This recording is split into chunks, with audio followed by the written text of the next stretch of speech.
Halo, tes, tes. Cek 1. Assalamualaikum warahmatullahi wabarakatuh.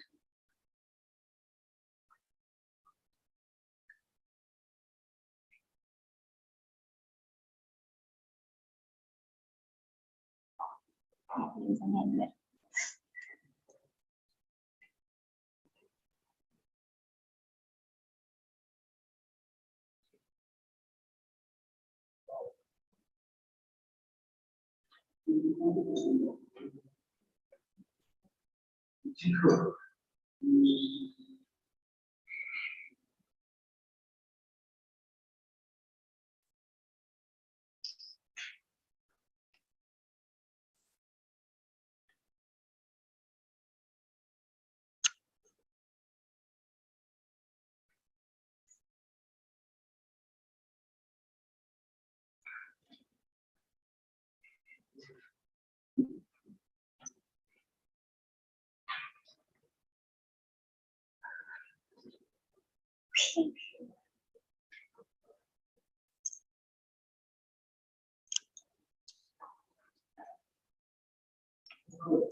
Pas konversi bagian apa bukan terakhirnya pasti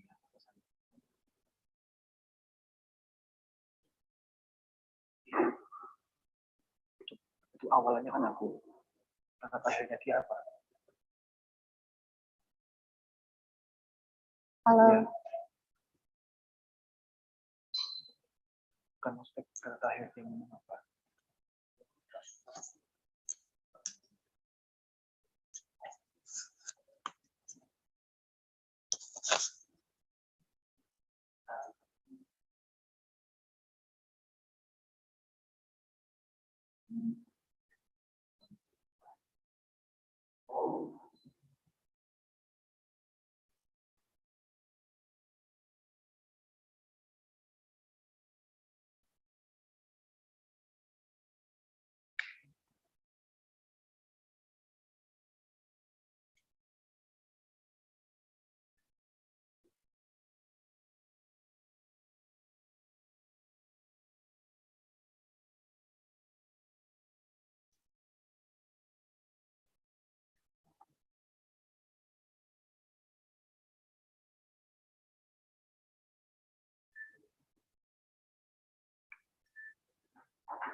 Assalamualaikum warahmatullahi wabarakatuh. Greetings, everyone. My peace be upon us all. Good morning, afternoon, evening, wherever you are. Ladies and gentlemen, our honorable guests, distinguished speakers, and participants from various nations. We are delighted to welcome you to the 7th International Conference on Sports Science and Health, an international gathering dedicated to the crucial theme of advancing quality in sport and health approaches to reduce sedentary lifestyle. Held by the Faculty of Sports Science, Universitas Negeri Malang, on Wednesday, August 30, 2023. My name is Anik. And my name is Wahyu. We are honored to stand before you as your Master of Ceremonies for this remarkable event. Allow us to extend our heartfelt gratitude to each and every one of you who have joined us today from various corners of the globe. Your presence here is testament to your commitment to promoting healthier lifestyle and fostering the advancement of support and health strategies. Before we proceed further, let us express our deep appreciations to the organizing committee, sponsor, and partner who have worked tirelessly to bring this conference to fruition. Their dedications and support have been instrumental in creating this platform for knowledge exchange and collaborations. We would also like to express our gratitude and welcome the Honorable Vice Rector for Information System, Public Relations, and Cooperations, Universitas Negeri Malang, Profesor Insinyur Arif Nur Afandi. The Dean of Faculties of Sports Science, Universitas Negeri Malang, Dr. Sabto Adi, Master of Health. Our Chairman, Mr. Ahmad Abdullah, Master of Health. And all of the honorable guests, distinguished speaker, and esteemed participants of the 7th International Conference on Sports Science and Health 2023.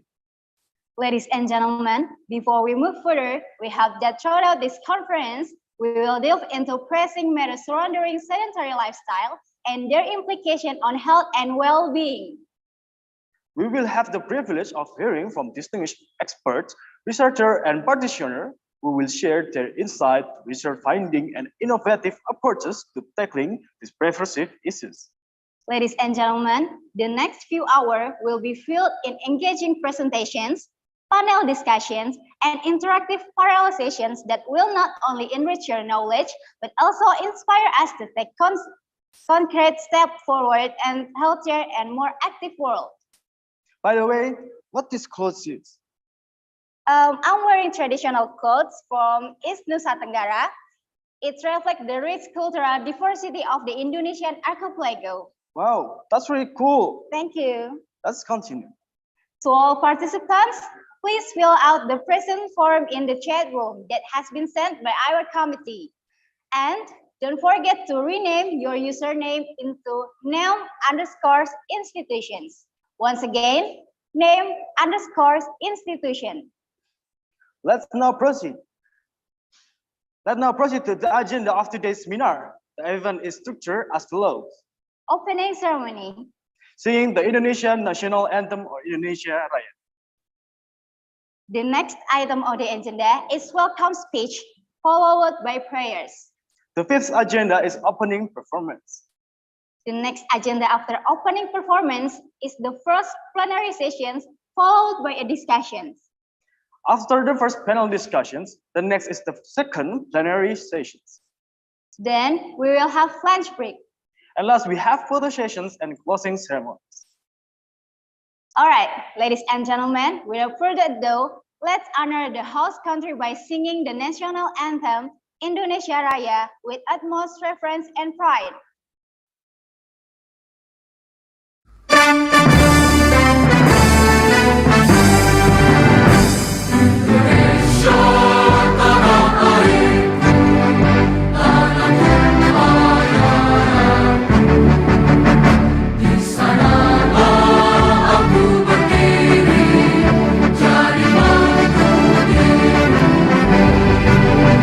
Indonesia kebangsaan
Thank you. As we continue our journey through this enlightening seminar, it's now my distinct honor to invite to the podium the chairperson of the organizing committee for this international seminar, Mr. Ahmad Abdullah, Master of Health.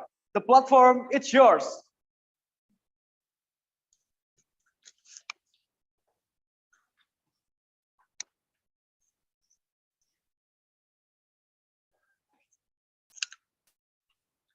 Assalamualaikum warahmatullahi wabarakatuh. As the chairman of the committee for the 7th International Conference on Sport Science and Health, I would like to welcome and thanks the attendees who have come to this event. I would also like to thank the university and fellow committee members who have helped organize this event for almost 5 full months from February until now. This conference aims to bring together academics, practitioners, researchers, and educators from various countries to exchange and share their knowledge, research results, and experiences in the fields of sports and health science. The existence of this conference also provides a means for participants to publish the results of research that has been carried out in the form of proceedings, national journal, and also international journals. Our theme for this year's ICSSH implementation is advancing quality in sports and health approach to reduce sedentary lifestyle. Our keynote speakers consisted of 4 people from well-known universities around the world, from the Netherlands, China, Malaysia, and Indonesia. Thank you for participating. The publication output is in the form of articles to be published in the International Journal of Disabilities, Sport and Health Science, Baltic Journal of Health and Physical Activity, Atlantis Press, Journal of Science and Education, Journal Sportif, and Bravos Journal. Lastly, I would like to express my deepest gratitude to the committee who were directly involved in the preparation of the event to this day. Without them, this event could not take place smoothly. On this occasion, the committee and I express our deepest apologies if the implementation of this activity is not in accordance with our mutual wishes. This is the report that I can submit. Happy conference to everyone. Thank you very much. Assalamualaikum warahmatullahi wabarakatuh.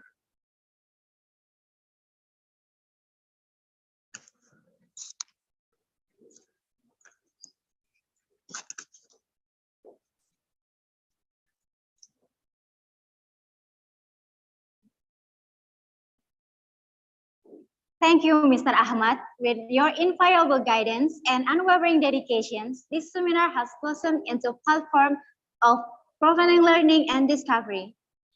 All right, the next item on the agenda is welcome speech by Dr. Sabto Adi, Master of Health, as the Dean of Faculty of Sports Science, Universitas Negeri Malang.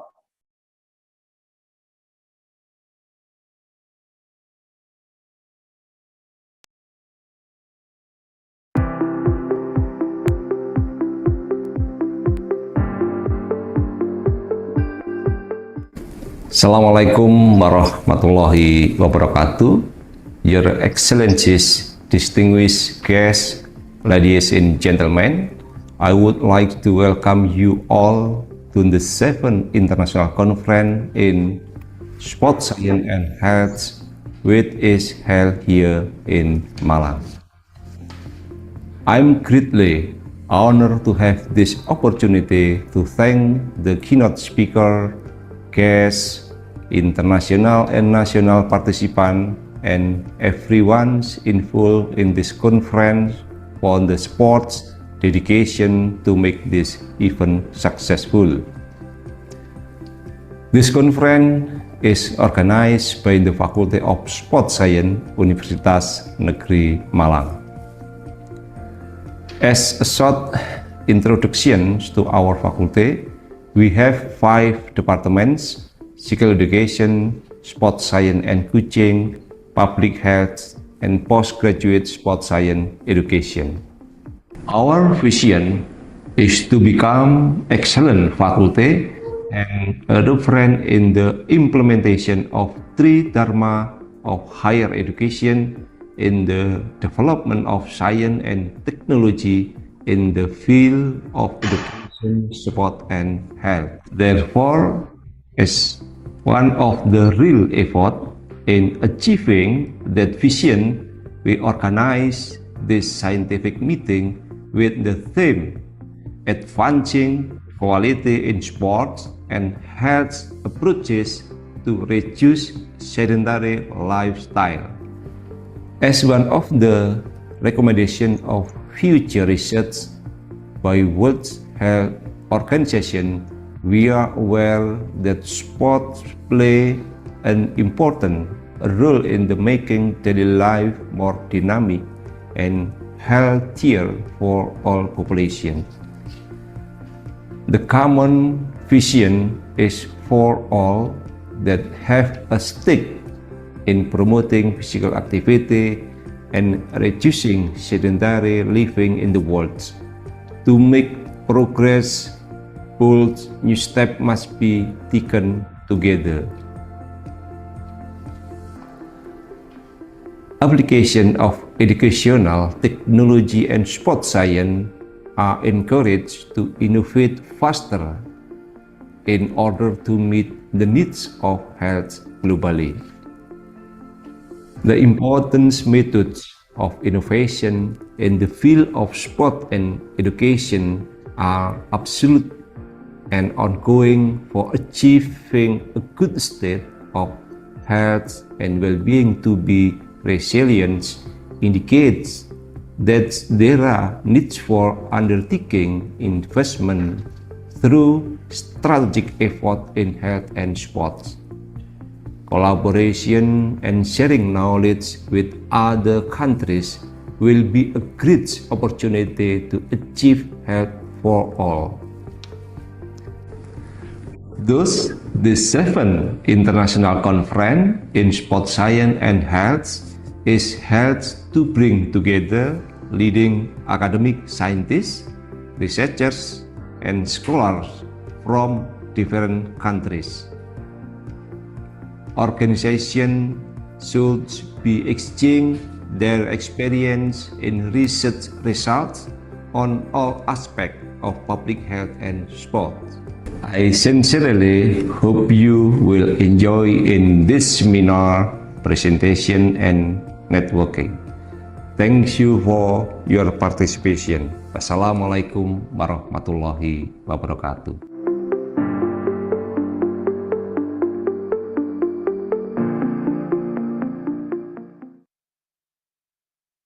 Thank you, Mr. Sabto. Next, I'm honored to present to you the Vice Rector for Information System, Public Relations, and Cooperations, Universitas Negeri Malang, Profesor Insinyur Arif Nur Afandi. Professor Arif, the platform is yours. Okay, thank you very much for your time. Bismillahirrahmanirrahim. Assalamualaikum warahmatullahi wabarakatuh. Good morning, ladies and gentlemen. It is my pleasure to come virtually with you all around the world, especially coming for the International Conference on Sport Science and Health. And first of all, I would like to express my gratitude to all the audience and participants, also Faculty of Sport Science, Universitas Negeri Malang, who had this great moment for our places to share and making a connection, also develop our networking. The second time, I also would like to thank and send my gratitude to our keynote speakers to share and to make a good presentation from around the world. Also, like Professor Abdul Hamid, thank you very much for your coming virtually, even though you didn't come this university. Also, for Prof. Shu, thank you very much for China. And then from Prof. Muarifin, thank you very much for your staff for this moment. And then Prof. Marco also, thank you very much for your coming from Netherlands. Ladies and gentlemen, this conference is very important to us, especially to our researchers and participants, especially as we know that now the world is getting changed with penetration for IoT. So this technology not only based on the engineering, but this technology also push to our behavior and society development. So this condition makes our health all bad depend on our changing also.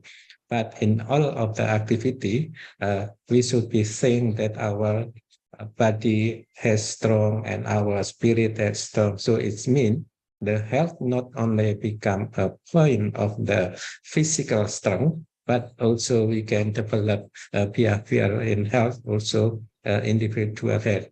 More of them, we have to think that physical is important, but also why our behavior should be improved and improved. It means that our behavior and living should be better and better more. How it can be developed? So sport is mean the first point to create and to drive our healthy during our daily life. Ladies and gentlemen, this conference is very important because we can share and we can talk and we can discuss current issues in sports science, also how technology influence in this field.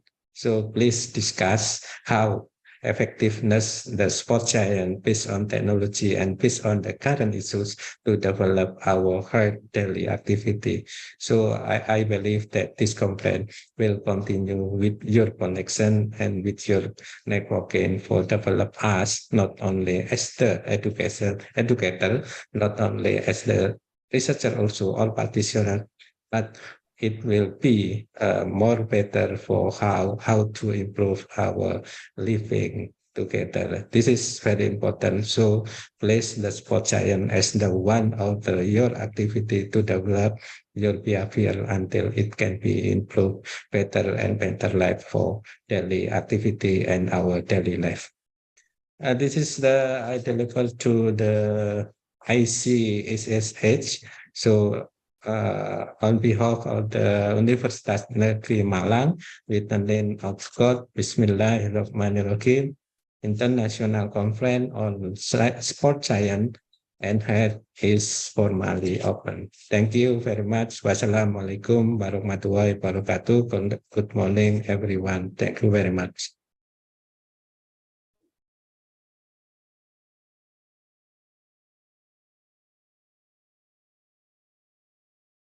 Thank you, Professor Arif.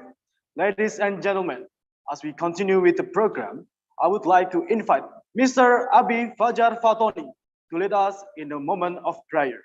Please, let us all rise and bow our heads as we seek blessing for the success of this seminar and for the well-being of all those in attendance and beyond. Mr. Abi, please proceed.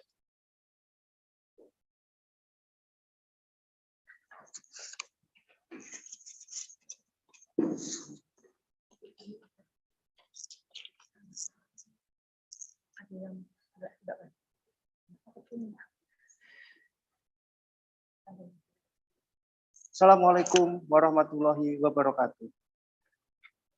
Ladies and gentlemen, let us bow our head for a moment, pray to God Allah Subhanahu wa Ta'ala, so that our international conference can be precious to all of us. I will lead this prayer based on the teaching of Islam, and those who are not Muslim, you are pleased to pray according to each of your belief.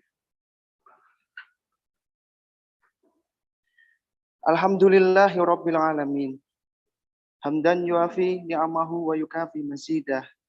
Ya Rabbana lakal hamdu kama yambanghi li jalali wajhikal karimi wa azimi sultanik. Allahumma inna nas'aluka salamatan fid din wa afiyatan fil jasad wa ziyadatan fil ilmi wa barakatan fil rizqi wa taubatan qabla al maut wa rahmatan indal maut wa maghfiratan ba'dal maut. Allahumma ighfir lana wa li walidina wa lil muslimina wal muslimat wal mu'minina wal mu'minat al-ahya'i minhum wal amwat. Innaka sami'un qaribun mujibud da'wat ya qadiyal hajat. Oh Allah, today Wednesday, August 30, 2023, in this beautiful place, we gather here to bring about the 7th International Conference on Sport Science and Health. Make this international conference as a useful science assembly, as a medium of sharing useful ideas, knowledge, and experiences of scholar, researcher, and student of various disciplines. May the conference be organized to the benefit to our life, broaden our knowledge, share our ideas, and lead us to be successful, productive person, which in turn will boost dignity of our nation. Oh Allah, guide and bless our heart and our mind with the light your guidance.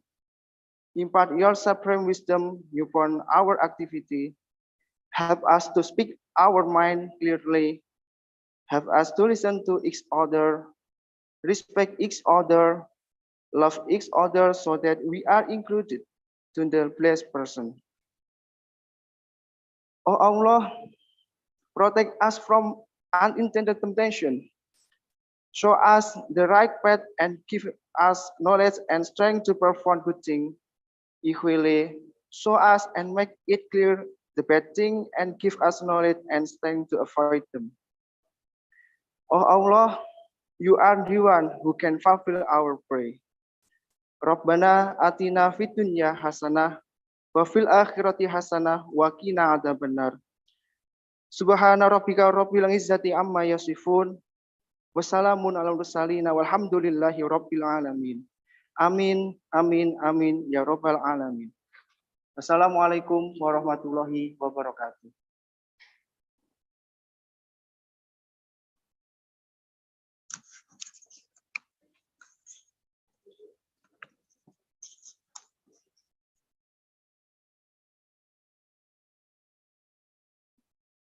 Thank you, Mr. Abi. Ladies and gentlemen, to inaugurate this auspicious event with a display culture, traditions, and artistry, we have a captivating opening performance lineup that embodies the rich heritage of our nations.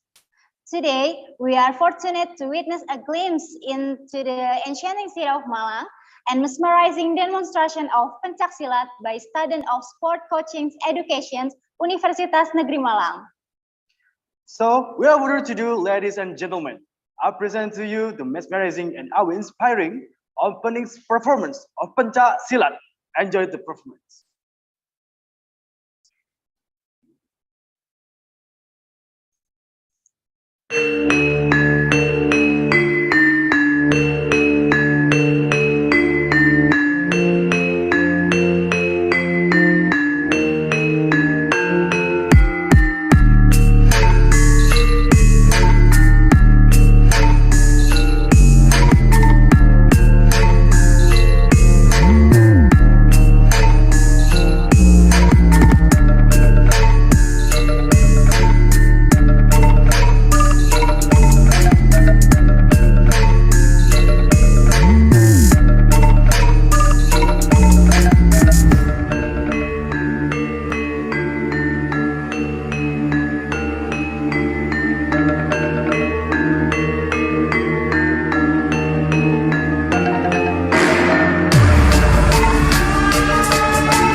Wow, what a powerful display of the captivating journey through the ancient city of Malang have set the tone for our extraordinary event. Ladies and gentlemen, it is with great pleasure and honor that we now introduce our distinguished keynote speaker for this 7th ICSSH. Our first distinguished speaker for today, we have Associate Professor Dr. Abdul Halim Mokhtar, University of Malaya, Malaysia. Second, we have Professor Sushiyama, Guangxi Normal University from China. Our third speaker, we have Dr. Muarifin, Master of Education, Universitas Negeri Malang, Indonesia. And last but not least, that will also leave an indelible mark on our conference and beyond. Dr. Mr. Marco Mensing, University and Research, Netherlands. Ladies and gentlemen, our journey for intellectual exploration and exchange continue as we move forward to highly anticipated plenary season 1. Plenary season 1 is designed to further two distinguished keynote speakers, each bringing their distinct perspective and wealth of knowledge about the topic for today. Guided by the expertise of seasoned moderator, Ms. Febrita Paulina Hainuk, this panel promises to be a melting pot of ideas and perspective. Let us greet our first moderator. How are you doing today, Ms. Febrita? Hey, hello, I'm good. Wow, you look gorgeous, guys, with those traditional costume, right? Hello, anyone Hello, can Ms. hear my Febrita. voice? How are you? I'm good. Okay. Can you hear my voice? Yes, Is it clear? I'm here. That. Oh, great. You look gorgeous. Oh, thank you. Okay. So We how are are you very today? honored to have you as a guide in the plenary season 1, and we eagerly anticipate the enlightening discussions. Okay. Thank you, Annie. Allow me to introduce Ms. Febrita. Ms. Febrita is a distinguished individual who has made significant contributions to the field of sport education. With an impressive background, Ms. Febrita is a true luminary in her field. Ladies and gentlemen, please join me in extending a warm welcome to Ms. Febrita. Ms. Febrita, the stage is yours. Thank you, Annie and Wahyu. Good morning, everyone. Welcome to the 7th International Conference on Sports Science and Health. Today is a good opportunity for us to share with others about the advancing quality in sports and how to reduce sedentary lifestyle. My name is Febrita Paulina Henuk. Just call me Febi later on. And I'm from Faculty of Sports Science, Universitas Negeri Malang. And I will be your moderator in this plenary session. In this plenary session, we will have two sessions. In the first session, we'll have Associate Professor Dr. Abdul Halim bin Mokhtar from University Malaya, Malaysia. And the second session, we will have Prof. Susi Mao from Guangxi Normal University. And each session will last for 45 minutes for presentation and followed by 30 minutes for discussion. So everyone here, if you have any question, you can write it down in Q&A box in the chat. Okay, before we start our main session, allow me to introduce our first keynote speaker today. We have Professor Dr. Abdul Halim bin Mokhtar. He is a professor of sport medicine at University of Malaya. His expertise are sports medicine, science, and exercise. His educational qualifications are as follows. He attained his doctoral degree with specialty on perubatan, kesukanan, and pemulihan from University Malaya, Malaysia. He attained his medical doctor at University Kebangsaan Malaysia. He has numerous research, teaching, and awards. Now he is the Dean Faculty Medicine in University of Malaya. He also active in some association and One of them, he is a president in Malaysian Association of Sports Medicine. He has received some awards. The latest is Certificate of Excellent Service from University of Malaya. Many publications in Journal International. Just type his name and you will find some articles related to his research interests, which are muscle injury, sports psychology, elastic band and performance, and elastic resistance. Please welcome Professor Dr. Abdul Halim bin Mokhtar. Hello, Prof. Abdul. Hello, thank you very much, Fabrita, Yeah. for the introduction. Okay, how are you today, Professor? I'm okay, I'm fine, thank you very much. Great. Okay, for this session, you will have 45 minutes. Then we will All right. continue to the second keynote speaker. So Prof. Abdul Halim bin Mokhtar will speak about physical activity, a shared responsibility. Am I right? Yes, yes. Okay. Okay, great. So Professor Abdul, the time is yours. Thank you very much, Dr. Fabrita.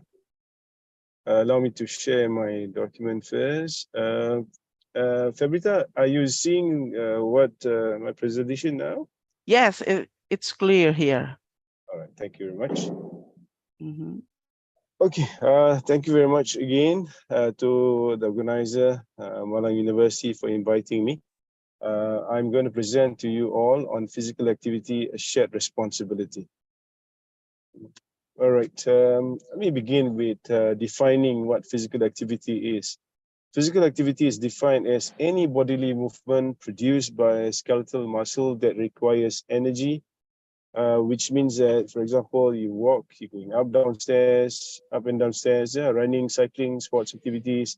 All these activities that can produce energy. A little bit more on this one is that if you just lie down there after you wake up from your sleep but not moving, that is like very, very little activities, yeah? We have to meet sufficient physical activity to attain health benefits, meaning that although we say we walk and then we cannot say the walk is enough, it must be of certain intensity, of certain duration to actually meet up some requirement so that you can get or gain health benefits. Yeah. For example, if you walk 10,000 steps a day, that would actually give you a lot of energy burning, and that would probably meet up with your health benefits requirement. Why should we do physical activity? Because I think this is not something new. Everyone probably would have known this by now, but I'll just go through a bit on this one. It helps to improve sleep, it reduces anxiety, it reduces blood pressure, it can help in terms of brain health, it reduces the risk of getting dementia. And then for the heart, it's very good to reduce heart diseases. For the vascular, reduces the stroke, risk of stroke, and diabetes, type 2 diabetes. Yeah, it can also help to reduce cancer. It can maintain healthy weight, improve bone strength, and good for balance and coordination, especially for elderly. This will help to reduce risk of falls. Yeah.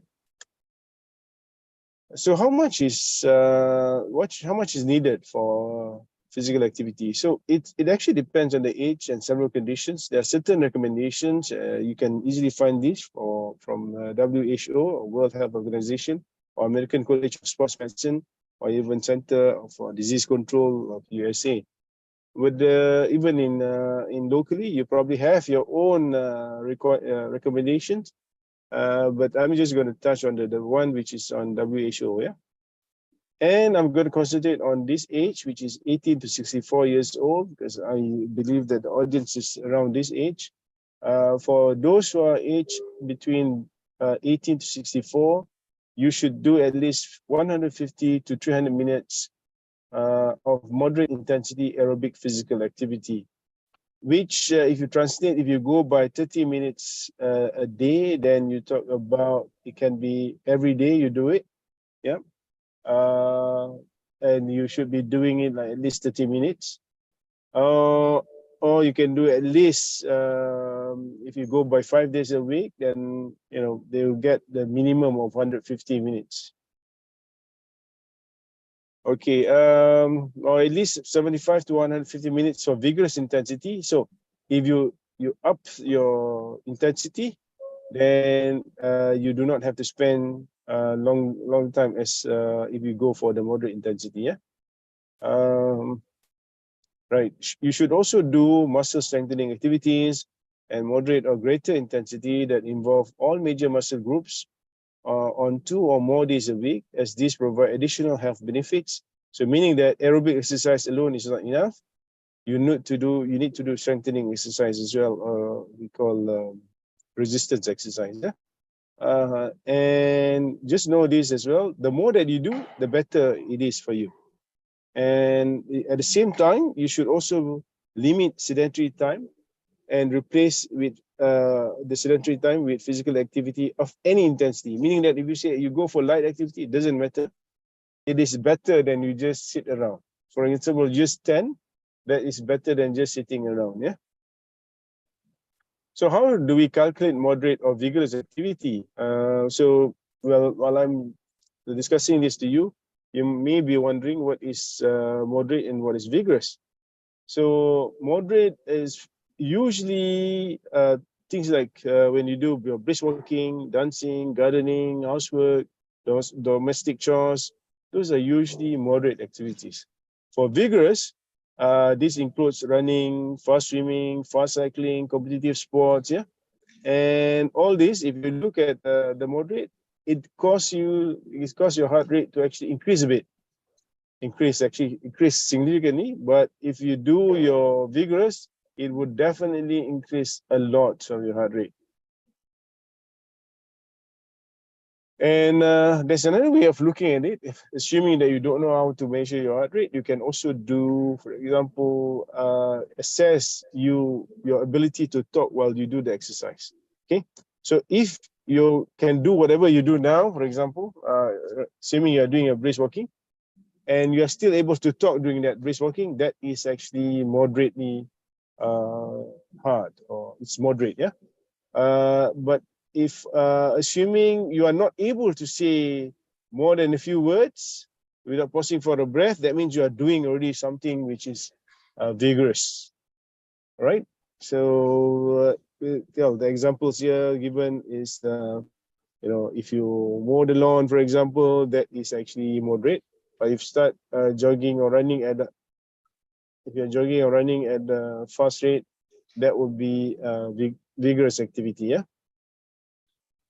Now, there's another definition of that we need to know.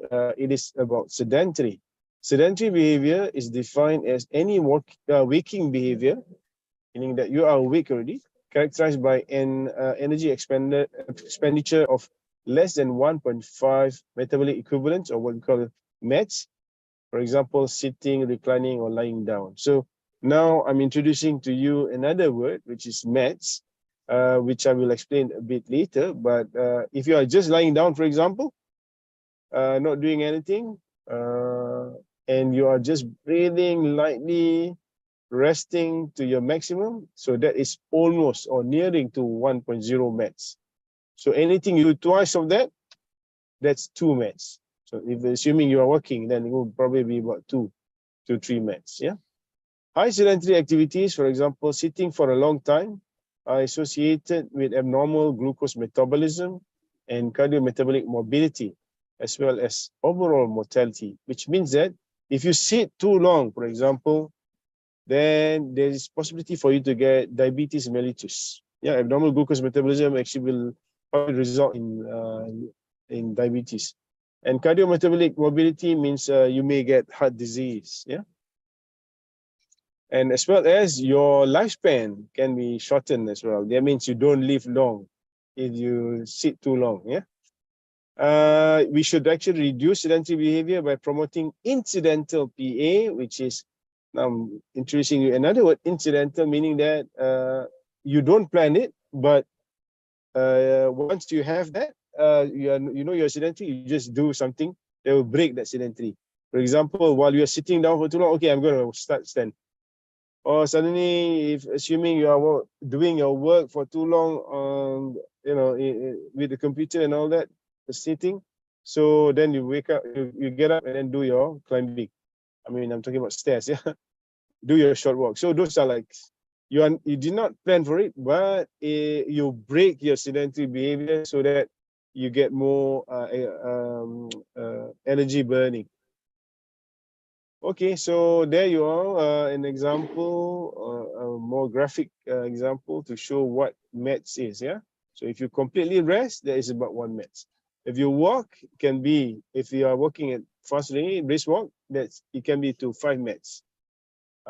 If you are running at fast, at 6 miles per hour, which is about 10 kilometers per hour, that would be 9.8 METs, yeah? And you can see how much calories are being burned as if you increase your activities. Yeah. Okay. The relationship between these two is, I mean, physical activity and sedentary time is the other way around. It's an inverse relationship, meaning that the more physical activity you have, of course, the less sedentary time you have. And if with these two, if you combine both these, then, for example, you increase the physical activity and reduces the sedentary time, that would be beneficial for you. Yeah. Right. So what's the world trend of physical activity? Worldwide, it is found that 1 in 4 adults and 3 in 4 adolescents, which age 11 to 17 years old, do not currently meet the global recommendations for physical activities set by WHO, meaning that 25% of us are not actually doing enough physical activity. Yeah. And of course, in adolescents, because their activity is slightly more, their requirements are slightly more, 75% of them are not actually doing enough physical activity. So that's bad, isn't it? And this high is due to changing of patterns of transportation, increased use of technology, and urbanization. For example, transportation here is that it's using our motorized transport. For example, they go on their motorbike. So it can take you from point A to point B directly, one place to another directly. So that reduces the time spent for you to walk, right? In contrast to if you say you take public transport, you go by bus, then you have to walk to the bus station and then transport by bus, and reaching that bus station, you then again have to walk to your destination. So that increases the physical activity. So one of the reasons for us to get poor physical activity is because of the change of patterns in transportation. Yeah? The increased use of technology, I mean, the computer, the phones, and all this actually, it increases the screen time, meaning that you spend more time with the screen and less time exercising. That also is bad for you. That will give you poor physical activity. And urbanization, I'll probably touch on this a bit later, but just to give you the meaning of urbanization is that when we advance from a village, for example, to become a town, and from a town to become a city. So that advancement somehow or other affects physical activity as well. Physical activity levels are also influenced by cultural values. In most countries, girls, women, older adults, underprivileged groups, and people with disabilities and chronic diseases all have fewer opportunities to access safe, affordable, and appropriate programs and places in which to be physically active. Meaning that sometimes in some countries, these things, the cultural values sometimes stop them, the women, for example, to actually exercise. And then they say, okay, this thing is not for women, or you can say that, okay, this place is not Muslim women friendly, so you don't want to go there because we need to actually be properly dressed for all that, and so that actually reduces the opportunity for them to actually be physically active. All right, so this is just to highlight to you a worldwide trend in insufficient physical activity from 2001 to 2006. And in this study, Regina Gathold and friends found several things, but I just want to highlight a few things. Yeah, they did on a 358 population-based surveys. Yeah, which means that 1.9 million participants worldwide. That means that's a lot. Yeah. So they concluded that global age standardized prevalence of insufficient physical activity was 27.5%. You remember that 1 in 4 adults actually do not meet the required physical activity. So this is the evidence. Yeah.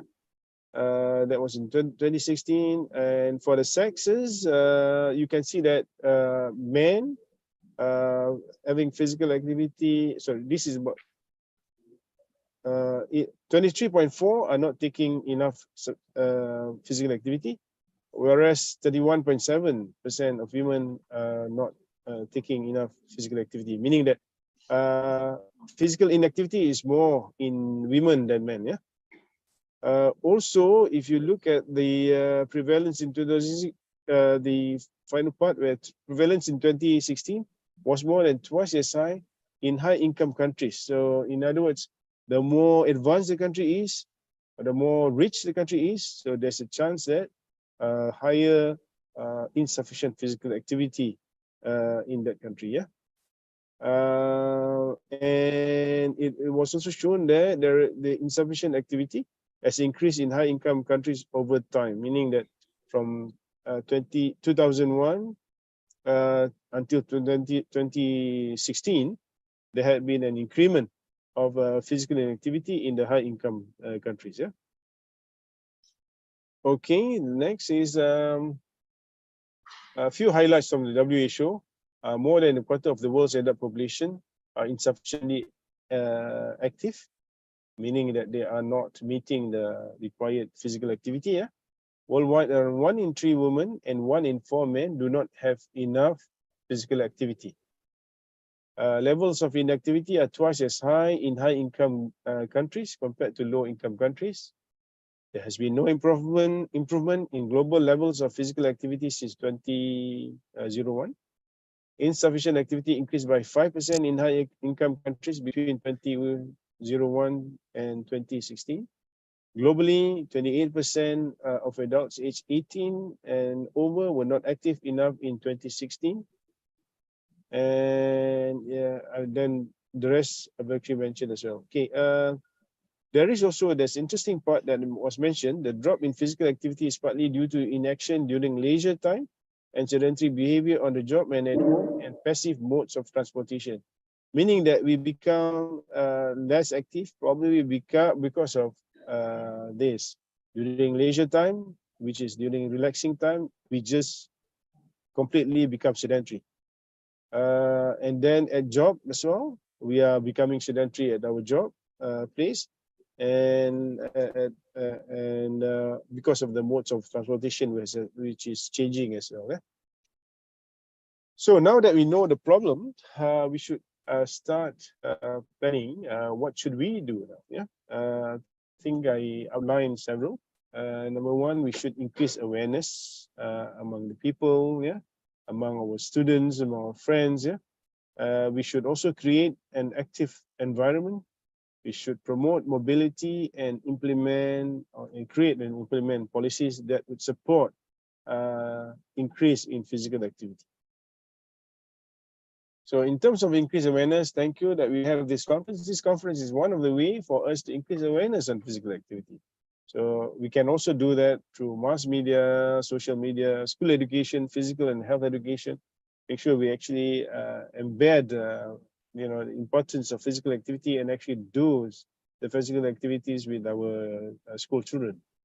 We can do national and even local campaign on physical activity and add a little of competition in what we do. For example, okay, let's say today this weekend we're going to do the 10K step competition. So the first guy to reach the 10K step will get, also the first 10 guys to actually get the 10K step will get some gifts. So that would help in terms of boosting people to actually do physical activity. Knowledge sharing, like conferences, as what I said, like this one. And everyone in the society should be educated on physical activity So meaning that once we have actually impart our knowledge to you or shared the knowledge to you, you should then start to actually tell everyone as well within your contact, within your network. All right, for the children, we really need to start the physical activity early in their school days. If there isn't, then we should actually start to strengthen provision of good quality physical education, give them more positive experiences and opportunities for active recreation, sports and play for both girls and boys. Make sure that there's equality, enjoyment for both genders. Promote enjoyment of physical activity. So make sure that physical activity that we actually teach there as well are very enjoyable, so that would actually help them to motivate them and to keep them compliant. Yeah? If you do a physical activity that is not enjoyable, they tend to actually stop short. So it's motivation is the key here, and compliance is the key here. So make sure that they are enjoyable. And also we need to show the progress of the physical activity to them. Then they will appreciate better. For example, you do your weight measurement in early of the year, and then 3 months later or 6 months later, and another one at the end of the year. Yeah, just to show the results of their physical activity. Right, at workplace, provide physical activity programs and opportunities, promote physical activity at workplace, reduce sedentary activities, yeah.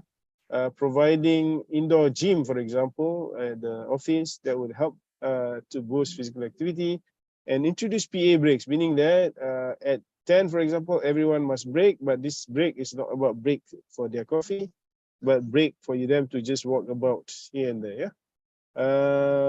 Assuming okay, we need to do the coffee break at 10, then at 11 we do another PA breaks to allow our staff, our workers to actually walk about and increase the physical activity. Create active environment. For example, you do your meeting while standing, so your conference room is actually with few chairs. You have high tables there, then that would help in terms of reducing sedentary activities. Yeah. And do a weekly or more frequently mass sports activities, for example, aerobic, tai chi at the office. Yeah. So, for example, on Wednesdays, just do 1 hour.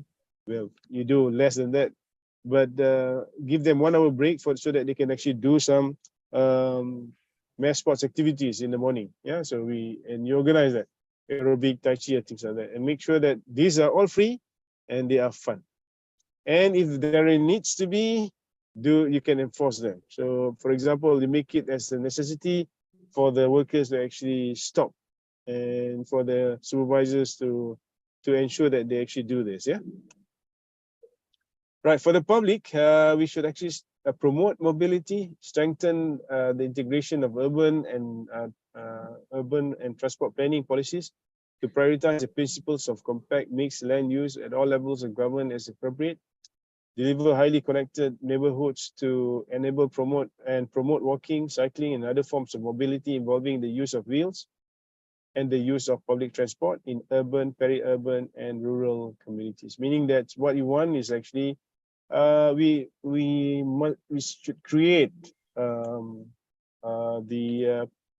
paveway or path for pedestrian, for walkers, yeah.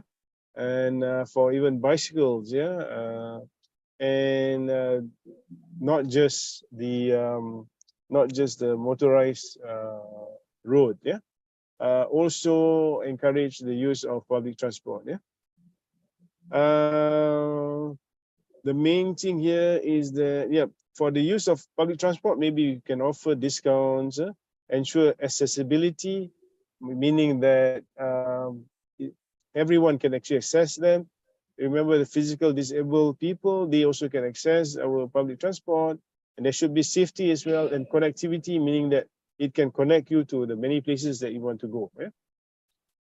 Beautify, and ensure cleanliness, green and healthy environment, and comfortable, so that people can really use this pedestrian path, yeah, or cycling, so that they can really enjoy doing their physical activity. All right. This particular paper actually talk about the policies, transport policies that increases physical activity. Yeah. The main highlights I want to share with you guys is that physical activity increases if safe infrastructure for cyclists is provided. So the keyword is safe. Physical activity increases if safe infrastructure for pedestrians is provided. So again, safety. Promoting active travel and public transports increases physical activity. So again, this is third one is about promoting the public transport, the use of public transport. Yeah. For recreation plays, create that we should have. If you have them, they'll be great. You just need to make it better. If you do not have them, then we actually need to get them in places. These recreation places can create opportunities and promote, the physical activity. For example, indoor gyms and outdoor park. They are all recreation places. They can be public or even private. And we must make sure that it is provided for all people with diverse abilities, and develop recreational places in towns, beaches, forests, etc. Allow people to actually enjoy these places by walking and all that, not by motorized transport. Yeah. Main thing I would say here or highlight is that they must be accessible, suitable for family activities, safe, and cheap. So if we have all this, I think that would actually encourage the physical activity. Yeah. Now, sports is an investment for physical activity. It is actually an important contributor to physical activity for all ages, right? It is identified as active play and recreation. Unfortunately, sports is commonly underutilized. People think that for sports is for that competition alone, but actually it has got a lot of things there that comes along with sports. Yeah, sports also provide significant social, cultural, and economic benefits to the communities and nations. So the more sports we organize, the better. Can drive tourism and business sectors, hence contribute to economy too. Government should invest in sports, the events, the facilities, etc. So meaning that when I say sports here, it's not about just organizing the sport. There must be investing in the facilities, the people, the things that related to it. For example, the attire, the apparel, and all that. Yeah. So that create the sporting nations or sporting community. Yeah. Okay, we should also do regular mass participation initiatives. For example, Sports Day. Yeah, I mean we've discussed this, yeah, but let's do it at, for example, school level. Not school. I mean school level. We usually do at community level, for example, yeah, and promote Zero Carbon Day, meaning that okay, this is the day when everyone will go by public transport, for example. No vehicle day for a town, for example. Yeah, so that would actually reduces the carbon, but at the same time actually increases the physical activity. Implement regular mass participation initiatives in public spaces, engaging entire communities to provide free access to enjoyable and affordable, socially and culturally appropriate experiences of physical activity. Yeah, and the enjoyment should be through individuals, family, and community level. At the same time, we should also expand our healthcare, meaning that strengthen the systems of patient assessment and counseling on increasing physical activity and reducing sedentary behavior, meaning whenever the doctors or allied health personnel advising patients, so they should say, okay, we should include physical activity and reducing sedentary behavior in our counseling. So have trained health community and social care providers in PA and incorporate PA as part of universal healthcare. Ensure community and patient involvement and coordinated links with community resources where appropriate. Meaning that, for example, at the hospital, or even assuming at your sports area, your sports working place, you say, okay, go for good physical activity. Do you know that just next to this sports complex, there is this a place where you can actually go for your walk, or swimming at your workplace. You say, okay, go for your physical activity, and just tell them that, you know, next to this workplace, there is a place where you can actually do your physical activity. There's a gym in this workplace. So meaning that you expand your advice, not just an advice, okay, you should do physical activity, but you should also start to show them the example or tell them where to get this to do this physical activity. So that's why that's what I mean by provide healthcare beyond the health system. It's not about what you can find in the hospital. Yeah, it's not about what you can find in the health setting. It's also at the community level, at the society level. So then you can actually really increase your physical activity.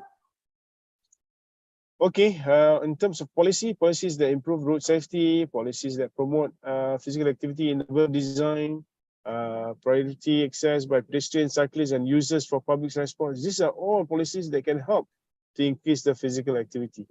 If you have this priority access for pedestrians, cyclists, and users for public transport to destination and services, particularly educational and public, that will help people to, okay, I'm not going to use my car today, or my motorbike today. I'm going to actually go by, I'm going to walk, I'm going to cycle, I'm going to use with the bus.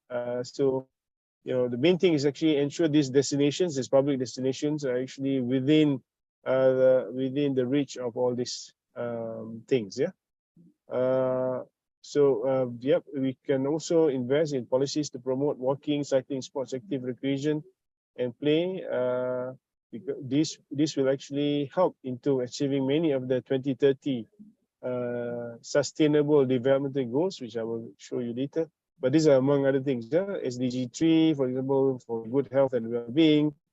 SDG 2, ending all forms of malnutrition. Being obese is actually part of malnutrition as well, meaning that you are not getting the right nutrition. That is actually part of malnutrition as well. Yeah. SDG 4, quality education. SDG 5, gender inequality. SDG 8, decent work, economic growth. SDG 9, industry, innovation, and infrastructure. These are all can be related to the physical activity. Yeah. Get the non-health sectors to be involved in our fight against insufficient physical activity, meaning that you educate the professionals within and outside the health sector on knowledge and skills related to their roles and in contributing to physical activity. For example, you help the architect to actually understand the needs of this physical activity, and they will start planning. You know, in a town, for example, there must be a place where we can do physical activity. Or when they design a building, then they say, okay, we should actually have a good stairs, safe stairs, wide enough for people to actually do physical activity. Or they say, okay, one of the levels, we should actually create one place where they can actually have physical activity, like a park in a building, for example. Yeah. Since okay, for research opportunities that it will be us. Since PA is a major problem of the world, so there are good opportunities in this. For the national interest, the general survey on PA nationwide will be great, telling us how much is the physical inactivity is, and also challenges for PA, meaning that what do we have in our place, whether we have barriers against for us to actually achieve sufficient physical activity. Interventional PA, meaning that you have certain programs, physical activity program, and we should start asking what actually works and what not. Yeah. And for international interest linked with the Sustainable Development Goals, or the SDGs. So these are the 17 SDGs from the WHO's or United Nations side. These are examples of these SDGs, how we can actually help on these SDGs to do our research. Yeah. So number 3.4, for example, is directly related to the health. Okay. Okay. So I'm going to come to my conclusion. Regular and sufficient physical activity is needed for health benefits. The trend of insufficient physical activity is very worrying, and this needs multi-level involvement, the health system, the society, the nation, and the world. And the target should be not just the individuals, it should be also for the families and communities So meaning for all ages, school, workplace, mobility, everything would be part of the intervention phase. Awareness, facilities, transportation, multi-professional involvement are among other ways of actually combating insufficient physical activity. And you can see that all of these are all a shared responsibility. Everyone is responsible in combating physical activity. Yeah. And guys, we have to win this battle. And look at your beautiful University Malang icon building there. We have to win this battle because right now we have 268 million kids to be overweight in the pipeline, according to a study. And just know that children who are overweight or obese as preschoolers, meaning they are not even going to standard 1 yet, they are in their kindergarten or less. Yeah? They are 5 times as likely as normal weight children to be overweight and or obese as adults. Meaning that those children that you see, if they are obese, then they are very likely to be obese adults. And the current trend is that there's a lot of the obese children out there, yeah, and very likely they will become obese adults. With that, thank you very much. I have ended my presentation. Thank you all. I'm gonna unshare my my presentation. Yeah. Okay, back to you. Okay. Yeah. Thank you, Prof. Abdul, for your great presentation. So all of the participation. If you have any question for Prof. Abdul, please write it down in Q&A box, and it will be discussed after the session of second speaker.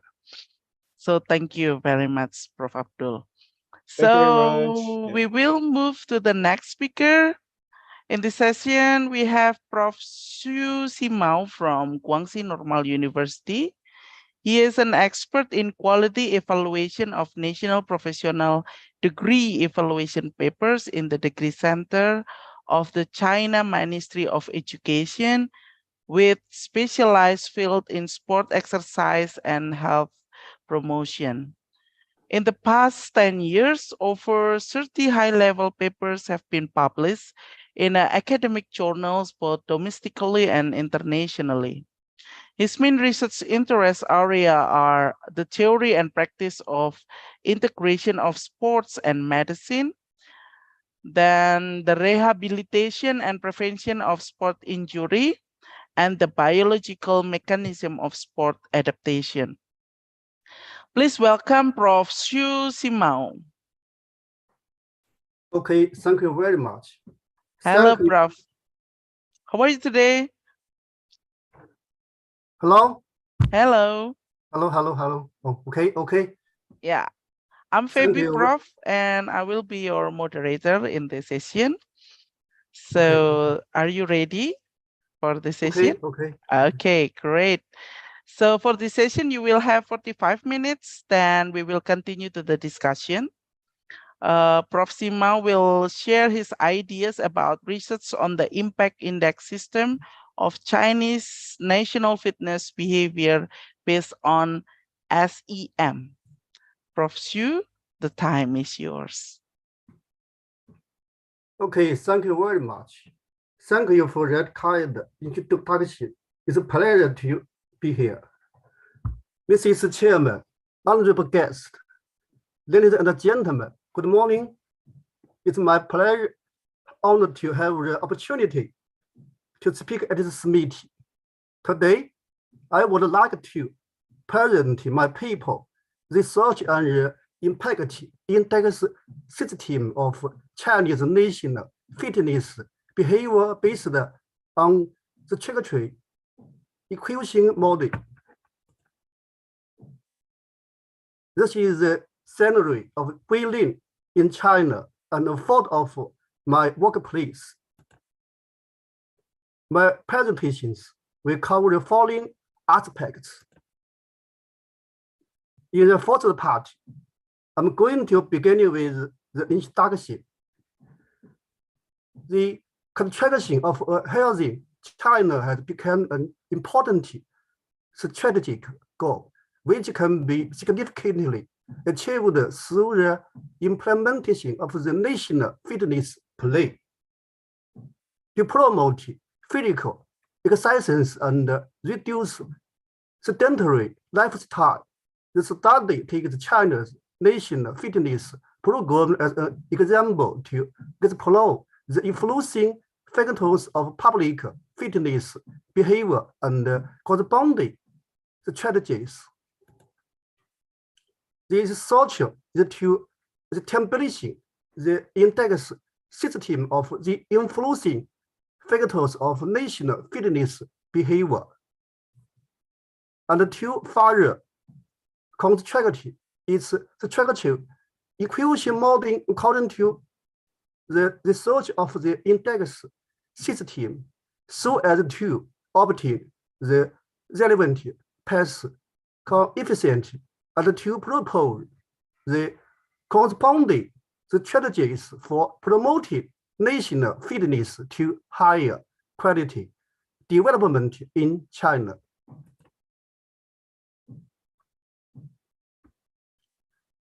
This is study object and research methods.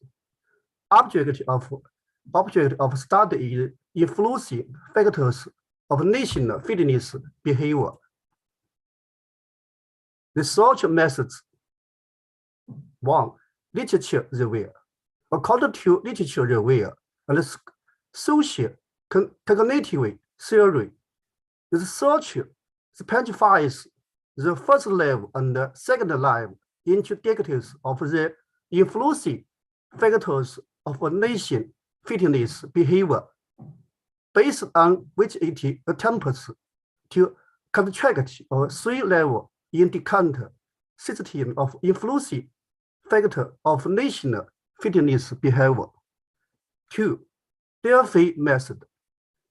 This research defines and finalizes the three-level indicator system of influencing factors of national fitness behavior through experimental inquiry.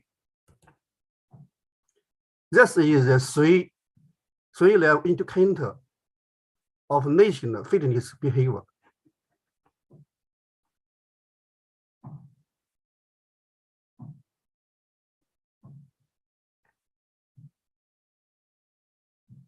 Including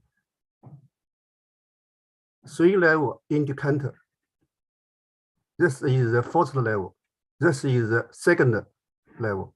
This is the third level.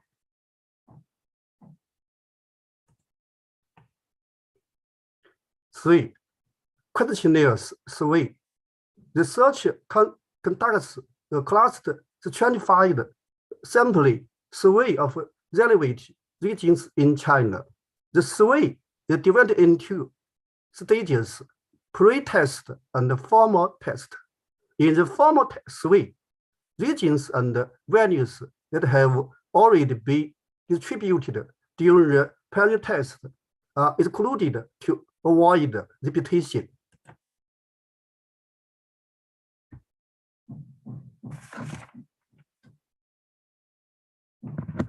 The following is the secondary, where we conducted field study.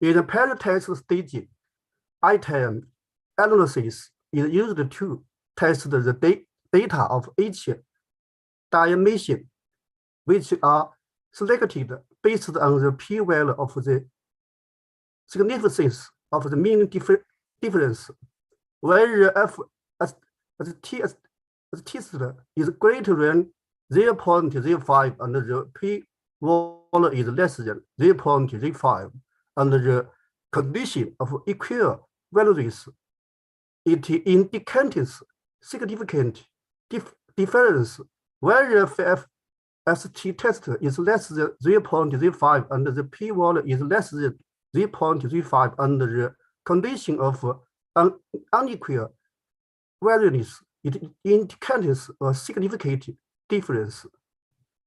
Where the difference is significant, the data shall be retired.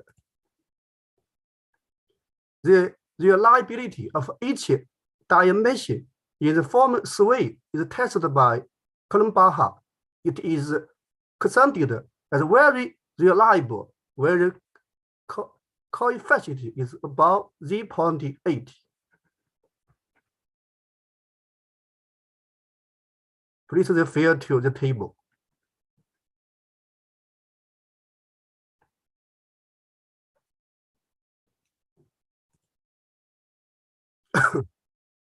The validity of the form survey is tested using a combination of KMO and battle test of self-theoretical, where the coefficient is about 0.8. It is considered as valid.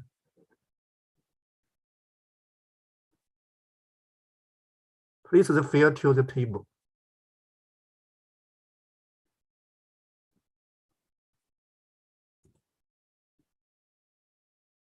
For mathematical statistics, this research used EMSO to analyze the data from formal survey to construct a structural inclusion measurement model for the influencing factors of national fitness behavior, by which the prismatics will be estimated and relative path coefficients concluded.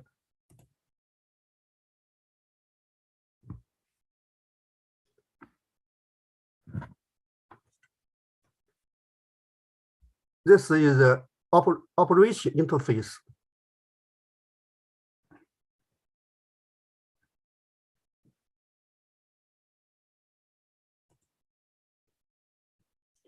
Last, logical analysis. Based on the path coefficient of the indicator system, the influencing factors of national fitness behavior are studied. Combined with logical analysis, the strategies are formulated to promote national fitness higher quality development. Then this is research results. Based on literature is where 3 hypotheses are proposed. 1. Environment factor has a direct effect on national fitness behavior. 2. Individual factor has a direct effect on national fitness behavior. 3. Individual factor plays a mathematical effect in the influence of environmental factor on national fitness behavior. Please refer to the diagram for theoretical model.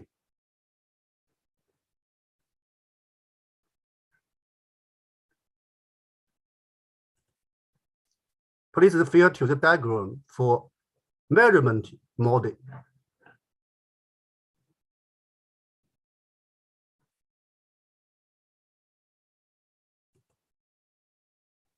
Okay. 2. Standardized pace coefficients of measurement results. Please refer to the PPT.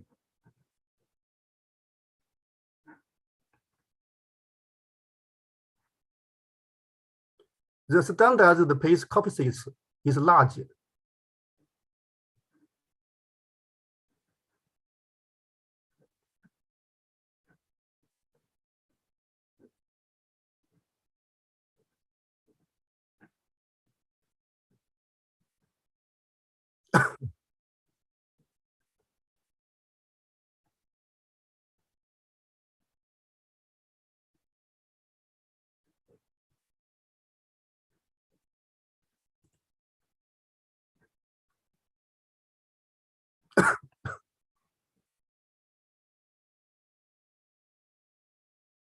Okay, results indicate that all levels of indicators have a positive impact on fitness behavior.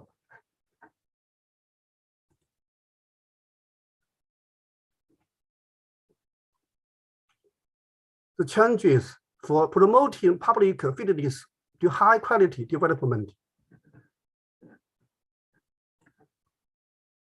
One, multi-dimensional strategies of building a environment for high quality public fitness. The environment factor affecting national fitness participation involves various aspects. Concerning social environment, more suitable sports policies are a must to guard public fitness. The concept of exercises for health should be popularized and the sports events be promoted.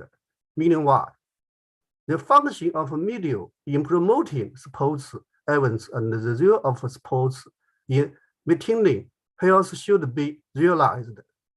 The environment be built, high quality development of national fitness in the new era is foreseen. Concerning the marriage environment around the individuals at the family level, education from senior family members for participation in exercise and their role models have a positive impact on fitness behavior. At school, improving the quality of physical education, organizing meaningful sports activities, and improving the facilities are beneficial for individuals to develop a strong and lifelong awareness of exercises. In a committee, appropriately organizing sports activities, developing sports calibers, and improving sports facilities are conducive to national fitness participation. Therefore, in terms of the social environment, departments, administration, sports, health, education, and the news should institute information and collaborate to provide guidance for the high quality development of national fitness. In terms of the micro environment, families, schools, and communities should communicate and cooperate to achieve high quality development of national fitness under the macro environment. 2. Building a family, school, collaborative education platform for high quality national fitness participation. Concerning personal factors, a correct outlook on life and sports wellness is a prerequisite for promoting national fitness, where the goals of promoting physical and mental health, weight culture, and socializing are the motivate to realize public fitness. One should receive physical education and enrich his physical knowledge, improve one's lifestyle, develop exercise habits, and maintain physical and mental health, which can be achieved through education. Family education and school education play an important role in the development of national fitness, both of which should be integrated.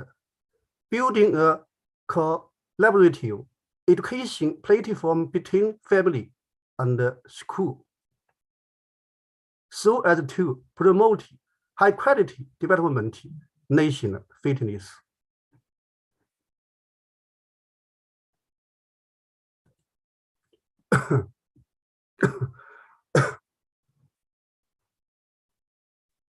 Three, carry out policies for national fitness based on local conditions. Difference lie in economic level and sports resources among different regions in China. Therefore, local departments should carry out policies for high quality national fitness, take local conditions into account. Based on the study, we draw following conclusions. One, environmental factor has direct impact on fitness behavior and indirect influence through individual factor. Two, cooperation between different sections is necessary for the high quality development of national fitness. That's all. Thank you. Wow, thank you, Professor Xu, for the meaningful finding research through this presentation. So thank you very much for all presenters for their informative and interesting. Now we come to discussion session. We will have around 30 to 40 minutes discussion session. Please mention your name and state to which presenter you address your question in Q&A box. Wow, okay, so there is, wait, I will read it for you. For the question for Professor Abdul Halim. Do you still with us, Professor?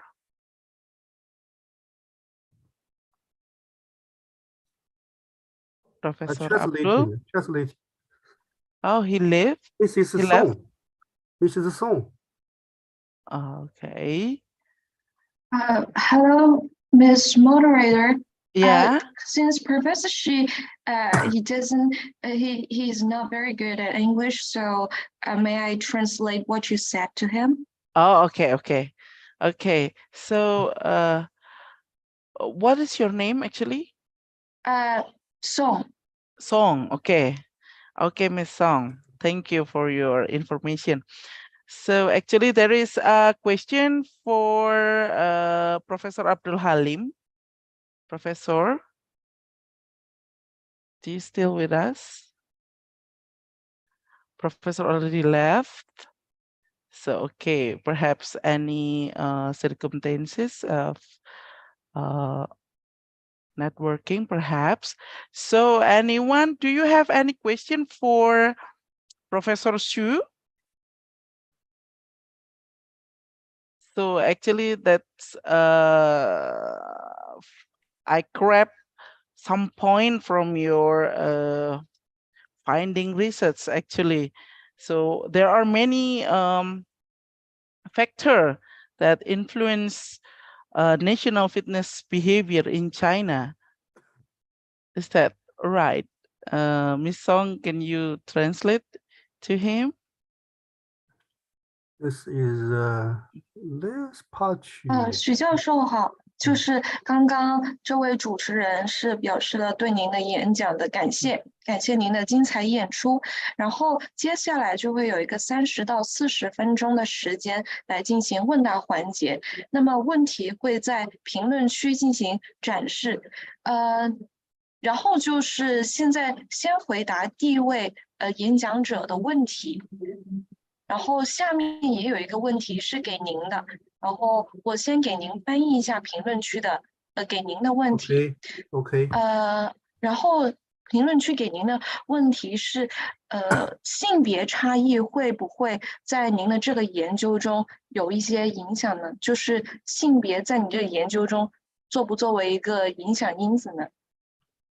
应该我们没有考虑，但是我们在抽样的时候呢，就是把那个男女就是按照那个整群抽样，男女搭配多少，保持它比率一致，这样的话就是避免性别差异。但是我们这个研究的本意并不考虑性别差异，但我们抽样的时候也考虑这个因素，是把性别这个比如说男女，那边男有100个，女有100个，这样子抽样的话，就避免可能那个性别差异引起的那个一些影响，就这样的回事。对。好的。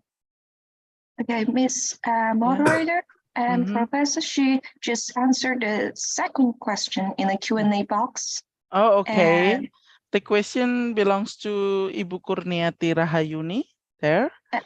And the next Okay. question, yes, and I'll translate for him. So in his study, he doesn't take gender differences into account. So he would just like for example, if there are 100 male participants and there were also 100 female participants to avoid the gender differences. 那个这个样本有大概800多个样本，我只举个例子，不是100个，是800多个样本，800多个。Okay. So just for example, there is not actually 100 male and 100 female.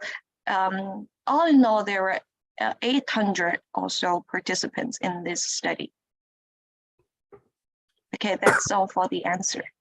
Okay, that's all for the answer, Ibu Kurniati. So there is no gender differences in the Professor Su research. Okay. So the next question to Prof. Simao, what are the consequences of low participation in physical activities on the overall health community? Okay, let me translate. 许教授好，第二个给您的问题是就是在整体的，就是全民当中，是什么原因导致了他们这种就是体育活动的低参与度呢？它这个因素正是我本研究所探讨的，我们现在就是不能单个的从某一方面去探讨，因为我们全面健身在我们中国已经开展很多年了，基本每5年它就可以发布一个全面健身指南。现在我们不能叫参与，叫行为，就是更高的，我就怎么说，叫如何让我全面健身在中国更好的高质量发展，这么讲，所以我们不叫那个participation， 应该叫 behavior， 是吧？因为我们那个已经是经过了很多次的很多人的这个全面健身，现在我们讲如何提高。现在因为有全面健身有很多因素影响，本研究的宗旨就是探讨这些因素，以后不能单兵作战，要综合的、多方的沟通的，一起来促进它的发展，就是多方联动机制、多方沟通。比如说我们那个体育部，是吧？社会上体育部、卫生部门，我们微观环境中的什么呀？这个学校、家庭、社区、大环境、小环境一起就是联动起来，相互配合。这样的话，因为我们都知道，我们在中国都知道全面健身很重要，而且是预防慢病的或者治疗慢病的一个百宝箱，叫运动是良医。在我们中国的话，就是现在我们怎么样把这些力量连成一股绳，就是综合的来让我们全面健身在现代社会更高质量的发展。OK。Okay. Now let me translate for Professor Shi. As for the question, what are the consequences of low participation in physical activities on the overall health community? Here is the answer. 如果有难度，你就停一下，我们慢慢翻译，停顿一下你的翻译，好吧？如果你忘记的话，没事。好的。So Professor she reckons that it is when discussing this question, we cannot just put the emphasis on personal factors, but we should have an overall examination on various kinds of factors. And in China, we would won't use the term participation, but we will use the behavior to describe this fitness participation. And now in this study, Professor Xie has studied many factors. Just as the presentation, there are different kinds of factors such as the leading role of different sections like the health department and sports department, and also school environment and family would also have an important impact on this fitness behavior. So in China, we put forward national fitness so as to prevent disease, and also because disease, it is unavoidable to for a person to have a disease as he grows old, but the best choice is to first prevent the disease, and then we will figure out any measurement to cure the disease. Okay, so that's all for this question. Okay, thank you, Ms. Song. Okay, we have Prof. Abdul here. Professor, there is one question. Good morning, Professor Abdul Halim. I want to ask about physical activity in a family. How can families play a role in shaping a positive mindset toward physical activity in children? Thank you. From Laras Putri, Gama Kita. Please unmute your speakers. Okay. Sorry. Thank you very much for the question, Laras. I think number one is that whenever we have the activities, we must make sure that it's fun. If it's fun, then everyone would like to be there. If it's not fun, if it's just very boring, we call it very uniform. Uniform means it's just the same thing every day, everything, that wouldn't be fun. So of course, the second one is actually, it should not be uniform. It should not be the same thing you do every day, every time. You should actually change it. You have to have a variant to it. And when you do it, make sure that it's actually for everyone. It's not like for example, if I do with my family, then I'll do badminton games with them, right? And this is in the park. So make it fun by not so competitive. I mean, if you score, if you don't score, you make sure that you laugh at it or you make fun of yourself rather than make it so serious. So they will enjoy it. Definitely they will enjoy it, and they will be looking forward to the next one. And yeah, maybe that day we do something that we like, which is badminton. The next time we probably do more than that. And usually I couple that with some other activities so that I'm achieving the required physical activity. For example, I will start with, okay, let's just have a walk around the park. And then after that part, then we do the badminton thingy. So we have an increment of physical activity. And I usually also add on to that with this fun activities that we have together. We go for something for a reward together as well. For example, we go for E3 together. So we enjoy that together. And yeah, again, they will actually look forward for it. It's just that caution here is that don't over reward yourself. Then whatever we do with physical activity may not be enough. Yeah. Okay, thanks. Okay, next question, Professor, from Kurniati Rahayuni. I'd like to have question to Prof. Halim. What are cultural barriers in Malaysia which restrict girls to involve in elite sport? Okay, thanks, Kurniawati. But you mentioned as elite sports, yeah? Right. Okay, but I will give you a general answers rather than just elite sports. Because in elite sports, they are more, let's just say, more open to the sports demands. But the general one, before they start to become elite, yeah, so that there's some cultural barrier there. The main one is aurat. So, I mean, if we are to, to find that straight. I mean, whether they can play sports without, compromising on their aura.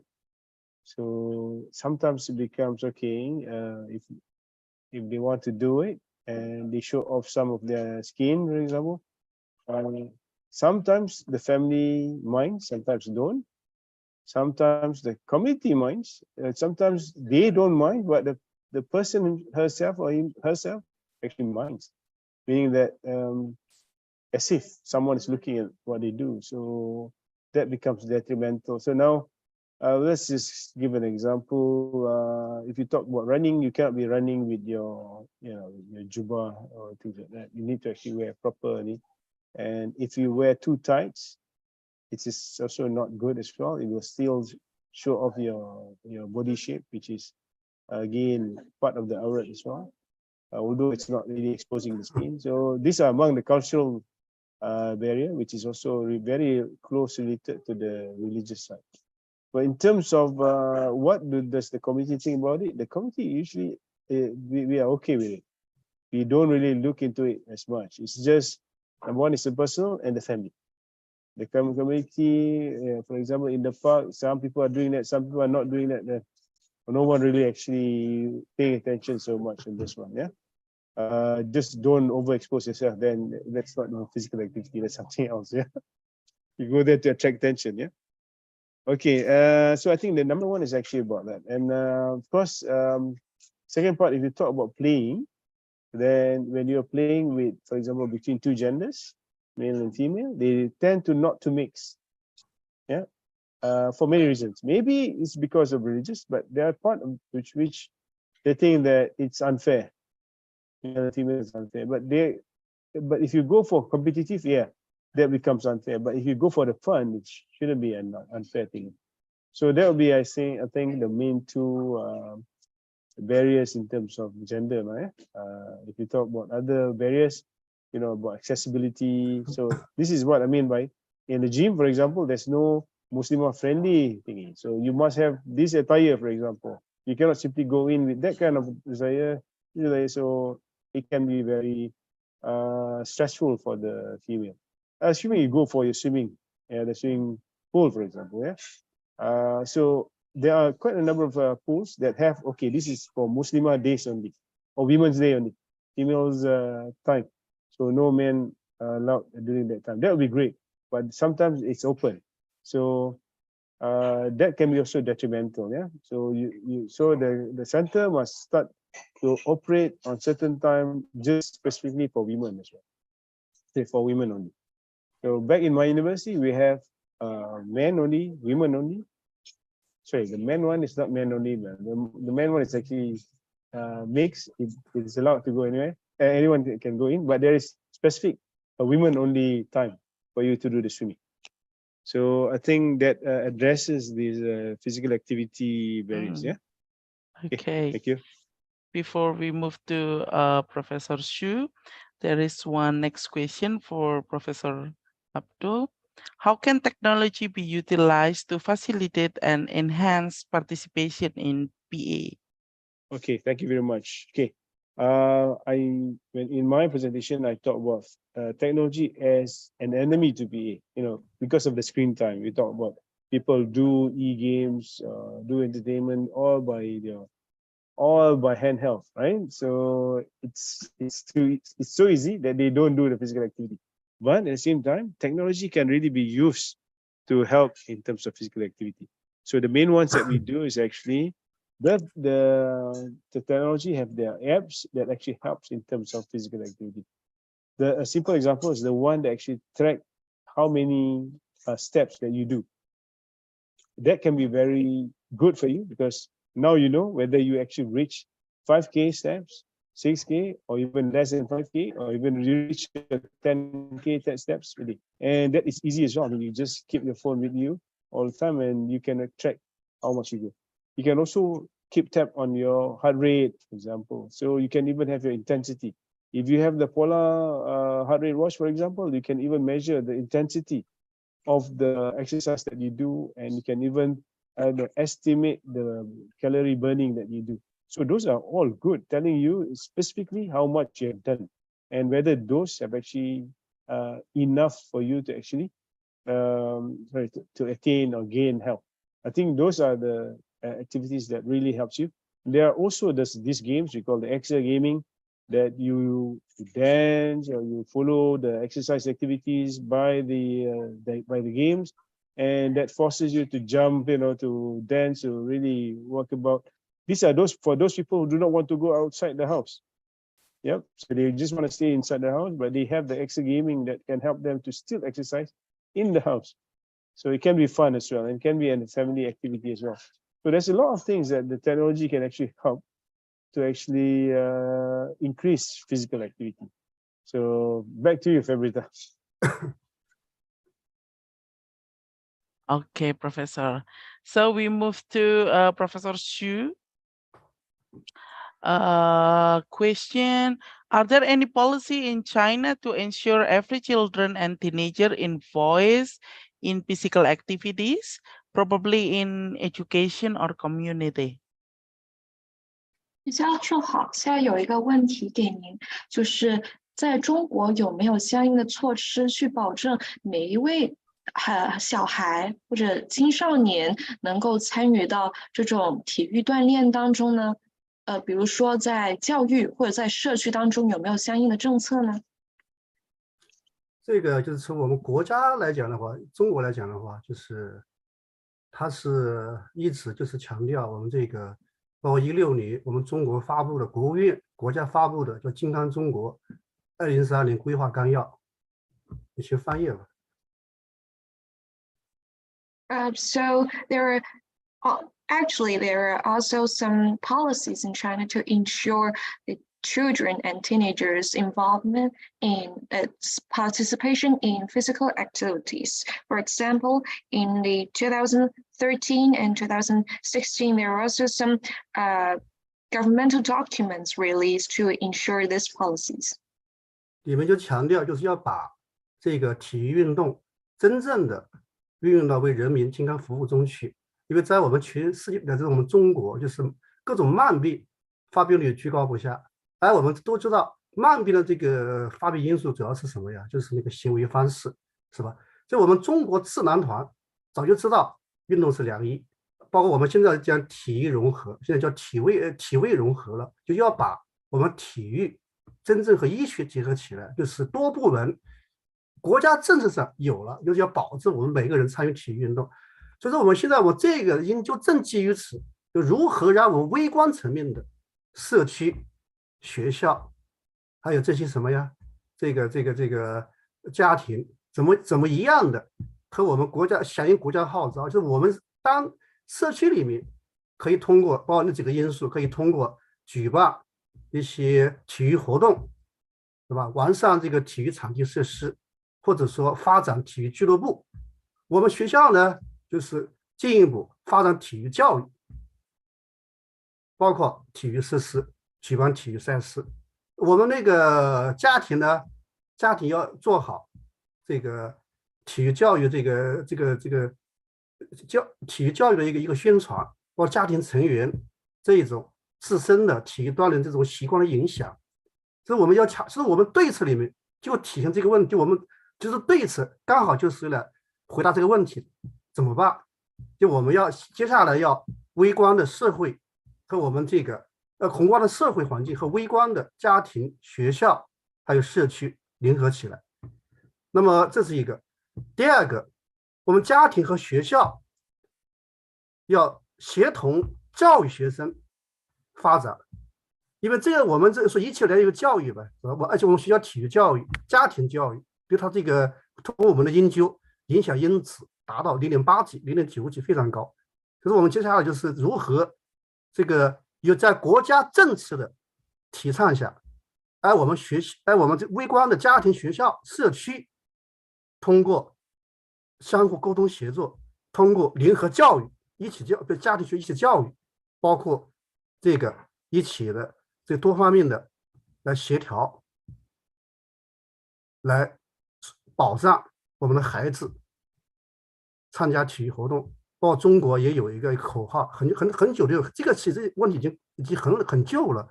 中国早就有叫健康活动1小时，这个每天活动1小时，健康生活这个50年等等，是吧？到现在我们只是讲高质量发展。OK， Okay, so here's the answer. So in China, we all know that the major cause for the chronic disease is the behavioral patterns.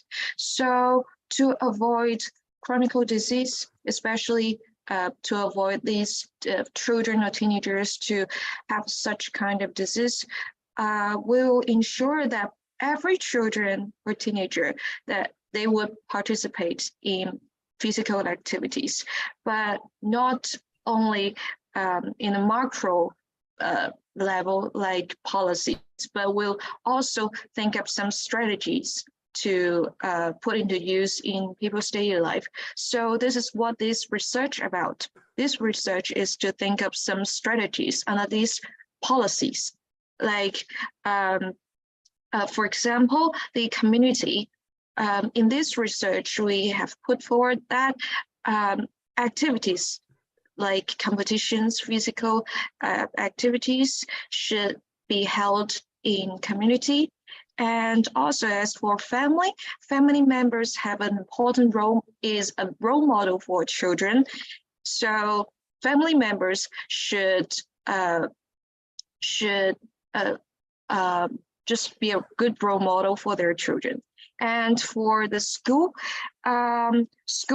they have physical education, of course, and more importantly, the school should also improve their facilities and also hold some physical exercise activities like competitions.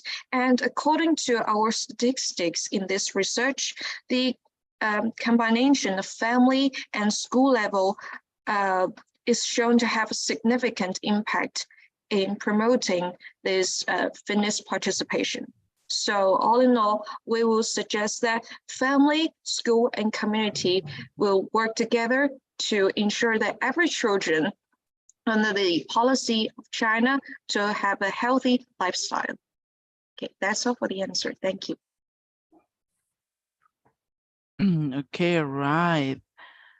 So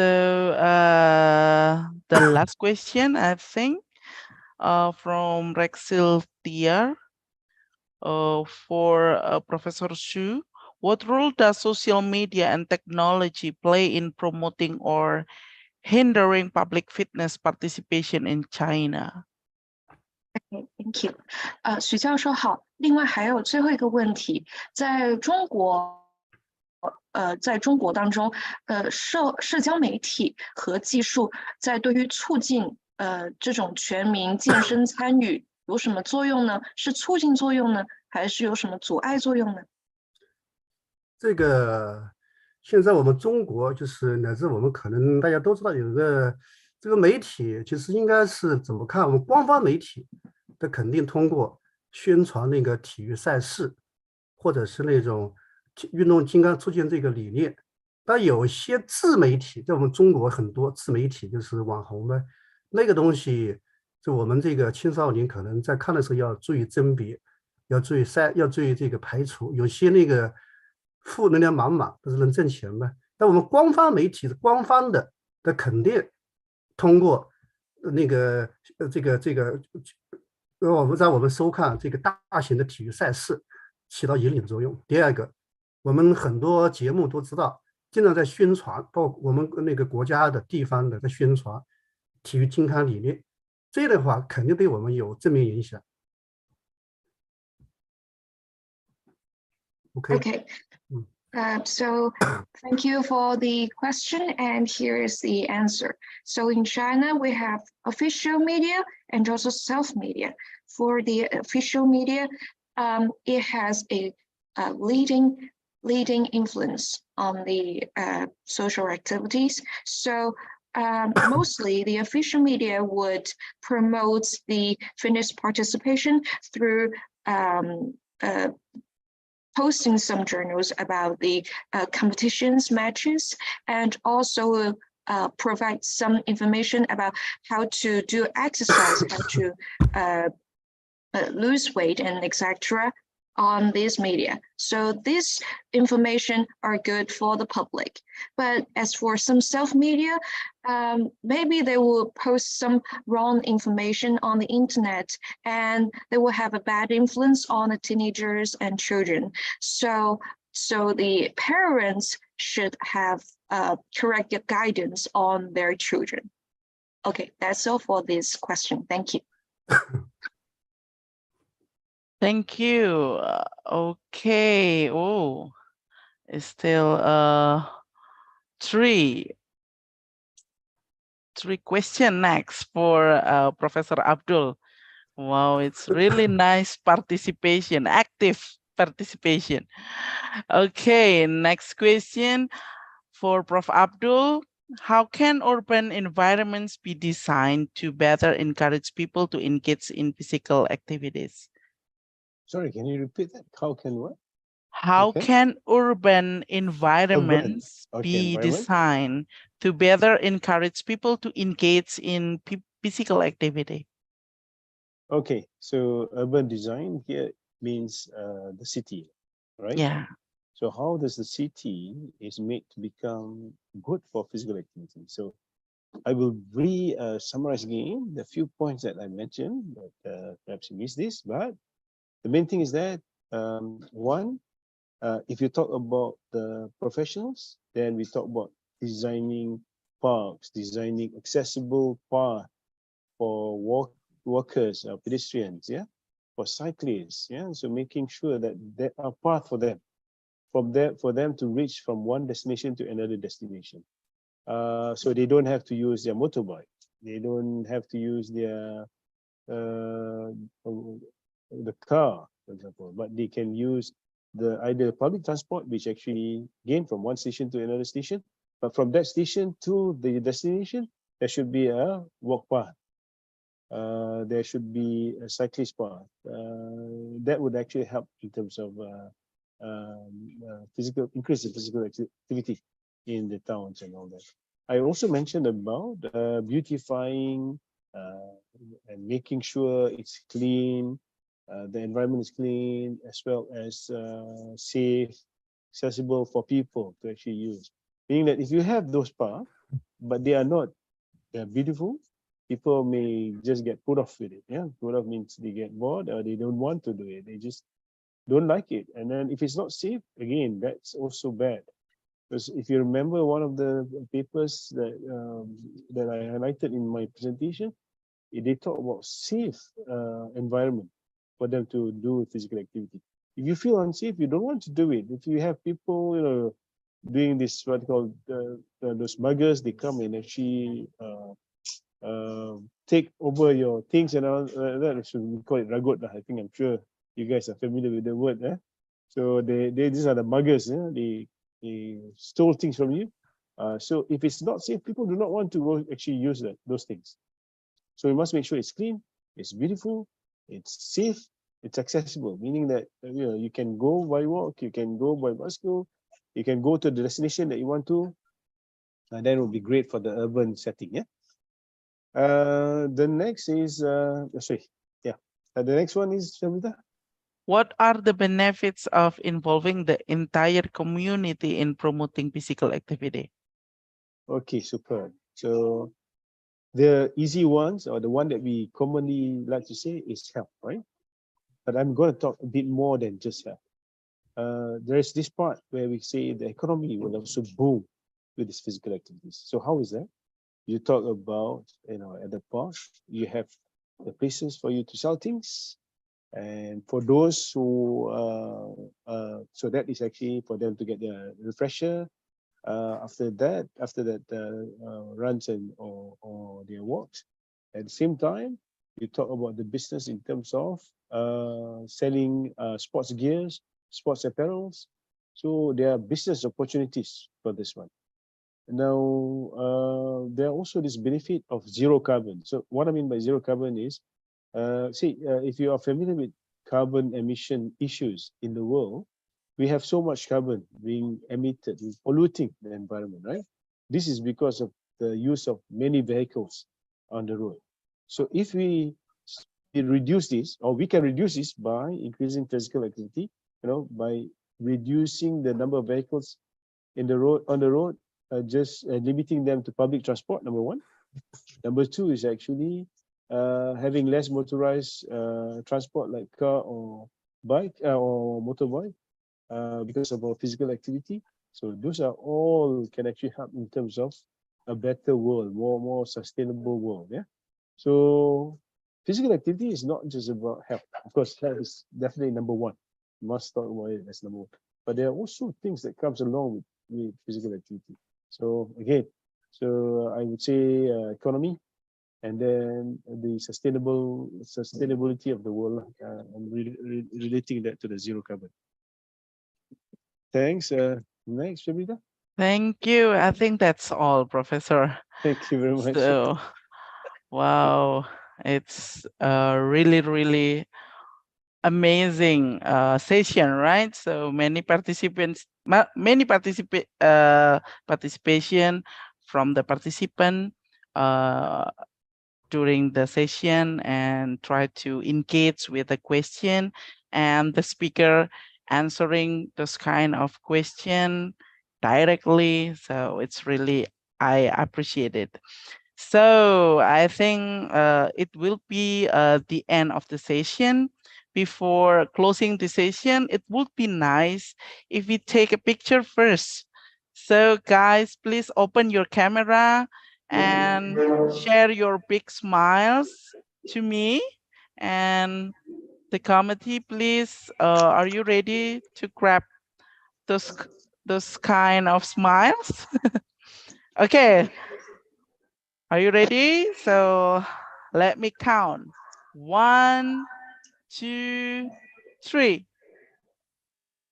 Okay, once more. 1, 2, 3. Okay, wait.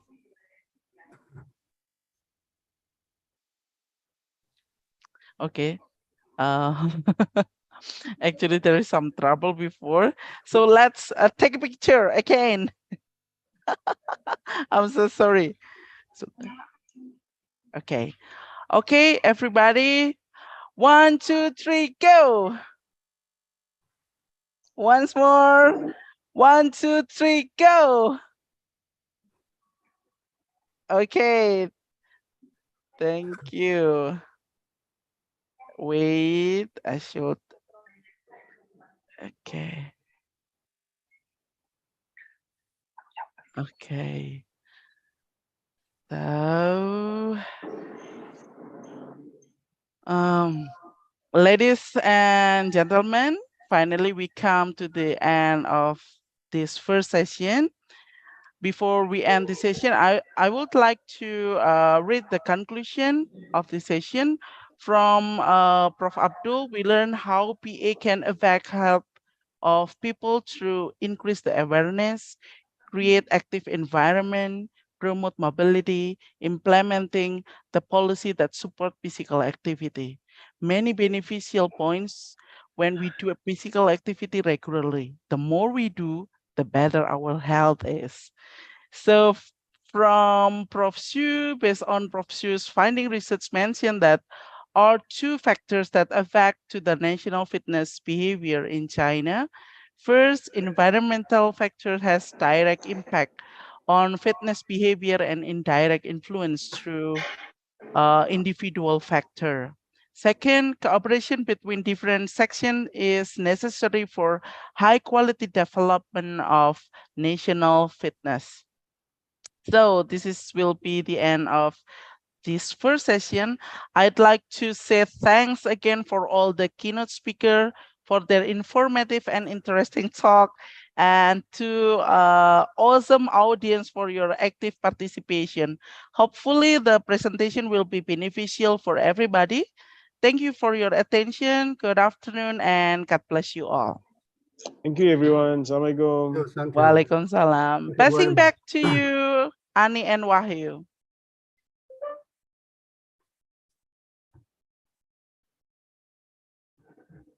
Thank you so much, Ms. Febrita. What an absolutely captivating and enlightening session we have had today. Thanks to our remarkable keynote speaker, Professor Dr. Abdul Halim Mokhtar and Professor Sushima. Ladies and gentlemen, please join me once again in round of applause for the remarkable Professor Dr. Abdul Halim Mokhtar and Professor Sushima. So before we proceed, we invite you to take a moment to relax and refresh. We understand that absorbing all these valuable informations and be quiet intense. So to recharge our minds and energies, we have arranged a short coffee break. During this break, we encourage you to network, exchange ideas, and make new connections. There's nothing like a cup of coffee and friendly conversation to invert our spirits. But wait, that's not all. We have an exciting and engaging sessions lined up to help us get to know each other better and learn more about Universitas Negeri Malang. We'll be sharing a series of captivating videos that showcase the vibrant campus life, academic excellence, and the unique aspects that make Universitas Negeri Malang truly special. These videos will not only provide insight into the academic program and facilities, but also give you a glimpse into the rich culture and vibrant community that thrive within the university's campus. So without further ado, let's take a moment to enjoy this wonderful break. We'll come back at 10:45 AM.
yo, let's rap UM, let's rap more. Hey, PKKMB Lenceng. Ciro lupa. Selamat datang kawan di kota pendidikan, yeah. Universitas Negeri Malang. Belajar di sini untuk cita impian. Salam cakrawala, itu milik kita. Percaya diri untuk raih prestasi, tunjukkan jati diri, wujudkan imajinasi. Bergerak selalu, tak pernah diam, giat berkarya, tercapai cita. Wawasan luas adalah jawaban. That's right. Untuk menggapai masa depan. Pribadi yang bekerti dan saling menghormati pada setiap pribadi tak terkecuali. Kecerdasan adalah kemampuan untuk adaptasi dalam perubahan. Universitas Negeri Malang. Berkarya dan terus berkarya. Universitas Negeri Malang. Lambungkan asa menuju cita. Universitas Negeri Malang. Inovasi tiada henti. Universitas Negeri Malang. Lambungkan prestasi untuk negeri. Belajar itu penting, jangan dibawa pusing.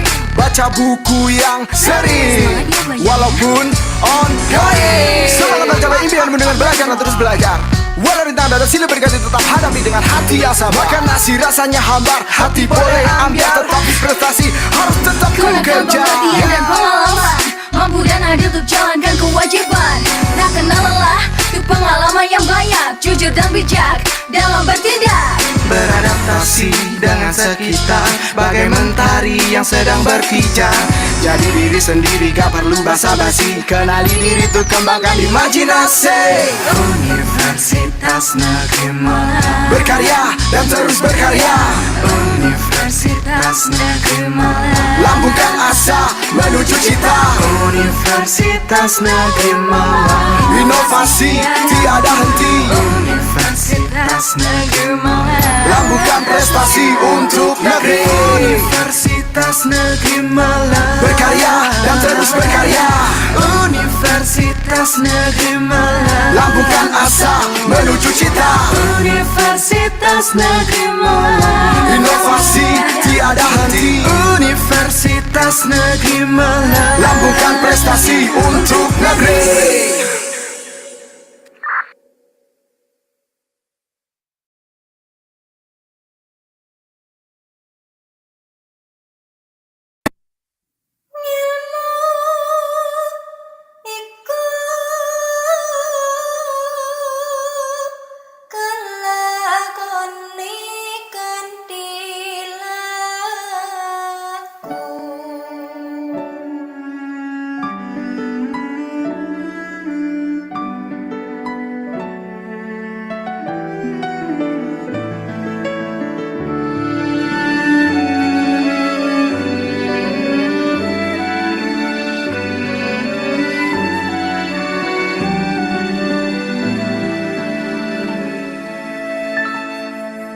Seiring berjalannya waktu, semua bergerak cepat, semakin tak menentu. Seiring berjalannya waktu, semua berubah cepat, penuh tantangan baru. Kami pun terus berpacu, jaga dan meningkatkan mutu. Tiada henti berinovasi, raih prestasi, banggakan negeri. UN berkarya dan akan terus berkarya, memberikan ilmu, membangun nusa dan bangsa, menjadi unggul rujukan untuk semua. Excellent in learning innovation, excellent in learning innovation.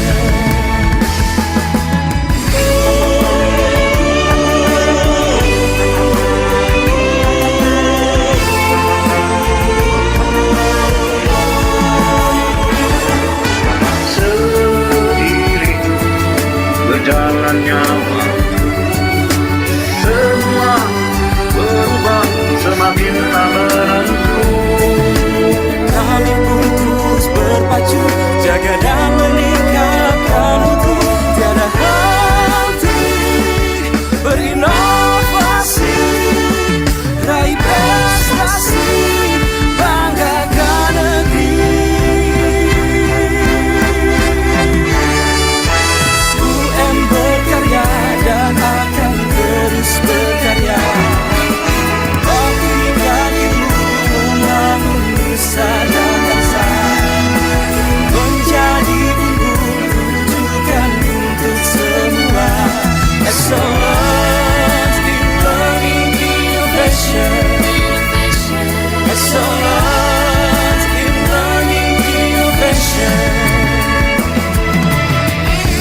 UM The Only One.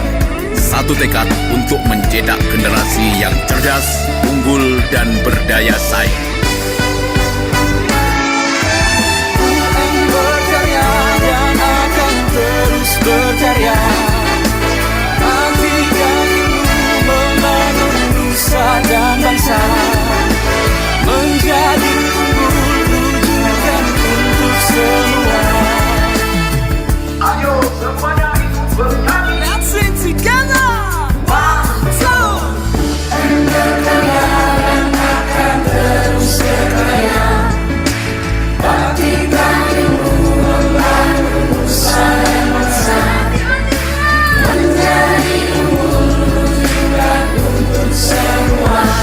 Excellence in learning innovation. Excellence in learning innovation. Excellence in learning innovation. Excellence in learning innovation.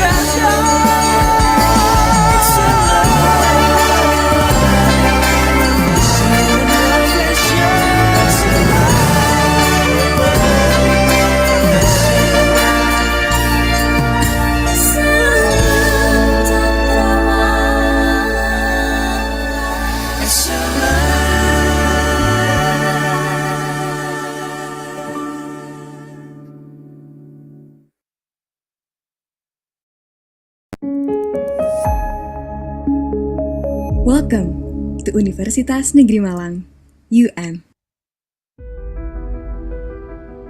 Located in 3 different places, UM provides a comfortable environment for teaching and learning. The main and second campus are located in Malang, surrounded by educational facilities, places for recreation, sports, and business. The third campus is located in the same area as the Shrine of Sukarno, Indonesia's first president in Blitar, East Java. Established on October 18, 1954, UM was born with the name of University of Teacher Education, or PTPG. In 1957, it became the Faculty of Teacher Training and Education, or FKIP. Then, in 1963, it became the Teacher Training and Education Institute, or IKIP. Finally, in 1999, it transformed into Universitas Negeri Malang, which is known to this day. Since its establishment until now, UM has established itself as one of the 12 educational higher education institutions and is included in the 15 best campuses in Indonesia. One of the visions and missions, UM is to become a leading university and an authoritative center of excellence in the fields of science, technology, and education.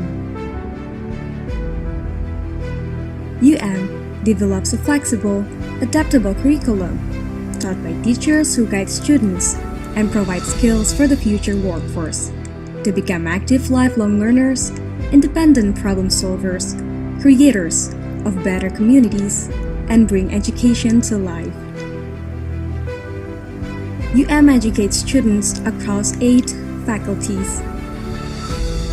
UM also conducts special programs such as postgraduate program and teacher professional program.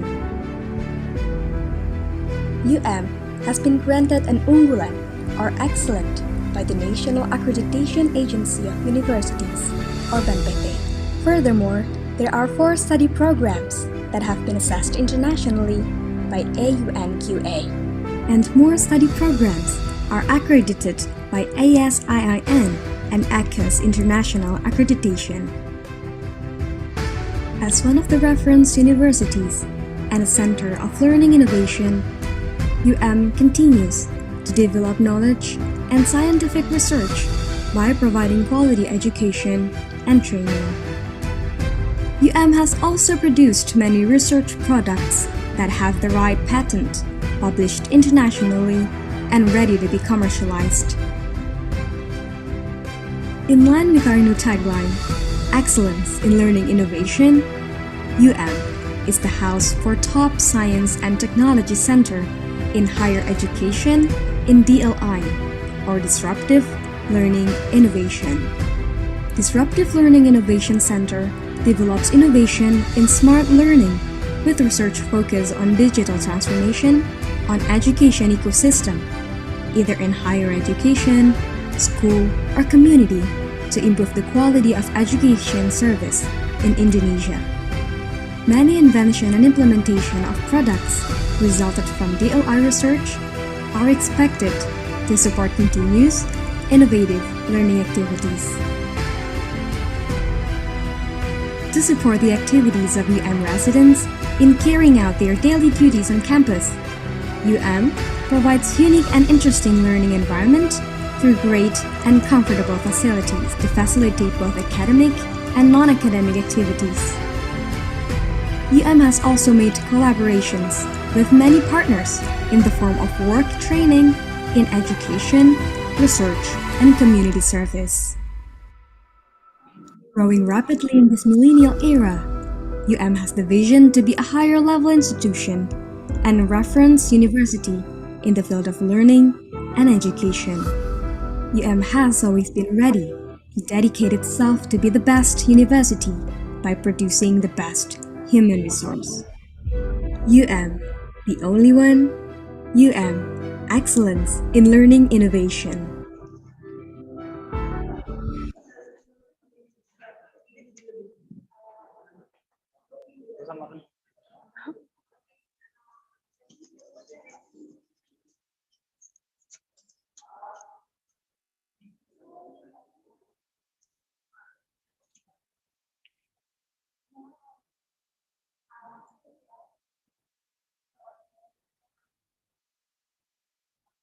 Ladies and gentlemen, let's now begin this session with anticipation and excitement. Please join me in welcoming Ms. Priska Widyawati, Master of Education, to lead us through plenary sessions 2. Hello, Wahyu and Ani. Hello. Hello. Okay, can you hear my voice clearly? Yeah, I hear that. Okay, thank you. Can we start for the second plenary? Yep. Okay. With a background deeply rooted in the sport coaching, Ms. Priska is not only well-versed in the subject matters, but also possesses the charisma and communication skill needed to engage both our speakers and our audience. But before we dive into the sessions, let's take a moment to hear from Ms. Priska themselves. Ms. Priska, could you please share a few words about your thought and feeling as you're prepared to lead us for 2 plenary sessions? Okay, I'm ready for the second plenary session. Thank you. Okay, good afternoon, ladies and gentlemen, esteemed participants and distinguished guests. A warm welcome to the second plenary session of the 7th International Conference of Sport Science and Health. I'm honored to be your moderator for this session. My name is Priska, and together we're about to embark on an insightful journey into the realms of sport and health. In this plenary session, we have the privilege of hearing from 2 eminent experts who will share about the critical aspect and interesting topic of sport and health. But before we begin, let me guide you through the technicalities of the session. Okay, each session will last for the 45 minutes for the presentation, followed by the 30 minutes for discussion. So everyone here, if you have any question, you can write it down in the Q&A box, please. So without further ado, let's introduce our third speaker, Dr. Muarifin MPD from Universitas Negeri Malang, Indonesia. Will illuminate us of a meaningful physical education, learning to produce healthy students of following. And we'll have the privilege of hearing from Dr. Marco Mensing from the Wageningen University and research from the Netherlands, who will be delved into the dietary protein and endurance exercise. So now, Before we hear from the Dr. Muarifin MPD directly, allow me to provide you with a brief overview of their remarkable journey. So, yes, his educational qualifications are as follow. He attained his doctoral degrees for science from State University of Surabaya, Indonesia. And Dr. Muarifin MPD is a lecturer in the Master of Sport Education, Faculty of Sport Science, Universitas Negeri Malang. And he has numerous research. He is an expert in the field of physical education and health. And he is also very active in a various sport organization as a chairman of several institutions. Wow, so amazing. Okay, ladies and gentlemen, without further ado, I invite you to join me in welcoming Dr. Muarifin MPD to the virtual stage. Hello, Dr. Muarifin, how are you today? Sorry. I'm good. Okay. Oh, yes. Okay. I hear your voice clearly enough. Okay, Dr. Muarifin, the stage is yours. Okay, thank you. Assalamualaikum warahmatullahi wabarakatuh. My name is Muarifin from Universitas Negeri Malang. I'm very happy and excited to meet all of you at this international conference. It is a good opportunity for sharing knowledge and experience about sedentary activity issues, especially in students. Today I will discuss about meaningful physical education and physical education teacher professionalism in Indonesian context. Using theory, studies, and experience as a physical education lecturer, I hope that the understanding of the nature of physical education will get better, so that the quality of physical education learning will also get better. My apologies, even though that my English is not good enough. Please allow me to deliver presentation and conduct discussion in bahasa and English. Jadi mohon dimaafkan bahasa Inggris saya masih kurang bagus sih. Okay, I choose this issue because I'm concerned about four things that are occurring in Indonesia is Sport Development Index, physical education performance, physical education learning process, and inappropriate, and continuous professional development implementation. Sport Development Index in Indonesia, the overall score is inadequate. The score is low. This is a date bearing the economic factor, indicating that Indonesians are fine with spending money on things associated with sporting activities, but the outcomes are irrelevant to other factors. Consequently, Sport Development Indonesia Index in Indonesia is in a dire state overall. I believe that Indonesia has embraced a sedentary lifestyle based on Sport Development Index statistic. Humans suffer negative effect from sedentary lifestyle as demonstrated on the slide. Ini adalah efek yang tidak baik kalau siswa kita terkena gaya hidup yang sedentary. Consequently, the goal of this study is to gradually transition from sedentary lifestyle to healthy lifestyle. Physical activity performance on the regular basis and the proper intensity can lead to healthy lifestyle. So, how does physical education contribute to overcoming a sedentary lifestyle, including by creating healthy pupils who engage in physical exercise as a way to optimize all children's potential?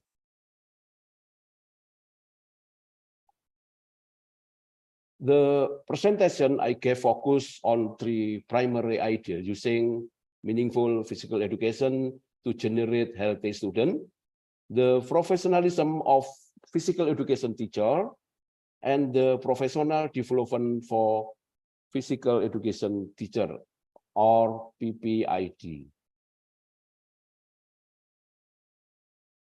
In the study of meaningful physical education, I began to going through the nature of physical education before looking at meaningful physical education learning model. As we all know, physical education is pedagogical approach to education. Physical education through human movement, not education of body, but human. Physical education optimizing student competence and potential. In conclusion, physical education is education through or use moving media. Educating is optimizing all student potential, not only physical potential, but also moral, mental, emotional, social, intellectual, even spiritual potential, so that physical education will lead students become mature and independent individual. Unfortunately, this concept is not fully understood in physical education teacher in Indonesia. Even if it is understood, physical education are not fully able to carry out learning that lead to the correct physical education concept. Konsep physical education yang seperti ini masih belum dipahami. Kalau toh pun dipahami, guru belum bisa menerapkan dalam pembelajaran pendidikan jasmani di kelas. The existence of physical education has been recognized internationally. In Berlin Agenda in 1779, the World Summit of Physical Education reinforced the important physical education as lifelong process. All children have a right to highest level health, free and compulsory primary education, both cognitive and physical development. All children have the right to rest and leisure, play and recreation. The Berlin Agenda was result in declaration. This is declaration of Berlin. This declaration from the basis for development meaningful physical education learning model for healthy human development. In my opinion, based on synthesis and several literature and complemented by experiment in foresting the professionalism of physical education teacher, meaningful physical education learning has four characteristics, namely, physical education learning have to fun, busy, holistic, and flexibility. This is my opinion. Physical education should be fun. Physical education should be fun. Whatever the material was, physical education must be fun. But the fact fun only when the game material like football, basketball. Jadi pembelajaran pendidikan jasmani itu menyenangkan kalau materinya game, not yet fun on the athletic material, walk, run, through, jump.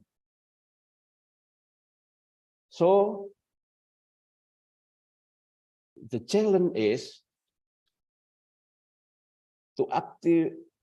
Can the teacher teach athletic that is as enjoyable as playing football?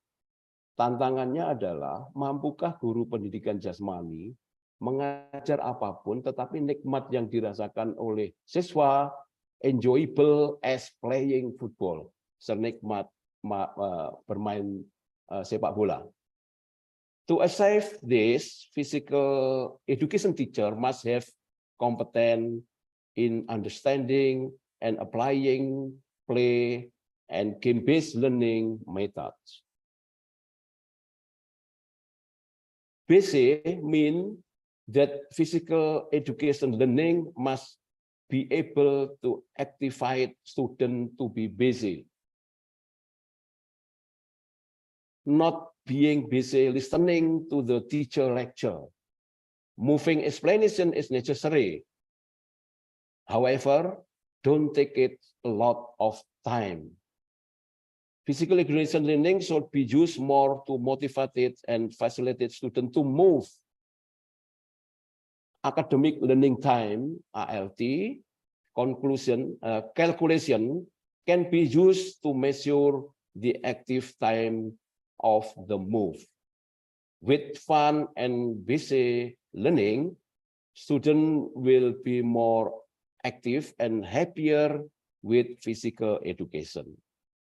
If it is not enough time, students can carry out the tasks at home or the sport club in the community. Holistic or complete learning entail that, despite the emphasis of physical exercise, the primary goal of physical education is create a full-formed individual. No one who is strong not only the physical, but also in the cognitive and affective. The biggest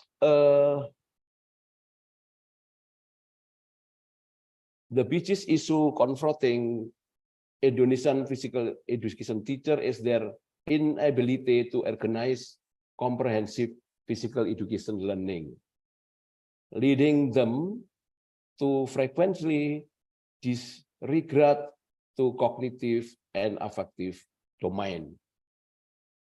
Physical education has been recognized as probability the most significant physical activity contact for development moral character, to be sportsmanship and fair play. Flexible in physical education means when accommodating change and adjustment.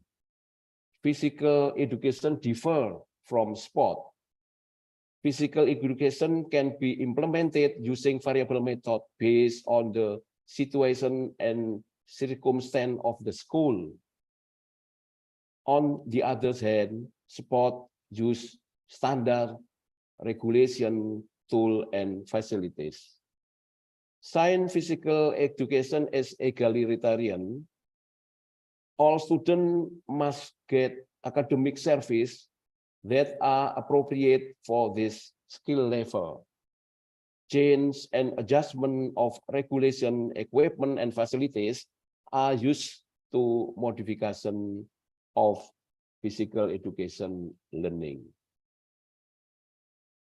Physical education learning that is fun, busy, holistic, and flexible will be effective to develop student healthy. Students who appreciate enjoy movement activities can use the majority of their time at school, home, and in the community to live healthy lifestyle or physical literacy. Physical literacy can direct students toward the right path to be happier and healthier. The benefit that can be obtained includes increasing physical abilities and body fitness, attitude and emotion that motivate active learning, social skill, increasing knowledge and understanding of what, why, how, and when students exercise.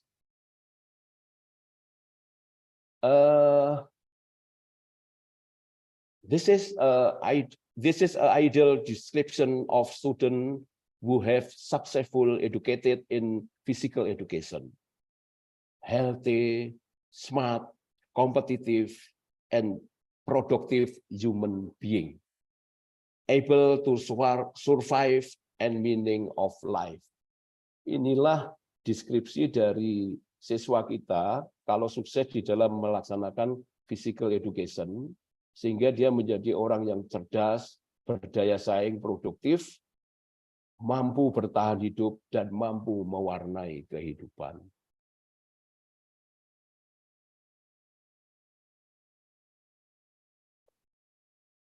The first condition for realizing effective physical education is teacher professional. In fact, an abundance of physical education teachers haven't performed in professional manner. Unprofessional perform casts a negative image or stigma. Stigma is a negative image for physical education teacher. This is a stigma that is often imposed on physical education teacher in Indonesia. Remote teacher, the teacher keep a distance from student, does not mingle with student during learning.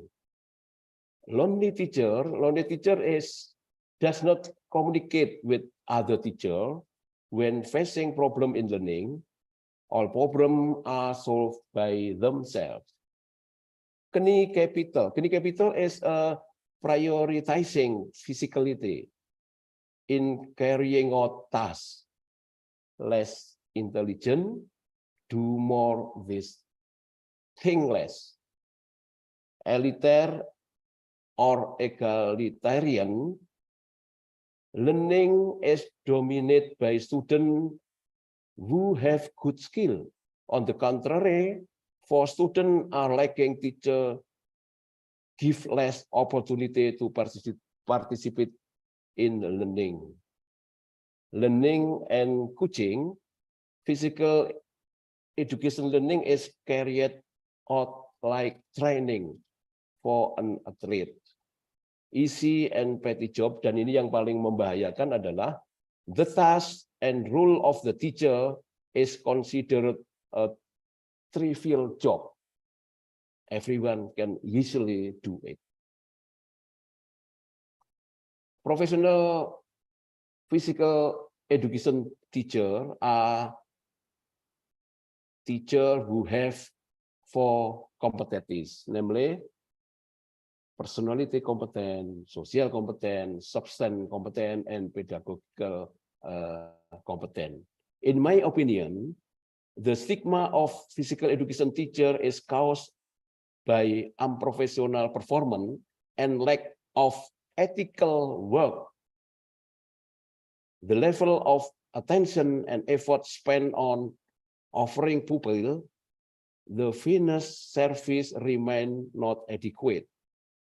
In addition, the willingness to continue learning and improving abilities is still not optimal. This rationale indicate that physical education for professional development for physical education teacher has a greater emphasis and enhancing social and personality competence. This initiative aims to strengthen the work ethic. Sinamo claimed that there are work active that physical education teacher can utilize as a guide to enhance their performance and get to the level of professional teacher. Ada 8 etos kerja yang nampaknya guru pendidikan jasmani harus menyimak ini betul-betul agar dia dapat menjadi professional teacher. Fundamentally, education is noble vocation that must be practiced sincerely and completely, because it will be held accountable both horizontally and vertically, accountable to human, accountable to God. Pertanggungjawabannya tidak hanya sekadar pertanggungjawaban kepada manusia, tetapi pertanggungjawabannya kepada Tuhan yang Maha Esa. We all know that there are level of teacher quality. Mediocre teacher tell, good teacher explain, superior teacher demonstrates, but the great teacher inspire. Physical education teacher can rule by implementing the work ethic. We hope physical education teacher can become superior teacher as a role model for their student, inspiring their student. Whenever teachers are able to organize relevant learning and constantly uphold and improve their professionalism, everything will be accomplished.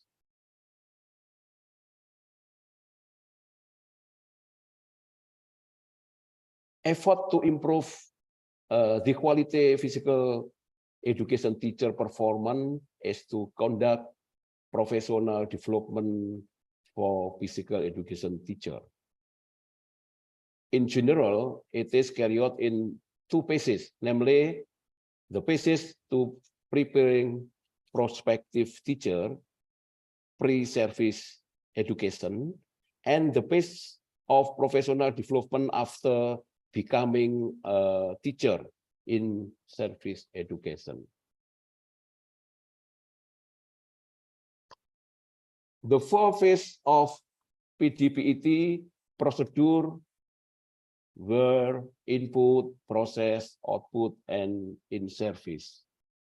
Preparing future teacher is the purpose of the input, process, and output phases of this pre-service education, where professional development for those who have already become teacher is the purpose of the in-service activities. The first activity performed during input phase is selection. The screening process aims to identify new student or aspiring teacher who possesses talent, interest, and potential in the teaching or education field. The shortcoming of selection in Indonesia is that it's only reveal both academic prowess and fail to particularly reveal potential, person, and skill of aspiring teacher. Idealnya untuk menjadi guru, seleksinya memang harus diseleksi secara ketat dalam rangka untuk mengidentifikasi bakat dan minat calon guru, terutama dalam hal dunia kependidikan. During the process phase, service, and conducive academic climate and provided. A teacher education curriculum has also been prepared, which includes knowledge, skill, and competencies in the educational phase. In this space, I propose to strengthen personal competence and social competence as the basis for teacher work ethic. In the input phase, graduates are developed who are ready to carry out their duties and effective and productive teacher. After completing teacher education, PD-PET must continue to be implemented. CPD. CPD can be implemented individually, collegial, communal, and institutional. Individually, professional development for physical education teacher is a personal responsibility. Personal awareness to be continued learning is the basis for implementing this program. Collegial coaching is carried out in the school context. Principal and teacher programmatically supervise learning. Communal coaching is carried out in context of professional organization. The same field of study. Di Indonesia disebut dengan kita punya organisasi namanya kelompok kerja guru maupun musyawarah guru mata pelajaran. This community is very strategic to use a medium for implementing PD-PET. Institutional development is carried out by informal institution, ministry, office of education, or teacher education institution.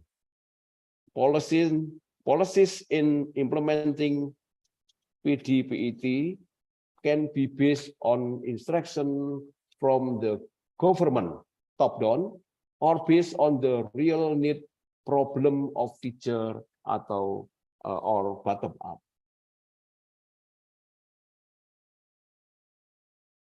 Based on the study and professionalism of physical education teacher, I invite all of you, especially those who care about improving the quality of physical education teacher, to conduct study or research on one, relationship between lack of work, among coaching, level of welfare, and level education with the level of professional of physical education teacher, etc. With this research, the problem of professional development for physical education teacher can be identified and solved, so that appropriate professional development model can be developed to improve the quality of physical education performance. And in the end, meaningful physical education learning can be realized as an effort to develop student healthy. Okay, that's all my presentation, Ms. Priska. Thank you. Okay. Thank you, Dr. Muarifin, for your meaningful presentation. And I think your English is quite good enough. Okay. Of the participant, if you have any question to Dr. Muarifin, MPD, please write in the Q&A box, and it will be discussed after the session of the second speaker. Thank you. Okay. And now we will move to the next speaker. In the session, we have the Dr. Marco Mensing. Hello, Dr. Marco, are you there? Good morning. Yes, I'm there. Okay, thank you. Okay, this is Dr. Marco Mensing from the Wageningen University, Netherlands. He is Yes, yes. He is an expert in nutrition, energy metabolism, and body composition, and protein metabolism quality. And Dr. Mansingh is assistant professor at Wageningen University and is responsible for the research STEM nutrition, physical activity, and sports, and involved in the research STEMs protein digestion and absorption and nutrition and aging. And he is responsible for body composition and energy metabolism methodology in the division of human nutrition and health. So next to academics teaching activities, Dr. Mansingh developed the MOOC Nutrition, Exercise and Sport Science 2021. And he also served as the co-director of the ENLP Essential Seminar. Okay, please welcome Dr. Mansingh. Hi, how are you today, Dr. Mansingh? Good, good. I'm fine. It's early start today, but I'm happy to be here and to talk to you. Yes. Okay, we are very interesting for your presentation next time. Okay, for this session, you will have 45 minutes. Then we will continue to the discussion. Dr. Mansingh will share his research about the dietary protein and endurance exercise, right? Okay, Dr. Mansingh, the time is yours. Yeah, so again, good morning and thank you for inviting me to speak at this Congress, and I'm happy to do so. Maybe first a check, so my sound is okay? You can hear me clearly? Yes, I hear you very clearly. And the screen, so you can see my screen? I just shared my screen. Yes, already look very clear. Okay, so thank you for the kind introduction. And indeed, I'm involved in both the protein topic at our division, as well as sports and physical activity. And today in my talk, I will combine both of them, as I will talk about protein ingestion, and in particular related to endurance exercise, which is research we did a few years ago. And I'm happy to share with you that one. As I said, good morning. It's just after 6 o'clock here in Wageningen in the Netherlands. I think for you in East Java, it's already closer to noon, isn't it? So I will talk about a few topics. So I start with an introduction into aerobic fitness. So what do we exactly mean by aerobic fitness and how can we measure? And I will briefly touch upon the topic of protein ingestion and exercise. And my main part of my talk will be about the impact of protein supplementation on endurance exercise training adaptation. And then, of course, I will end, hopefully, roughly after 35, 40 minutes, and with some concluding remarks on the topic. So let's have a look at the time. So I have roughly till 12 o'clock, if I'm right. As a cardiorespiratory fitness, which is the official name for what we call as aerobic fitness, is important for many people. Of course, we think about the perspective of an athlete that you can see on the left side. So endurance exercise performance, the main component of that one is your aerobic capacity. But we also know that low aerobic fitness is a risk factor for many diseases, so related to obesity, type 2 diabetes. We know that those people are characterized by a low aerobic fitness, which makes them as more sensitive to all kind of complications. And we know also from a clinical setting, and that your aerobic fitness is a predictive value for example, hospitalization and morbidity and mortality. And so for multiple reasons, cardiorespiratory fitness is quite important. So what exactly is cardiorespiratory fitness? Now, basically, and you have to read this picture from the right to the left, basically it's the capacity of our respiratory systems and our circulatory systems to provide oxygen to the muscle and to create energy to perform exercise. And so basically 3 important organ systems are involved in determining aerobic capacity, which is the muscle itself, and in particular, how well can the muscle utilize oxygen to create energy. And creation of energy is, of course, done in the mitochondria within the muscles. Also, the cardiovascular system is quite important, which, of course, circulates the oxygen around the body and delivers oxygen to the active muscle. And we have the ventilation, which, of course, extracts the oxygen from the outside air. Now, under normal circumstances, it's in particular the cardiovascular system, so you're basically your heart, and your muscle, which are the main determinants of your aerobic fitness.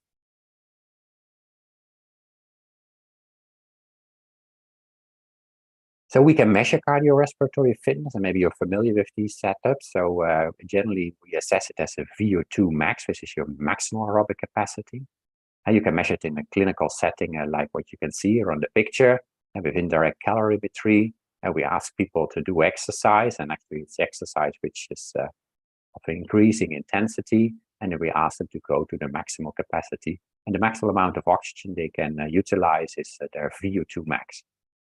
The VO2 max, and people who are active in sports know this concept, so as an important indicator of your aerobic capacity. It's trainable, so the more you do, the more you train, the higher it will be. But there's also quite a strong genetic component. Some people are just born to be good endurance athletes. It's an important factor for endurance exercise performance, but not the only thing. So that means well-trained endurance athletes are also able to exercise at quite a high relative fraction of this VO2 max. So there are multiple factors, but your maximal aerobic capacity is a good indicator. And it's a thing which is often mentioned in this type of studies and also in athletes. So to zoom in a little bit more on this maximal aerobic capacity, as I said, to the two main systems which are involved, you can see my pointer, isn't it? So if I point to the screen, you can see it. Huh? Yeah, we can see that. And yeah, so on the top left, you have the muscle, and within the muscle tissue, the two main aspects basically are the capillarization of the muscle, so how all the small blood vessels which deliver oxygen to the tissue, and the mitochondria in which oxygen is utilized. And so the capillary and mitochondrial density are an important aspect of the capacity of the muscle to utilize oxygen. The other way, oxygen has to be transported from the outside air to the active muscle, and in which in particular the cardiovascular system, and more specifically your cardiac output, is an important factor. And so by activity of the heart, by circulation of the blood, oxygen is delivered to the skeletal muscle. And the combination of this oxygen utilization and delivery, that's what basically determines your VO2 max. And as I said, your VO2 max is an important indicator, not everything, but it's an important indicator of endurance exercise performance. So quick and maybe very fast introduction into the concept of aerobic fitness. But as I said, my talk will be about the relationship between protein and endurance exercise.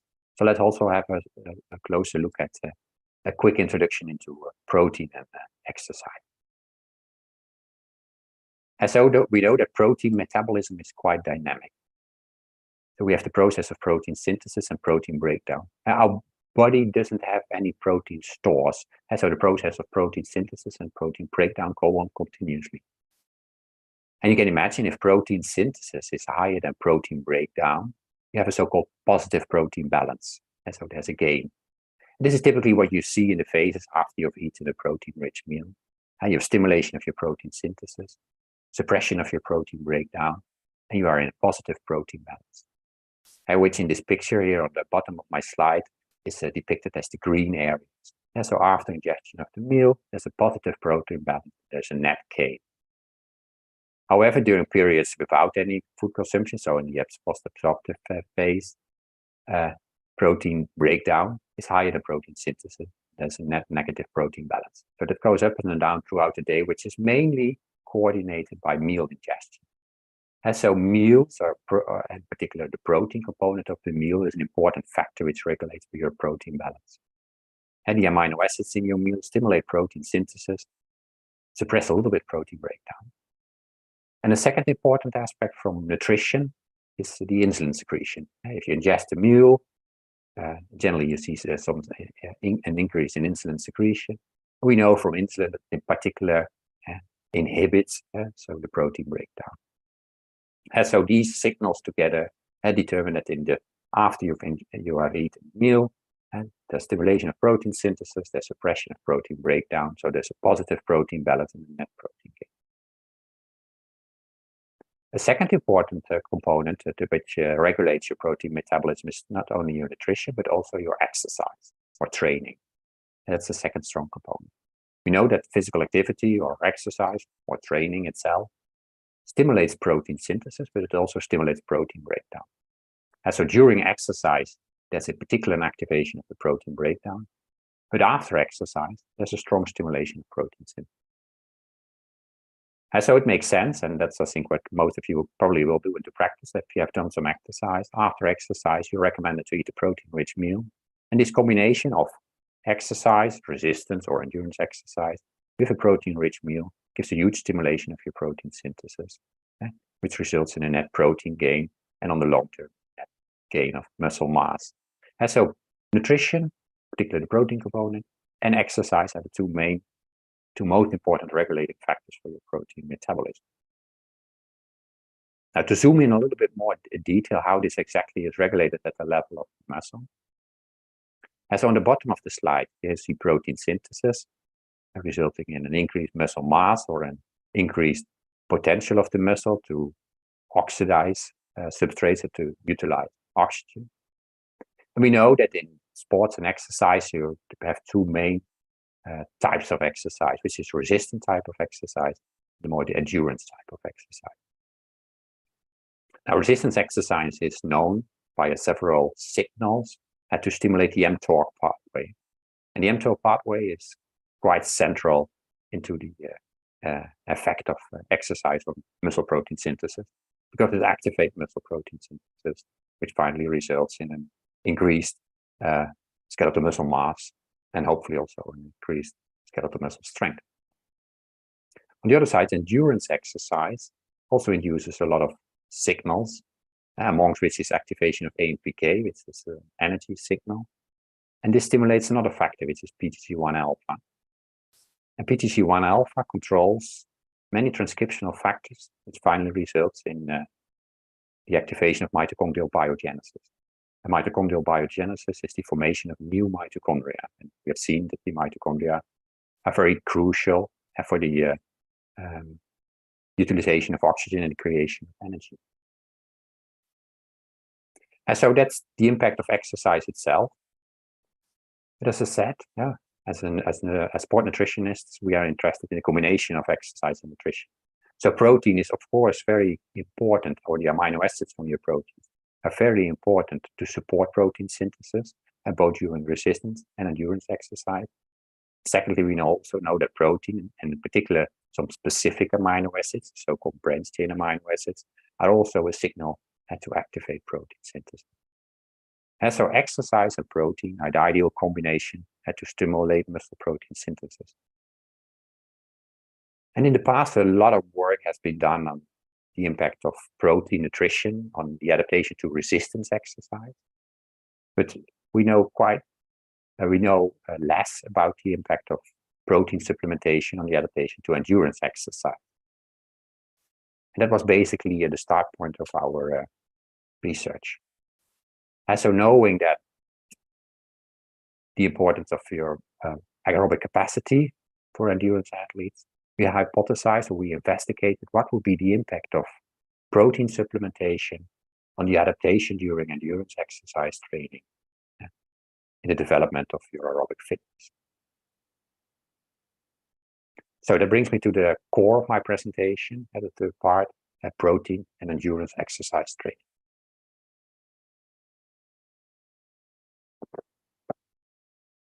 This is work that was done by a PhD student at our division, Pim Knuiman, and it's already published in the American Journal of Clinical Nutrition. So if you're interested in the details, please go there. But we called that study the so-called NPRO study, which of course stands for endurance and protein. And I will guide you through that study and share with you the observations we made during the process. So where we aimed for is to determine the impact of protein supplementation on VO2 max during a 10-week period of endurance exercise training. So that was our main outcome. In addition, we are also very interested in going a little bit deeper into the mechanisms. So we also looked at skeletal muscle oxidative capacity, endurance exercise performance, because as I said, VO2 max is very important, but it's not exactly endurance performance. So we also assessed endurance performance. We looked at hematological factors in the circulatory system, and we measured body composition as secondary outcomes. The primary was the VO2 max. Now, furthermore, as I said, it was a 10-week training program. But we assessed also the impact halfway. So after both 5 weeks and 10 weeks of training, we assessed the impact of our protein supplementation strategy. And of course, we hypothesized that additional protein intake in these athletes would facilitate the adaptive response to endurance training. So there would be a stronger gain, so to speak. So how did our study look like? We performed a clinical trial, so-called RCT, so randomized clinical trial. And we intervened with a protein supplement. So on the top of my slide, on the right side, you can see both the intervention product as well as the placebo product. So they exactly looked identical. So our volunteers were not aware of what they were ingesting. Now we developed a theoretically most effective supplement. So it contained a casein, a milk protein. And we supplied it to our athletes after every training session, and they trained 3 times a week. And we asked them also to ingest it before they went to bed, so pre-sleep, it was on a daily basis.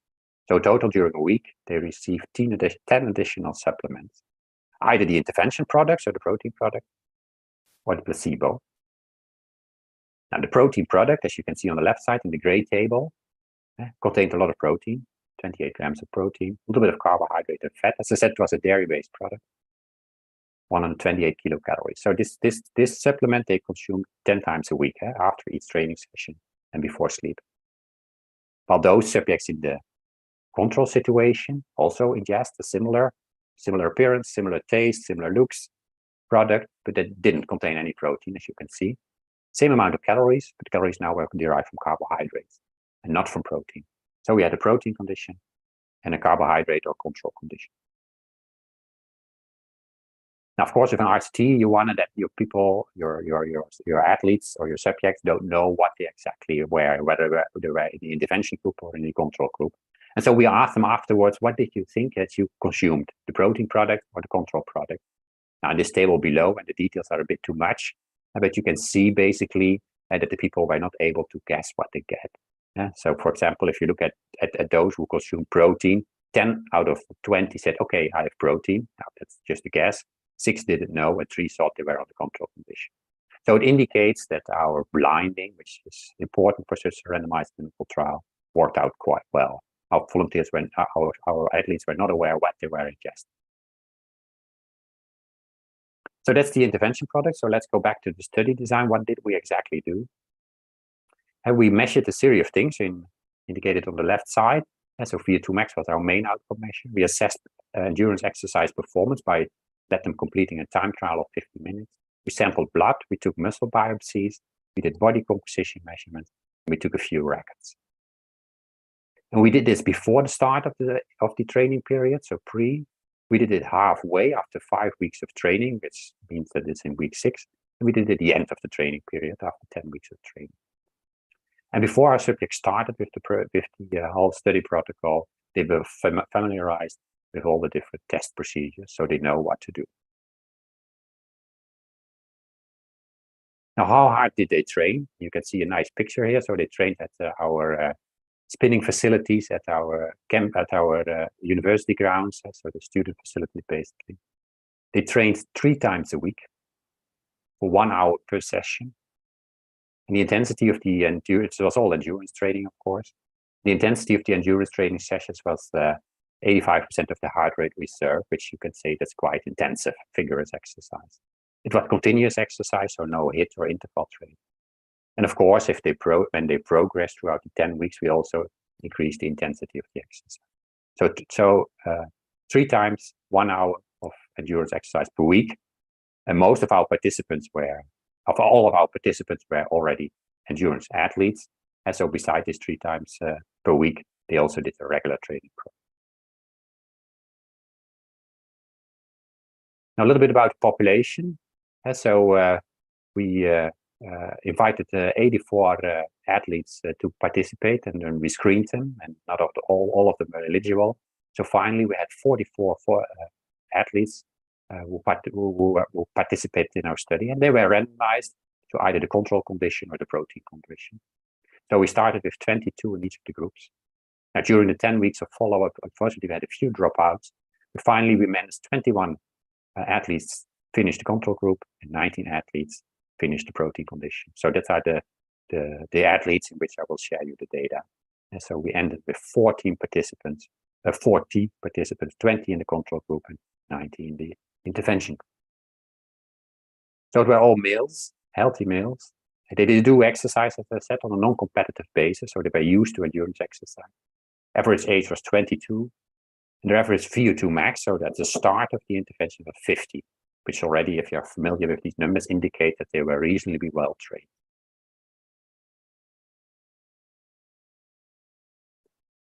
Now let's have a look at our outcome measures. So what you can see in these slides, and also in the upcoming slides, so I will explain, is if you see the 3 bars, it's the white bar is at the start of the study, so before we did start with the training program. The black bar is what we observed midway the program, so after 5 weeks of training. And the gray bar is what we observed after 10 weeks of training. And then we have the 2 conditions, the control situation, the placebo one, receiving the carbohydrate drink, and those with the protein. Now, our primary outcome measure, as I said, was aerobic capacity, so measured by VO2 max. It's such an exercise test. What you can first see on this picture here on the left side of my slide is that throughout the 10 weeks of training in both groups, there was an improvement in VO2 max. And so I think we all know that aerobic fitness is highly trainable. And so that's just the impact of training. If you look a little bit more carefully and also do your statistical analysis, you see that the increase in the protein group is a little bit stronger. And particularly you can see it from the beginning to halfway the program, and from the white to the black bar, you see quite a strong increase in the protein group, while there is a smaller increase in the control group.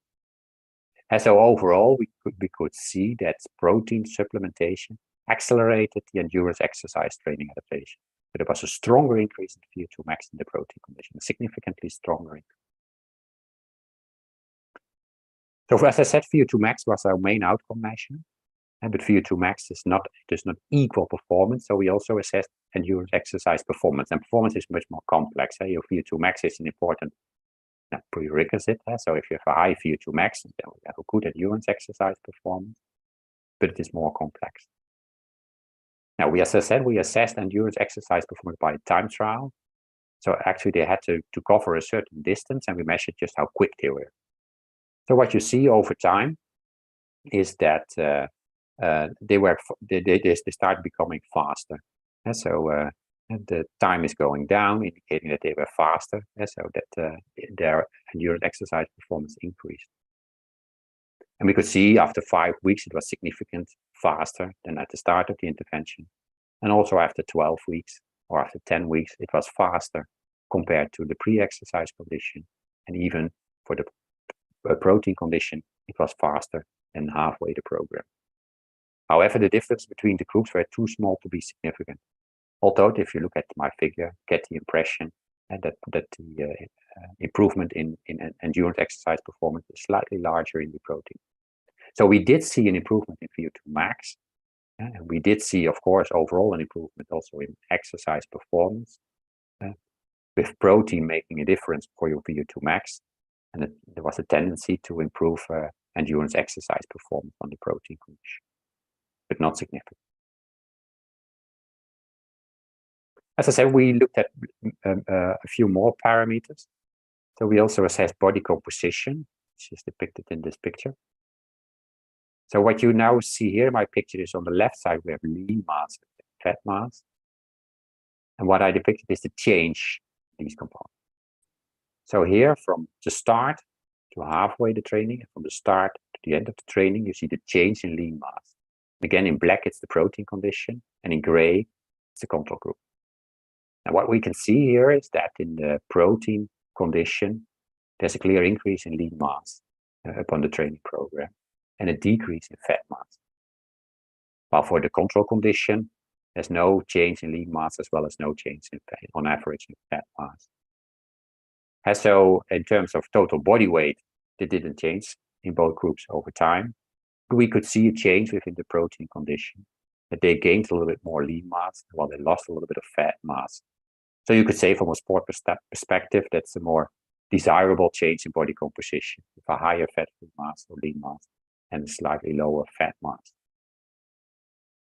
while this didn't happen in the control situation. So we did see some differences in changes in body composition over time between the two groups.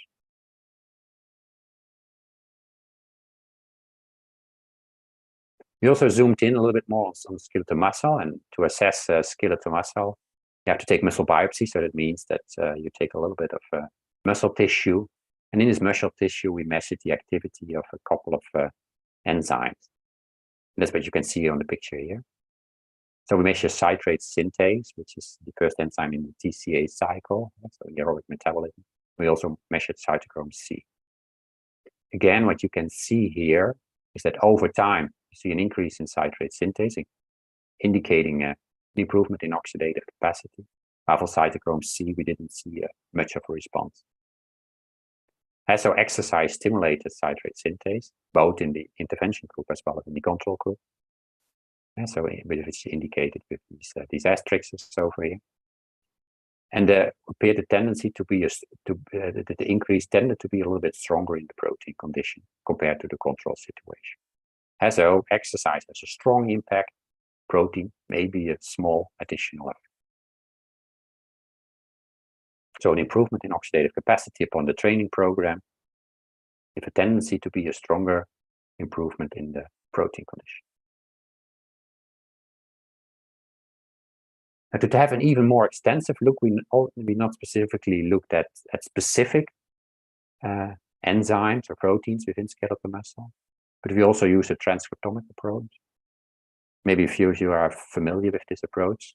So what you basically do is you measure gene expression before training and after training, and both in the protein and control group. Now we did see that quite a few genes responded, and more genes responded in the protein group compared to the control group. But what we also did see is that, in particular, the endurance training caused the improvement. So in both groups, we did see an increase in changes in gene expression, particularly at the level of oxidative phosphorylation, which made sense, and also about extracellular matrix remodeling. But in particular, the training itself was the strongest response. Although, as also seen in the previous slide, changes tended to be slightly greater in the protein group, but not significantly different. So again, the main impact on skeletal muscle gene expression is the exercise component, and to a smaller extent, the protein condition.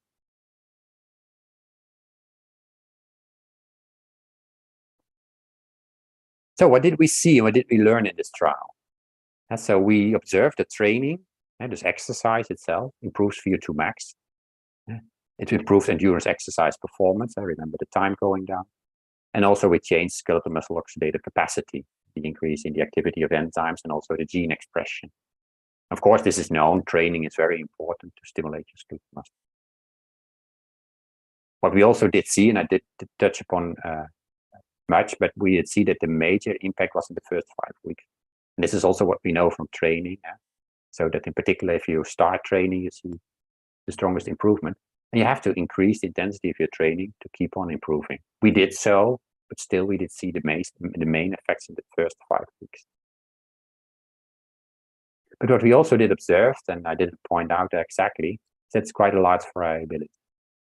And we see some people with strong improvements, and we see other people with small improvement, and even some people without any improvement.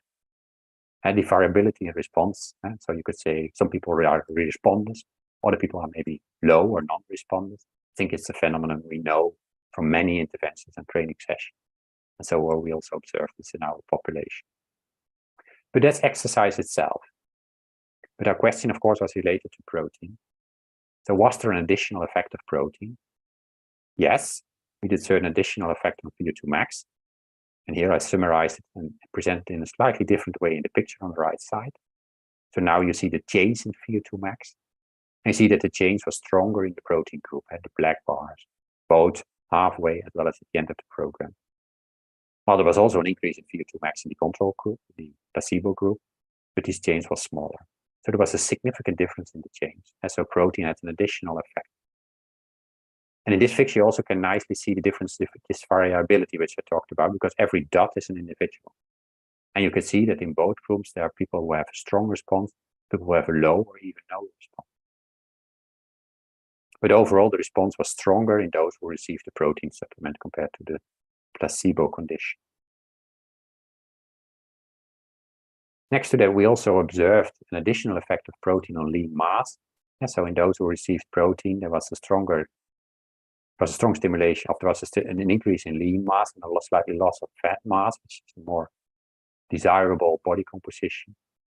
And we observed also that there was a tendency for protein to increase skeletal muscle oxidative capacity. It was not significant, as indicated by the p-value, but we did see some difference. And to a little bit zoom in on these changes in lean mass, these two pictures. And what you can see is the correlation between the changes in every individual in leg lean mass and the changes in aerobic capacity. So those who had a larger change in their leg lean mass, or a larger increase in their leg lean mass, also were those with a stronger improvement in VO2 max. And so meaning that the change in body composition is certainly a factor in the improvement in oxidative capacity. And so just having more lean mass gives you a better oxidative capacity and a higher aerobic capacity and a higher VO2 max. And so we believe that changes in leg muscle mass are one of the factors which explain the differences in aerobic fitness between the two groups. So they basically explain the impact of protein supplementation. And of course, this is what we know. Protein stimulates muscle protein synthesis, stimulates skeletal muscle mass, and also, of course, then stimulates skeletal muscle performance. I didn't show, but we also measured some metallurgical factors like circulating hemoglobin and so on, but we didn't see any impact on that. So endurance exercise training, go back to my picture from the start, which is a combination of oxygen utilization, which is basically muscle and oxygen delivery, which is basically the cardiovascular system. So we did observe from protein supplementation improvement in VO2 max. We did see some beneficial, some desirable changes at the level of skeletal muscle, so an increase in lean mass, a tendency for an increase in oxidative capacity, which could underlie our improvement in VO2 max. So protein supplementation elicited greater gains in VO2 max and stimulated lean mass. It did not significantly improve skeletal muscle oxidative capacity, and during performance also we did see a trend. So we concluded that protein supplementation seems an effective dietary strategy to enhance the adaptive response to training. So training still is the king, but some addition of protein can even further stimulate. And as I said, if you're interested in even more details, please have a look at this paper in the American Journal of Clinical Nutrition from a few years ago. Now, final part of my talk. We have still some time left. And so this was our study, but we were not the only one investigating this topic. A few years after we published, there was a systematic review and meta-analysis published on this topic, the impact of protein supplementation and the adaptations to endurance exercise. And my PhD, Pim Knijman, he was involved in that meta-analysis and systematic review. It's published in Clinical Nutrition in 2020. So they searched for all randomized trials, which included adult participants and with or without a disease. So we had healthy young participants, but also studies were performed with people with a disease. And assess the effectiveness of protein supplementation during training, which at least should contain an endurance component. And all these trials, which for the inclusion in the systematic review and meta-analysis, should contain a protein supplementation and a control condition. And the control condition could either be a placebo, like we did, or no supplement. And furthermore, as outcome measures, they should have measured aerobic capacity and body composition and/or exercise performance. Now, based upon these criteria, the authors of this systematic review identified 19 studies, which could be included, and ours, of course, was one of them. So let's have a look at what they observed. So from these 90 studies, quite a few measured VO2 max, so maximal aerobic capacity. So here you can see the different study, and here for reference is our study from Knijman 2019, but there are more. And here you can see the effect it was observed in the individual studies, which favors protein. So then you go to the right, or favors the non-protein condition. Now, what you can see for the different studies, there are different results. Some studies, like ours, clearly showed an effect of protein supplementation on the change in VO2 max during exercise training, and some had even a stronger effect than ours. Some had a small effect, and some were just about zero. But overall, when they combined the information of all these trials, there was a small but significant effect of protein supplementation on the change in VO2 max during endurance exercise training. So concluding, actually confirming what we observed, that there's an advantage of additional protein supplementation. A nice thing which they also did in this meta-analysis is breaking down the groups and looking at specific subgroups. So for example, here on the top, you see age as a factor, and they looked at, okay, some of the studies contain relatively young participants, which was ours. And so our participants were on average 22, which is way below 50 years. And some studies contain some older participants. Now, in both age groups, the effect was similar. So age is not really a factor. But as pointed out by my arrows, there are some factors which were related to the success of the intervention. So your baseline VO2 max, so meaning how good was the aerobic capacity of the participants at the start of the study. And so those with a relatively high starting value, so above 39, remember for our population it was 50, so our athletes were quite well trained. The impact was much smaller. But those with a relatively low starting, so those with a low aerobic fitness, and think about more sedentary people or people with obesity and overweight, the impact was much stronger. And so suggesting that additional protein supplementation has even a stronger effect in those with a low aerobic fitness compared to those with a high aerobic fitness. It makes sense because those with a higher aerobic fitness are already quite well trained. And we know that the more you train, the smaller the gains. Two other factors which were related to the intervention is the amount of exercise which was done during the study. And so with smaller volumes of exercise and a lower intensity, generally the impact of protein supplementation was large. And so from this subgroup analysis, you can conclude that maybe such a protein intervention in combination with endurance exercise training is more effective in those who have a low starting value and have a relatively modest training program. And so then you can really enhance the adaptive response, while in those who already are quite well trained and do an intensive training program, and the additional effect of protein supplementation is much smaller.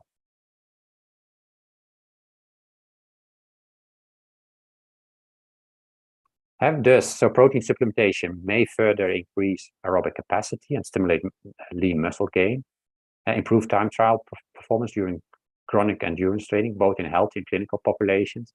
And in my opinion, this meta-analysis showed that the impact is maybe stronger in more clinical population. And I think this is also one of for me, the important message of this systematic review, that we should combine endurance training or aerobic training and protein supplementation, maybe in people who are, who have a lower aerobic fitness.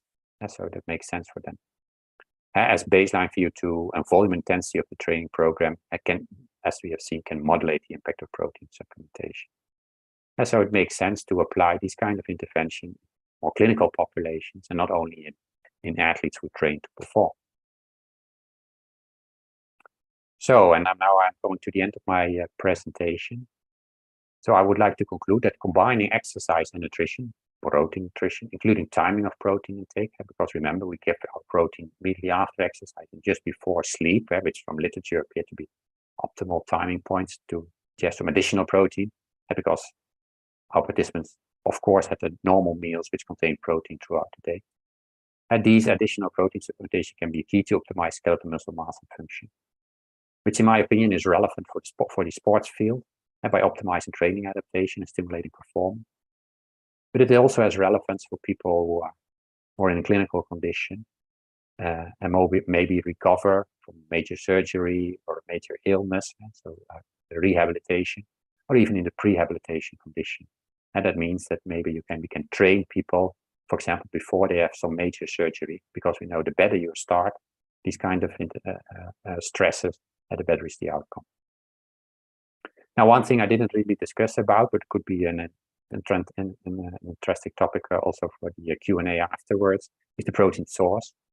So we use the synthetic dairy component, in particular casein protein. We know that's a high quality protein with a good amino acid composition, but it's an animal protein, and nowadays more people are searching for plant-based alternatives.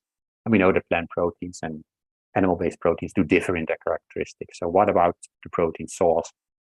Does it differ when you look at plant-based protein compared to animal protein?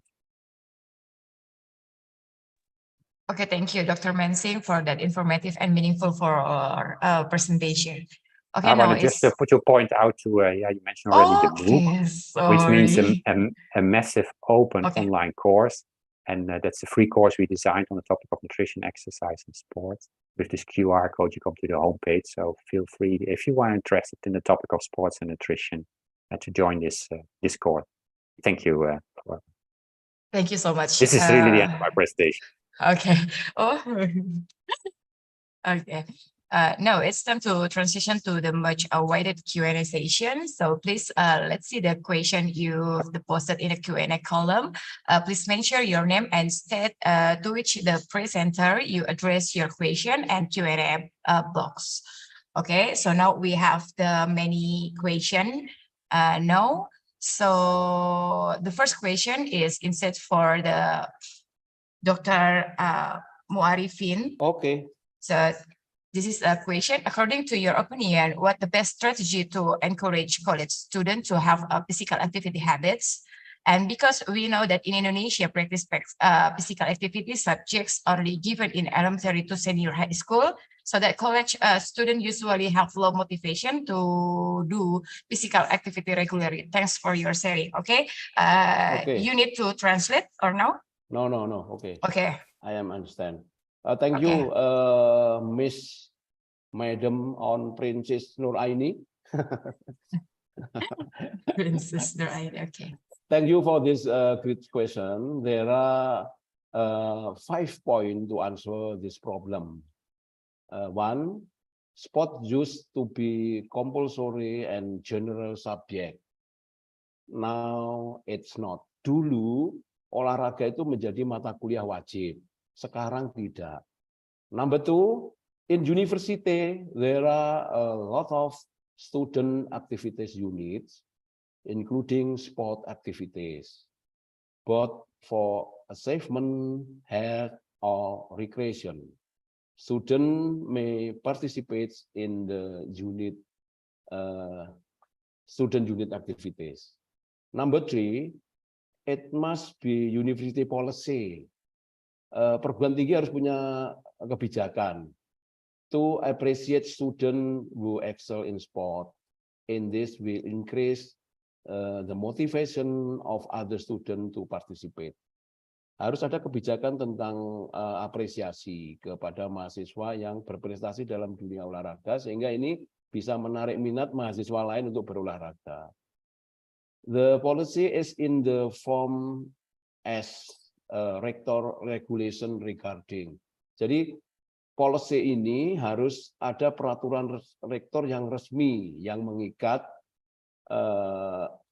regulation regarding appreciation and recognition.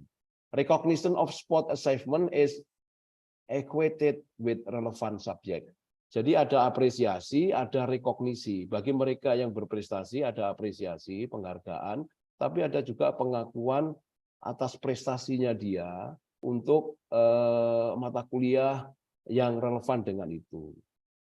Number 4, university must provide sport facilities, open space, sport training for student, and event competition, so that they are comfortable and eager to do the exercise. Jadi universitas harus menyiapkan tidak hanya sekedar fasilitas, tapi juga ada event-event yang menjadi wadah mereka untuk mengekspresikan latihan-latihannya. If necessary, sport is made general subject again. Jadi kalau perlu untuk sekarang, olahraga bisa dijadikan mata kuliah yang wajib lagi, seperti zaman dahulu. That was my answer, Nuraini. Thank you. Okay, thank you so much for the answering, Dr. Muarifin. Is it clear enough and complete, Mrs. Aini? Okay, I think clear enough, yeah. Okay, so now we move to the Dr. Mansing. Any question from the participant? I think the questions are almost similar, so I will summarize in general.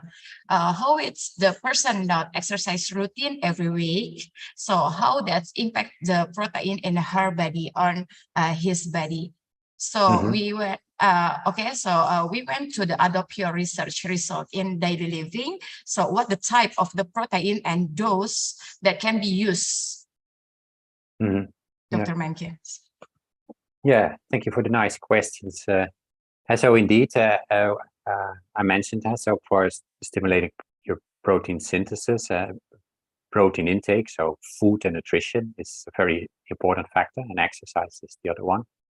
And so if you don't exercise and just take protein nutrition, this will have an impact on your body composition. It depends a bit on what your regular protein intake is. And so we know that recommendations for protein intake for non-exercising people are 0.8 grams per kilogram body weight per day. And if you have a relatively low protein intake and you would eat more protein, I think you will see an increase in mass, in muscle mass, and lean mass. So, but if you already have an adequate protein intake, I don't expect that some additional protein intake will even increase it more. I think then you should combine it with exercise, as we know that exercise and protein nutrition can work together and stimulate protein synthesis even more. And so my talk, of course, was all about the combination of exercise and protein nutrition. Okay, in our study, we used a supplement, which was a dairy-based supplement. But you can also achieve, in my opinion, the same effects with normal foods. So yeah, in the Netherlands, we are quite dairy lovers. We eat quite a lot of protein with dairy products. And so things like milk and quark, which contain a relatively high amount of good quality protein, are just regular foods which can be used instead of a supplement. And so with normal foods, you can also achieve this effect. And yeah, the amount. So we know from quite a lot of research that the optimal amount to stimulate muscle protein synthesis is roughly 20 grams, or 0.25 grams of protein per kilogram body weight per day. And so if you have a meal which contains roughly between 15 and 25 grams of protein, then you will maximally stimulate your muscle protein synthesis. And so it depends a bit on your body size. And if you do this by every meal, maybe after training, so you have 4 or 5 times during the day, you have optimal stimulation of muscle protein synthesis, and this is the most ideal scenario. Yeah, but type of protein, I'd always talk about high quality protein. And the quality of a protein depends on 2 factors. First of all, is the amino acid composition. And so we know that you need the essential amino acids because the body can create them. And so the essential amino acids should be obtained from your diet. So good protein source should contain all the essential amino acids. And generally, animal-based proteins have a higher essential amino acid content than plant-based protein. And even some plant-based proteins do lack specific essential amino acids. But on the other side, if you combine, and of course, if you eat a meal, you don't eat a single protein source. Maybe you combine rice with beans. And those amino acids which are relatively low in rice are high in beans, so you can compensate these things. And so plant-based proteins can also be a good source. And the second aspect of protein quality is its digestibility. And so that's how well our body is able to digest the protein so that the amino acids are also available for the body. And the more complex and the more plant-based the protein source is, the harder it is for the body to digest. And so, for example, fibers and cell walls, which you typically see in plant-based proteins, reduce its digestibility.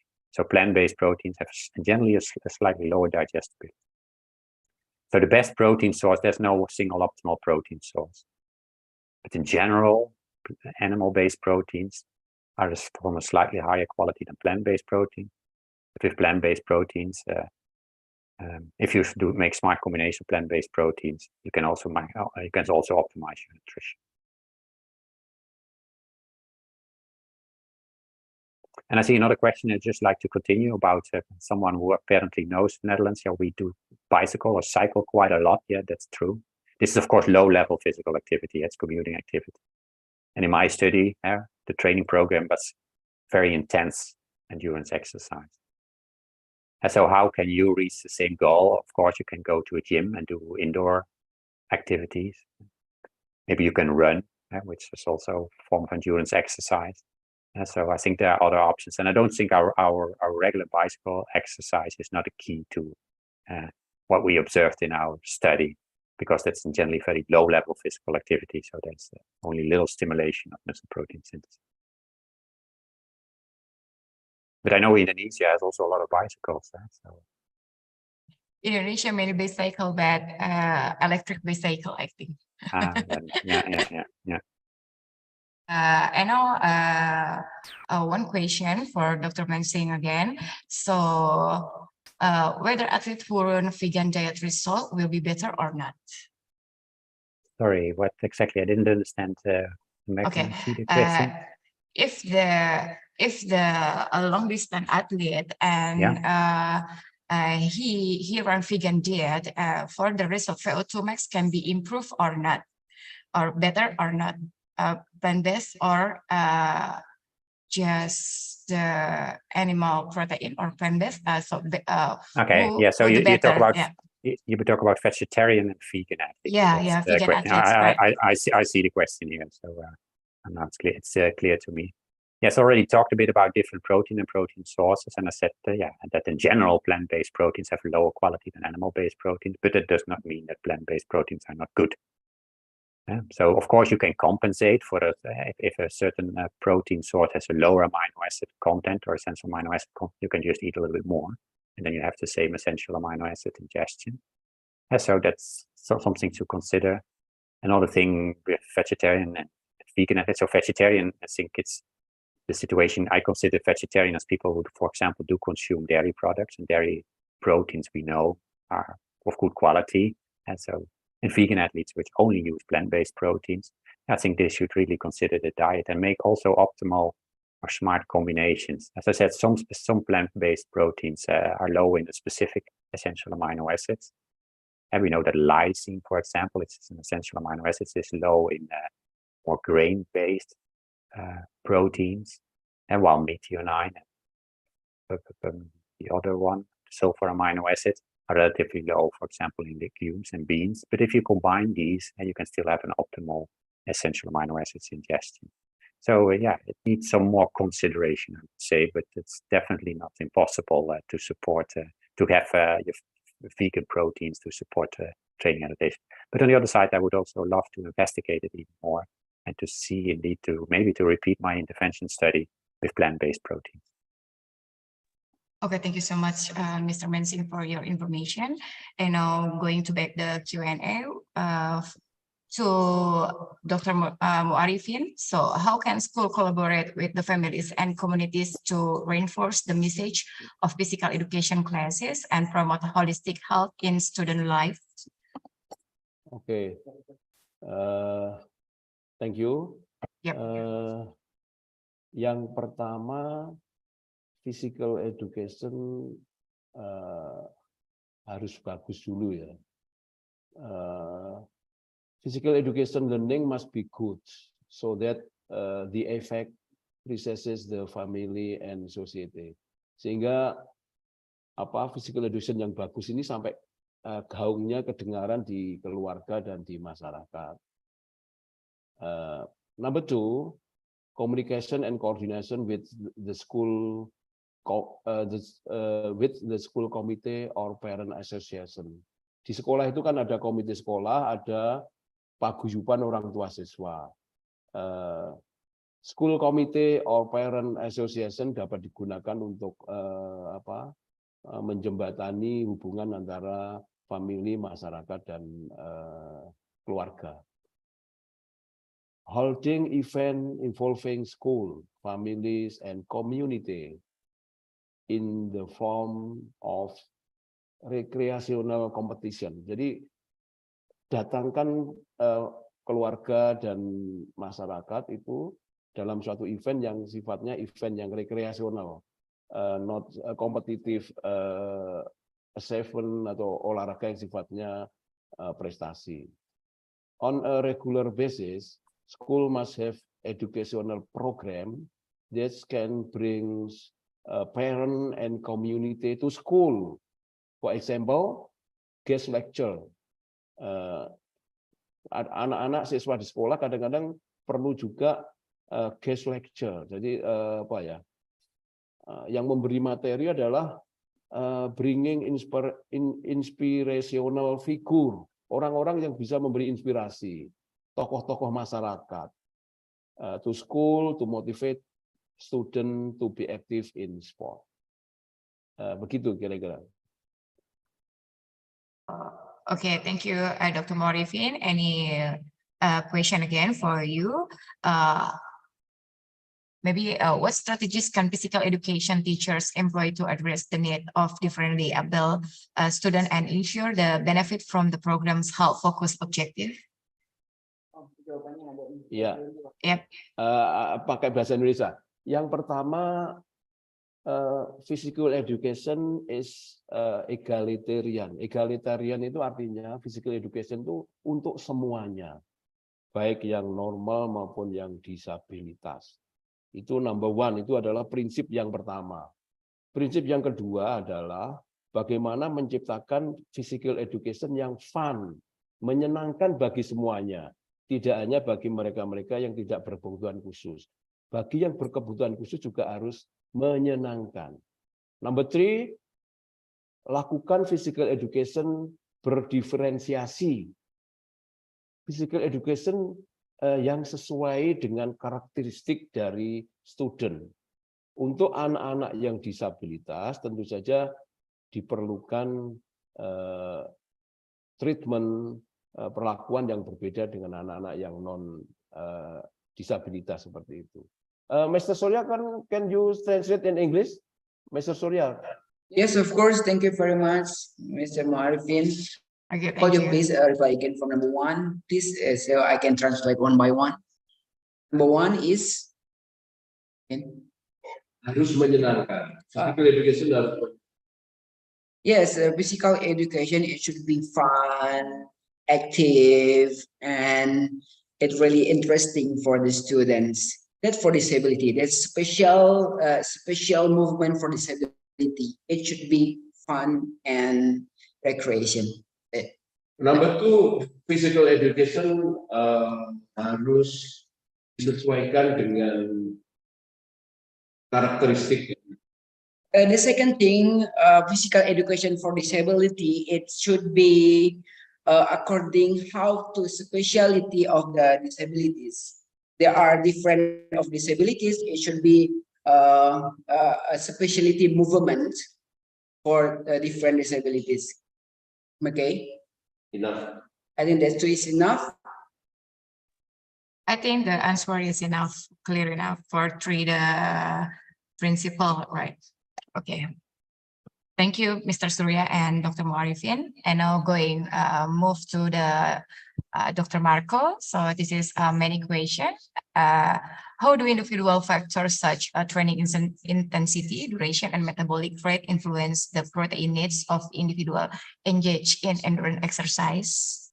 And from the Miss K. Kurniati, I wonder if environmental factors such as weather, we only have a rainy season and summer will influence the nutritional intake and cardio level. Yeah, okay, yeah, I see the two questions, so thank you. So first of all, about the different aspects of training duration, metabolic rate. I think what we know from studies is that for your protein needs, what the main components would be is your body composition. You can imagine if you are larger, if you are heavier, you have a larger muscle mass, so maybe protein requirements are slightly higher for maintenance. And so on average, if we recommend athletes to ingest between 1.2, 1.3, up to 1.8 grams of protein per kilogram body weight per day. And I would say that people who are engaged in endurance exercise are more on the lower level. And those who are active in resistance exercise and really have the goal to gain muscle mass, and they are at the higher end of this spectrum. And so type of training, resistance versus endurance, but also your goals. I think your goals are always important for your nutritional strategy. At a certain point, if you want to grow, if you want to improve, if you want to increase muscle mass, of course, protein intake should be higher than when you're in the maintenance phase. Yeah, metabolic rate, of course, is related to someone's body size. And so if you are larger, of course, you have a larger muscle mass, larger protein mass. And so that requires probably just slightly more proteins. And that's why I give this recommendation between 15 and 25 grams of protein per meal or post-exercise, and for 15 grams for the smaller female individual, 25 for the larger guys. And the second thing was related the second one is environmental factors. So it's a bit hard, of course. I don't know whether environmental factors as such have an impact, but of course your environmental factors determine what you do. And of course that's known. We know that people, if you look at body weight, it cycles throughout the year. And here in the Netherlands, we have during winter, it's cold and dark. And so people do less physical activity, take less the bikes. And of course, then we see body weight increase. And I can imagine, I have been in Bali, Indonesia. We had a dry season and it's very pleasant to be outside. But I can imagine when it's rainy and when it's warm, it's harder to do exercise. So of course, so the environmental factors will determine what you do in terms of physical activity, and this has an impact. And we know that exercise is very strong to stimulate training adaptation, but also physical inactivity also has quite an impact. And so maybe you recognize if you stop training, you quickly lose all the advantage of your training session. And if I may continue, I see another one for me at the bottom of the Q&A. Yes, so you can continue the answering. Okay. Would you specify more genetic component of the VO2 max? Yes. So I always use a very nice example, which is not completely true, of course. But we know that roughly 60% of your VO2 max is genetically specified. And so we know that, for example, I don't know if you're interested in cycling, professional road cycling, but we have now a very good Dutch road cyclist, which is Mathieu van der Poel. And his father, and as well as his grandfather, were also excellent road cyclists. And so it's an easy example of how genetics are important. But we know that things like muscle fiber composition and muscle fiber types, within the muscle, we have type 1 fibers, type 2 muscle fibers. In particular, the type 1 muscle fibers are the oxidative fibers. And good endurance athletes have a lot of type 1 muscle fibers. This is really genetically determined. And so you are born to be an endurance athlete, but it doesn't mean that you don't have to train, because you have training still is so you can be born with a potential, but you have to train to really develop that potential. So basically, the estimates are, but it's very hard to say that 60% of your aerobic capacity is genetically determined, 40% is trainable.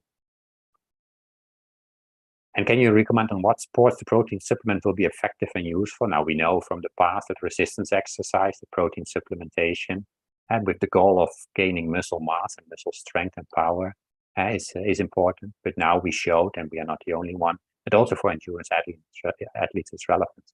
Although there will be different proteins. So endurance athletes in general don't have big muscles. And so an increase in muscle mass is not really what is desirable for an endurance athlete. It's more about function. So you have different types of proteins within the muscle. You have more what we call myofibrillar proteins, which are related to structure and volume. That's typically what you train with resistance exercise. And you have more the functional proteins, I would say, or oxidative mitochondrial proteins. And this is typically what is trained by endurance exercise. And because we know that exercise and training is very specific, you gain what you train. Okay. Thank you, Mr. Marco. Maybe this is the last question from Ms. K to Dr. Muarifin. I'd like to have a question to Dr. Muarifin. Why most parents in Indonesia restrict the children to involve in sport? Why they tend to push their children achieve more in the academic aspect rather than comprehensively attain both academic and active healthy life, like that? Okay. Orang tua kita di Indonesia masih belum memahami multiple intelligence. Okay. Multiple intelligence ada yang kecerdasan kinestetik, ada kecerdasan akademik.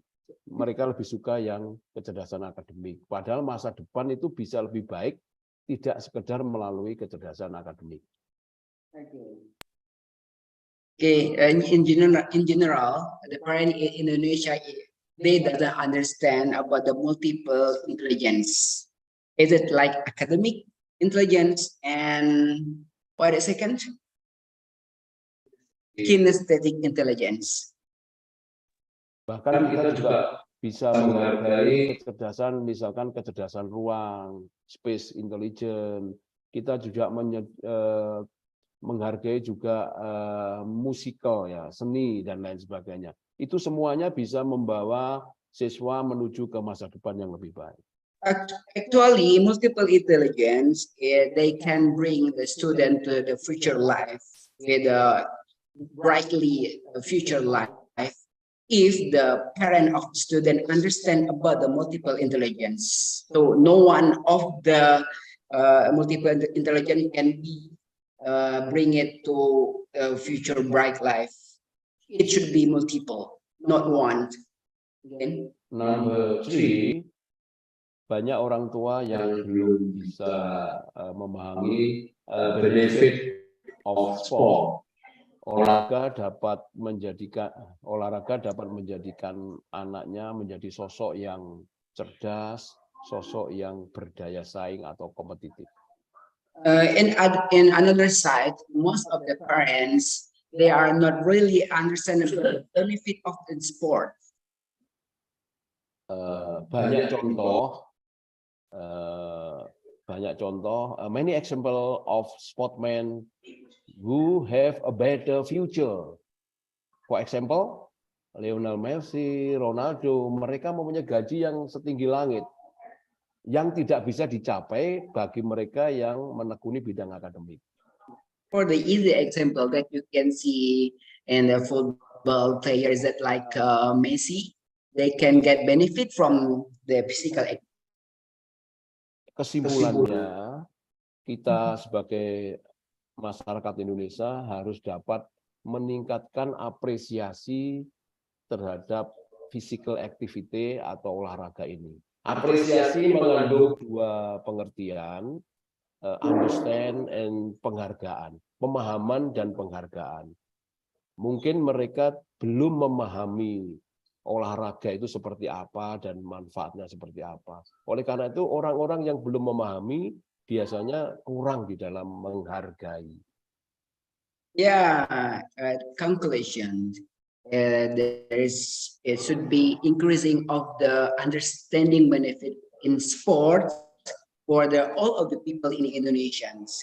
There are two kinds of the understanding benefit in sport. It should be shared in Indonesian people. First is understanding how the benefit, and the second is achievement.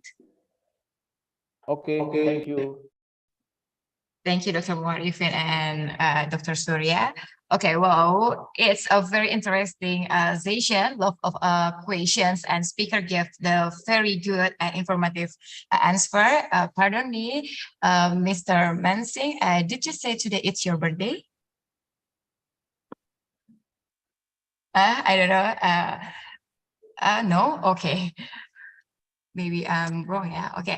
So, ladies and gentlemen, distinguished delegates and respected speaker, as we draw near the conclusion of the insightful second plenary session at the International Conference on Sport Science and Health, I would like to extend my gratitude to each and every one of your active engagement and full participant for the session. So, before we end this session, I would like resume the conclusion of the session from the Dr. Muarifin, an outline description of health condition in Indonesia, where there is a need for improvement in physical education, right? And where everything must be integrated so that I can improve welfare in Indonesia, and we need variation and refreshing knowledge in theory and practice for the teacher, especially sport teachers, to make a material for material, fun, and enjoyable. Okay.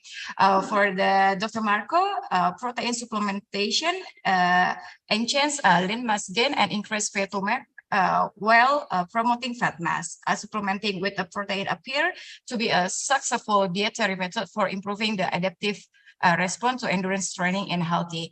For those who are not athletes, you can combine a variety of exercise and high quality protein for a better life. Okay.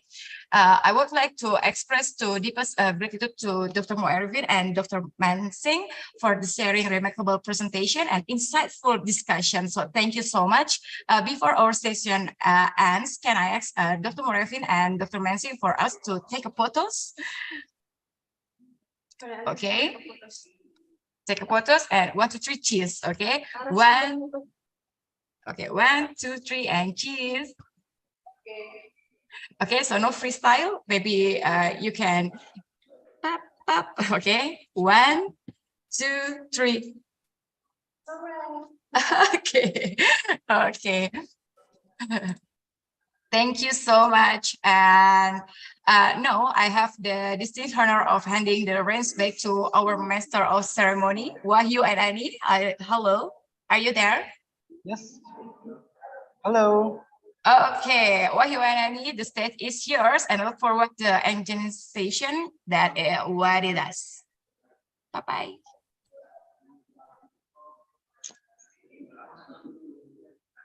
Thank you, Ms. Priska.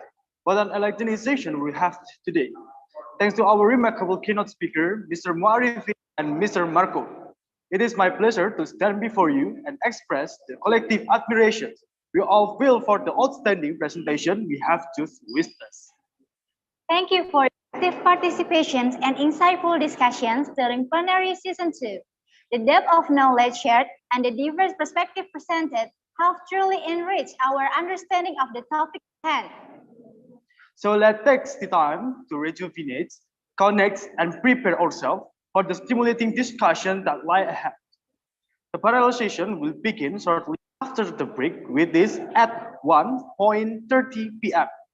So please be sure to make your way to the designated room promptly to make the most of this opportunity.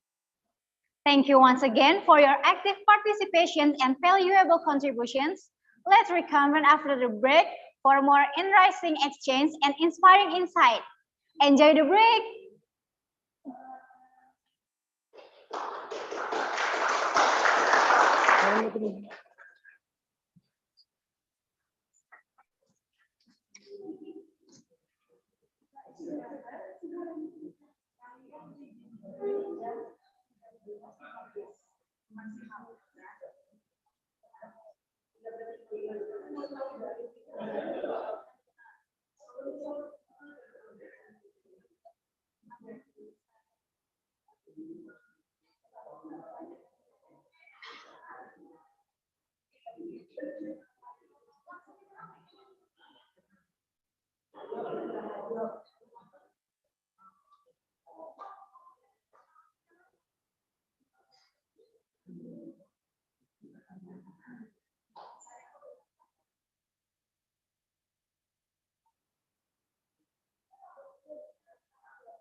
bergerak cepat semakin tak menentu.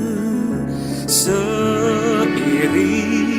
berjalannya waktu, semua berubah cepat, penuh tantangan baru. Kami pun terus berpacu, jaga dan meningkatkan mutu, tiada henti berinovasi, raih prestasi, banggakan negeri. UN berkarya dan akan terus berkarya, baktikan ilmu membangun nusa dan bangsa, menjadi unggul rujukan untuk semua. Excellent in learning innovation, excellent in learning innovation.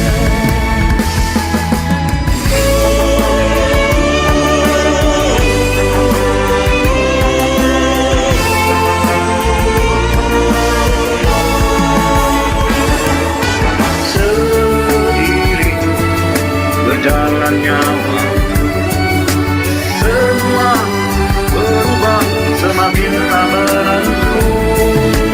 Kami pun terus berpacu, jaga dan meningkatkan mutu, tiada henti berinovasi, raih prestasi, banggakan negeri. UN berkarya dan akan terus berkarya, baktikan ilmu membangun nusa dan bangsa, menjadi unggul rujukan untuk semua.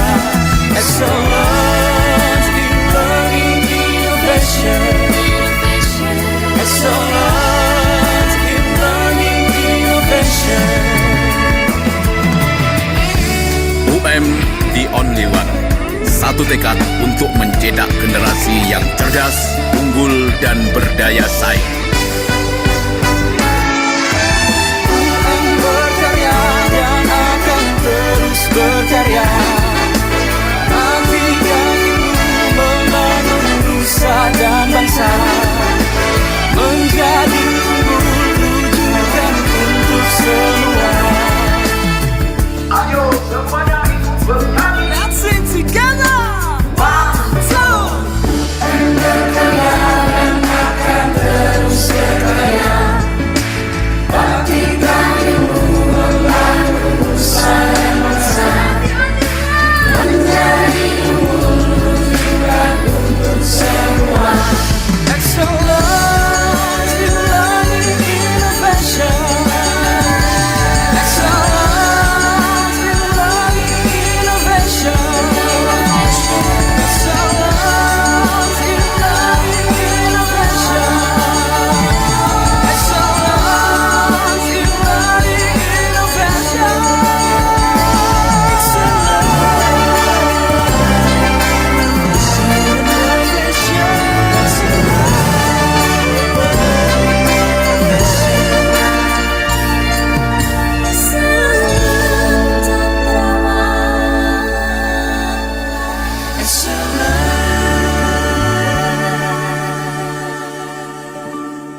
Welcome to Universitas Negeri Malang, UM.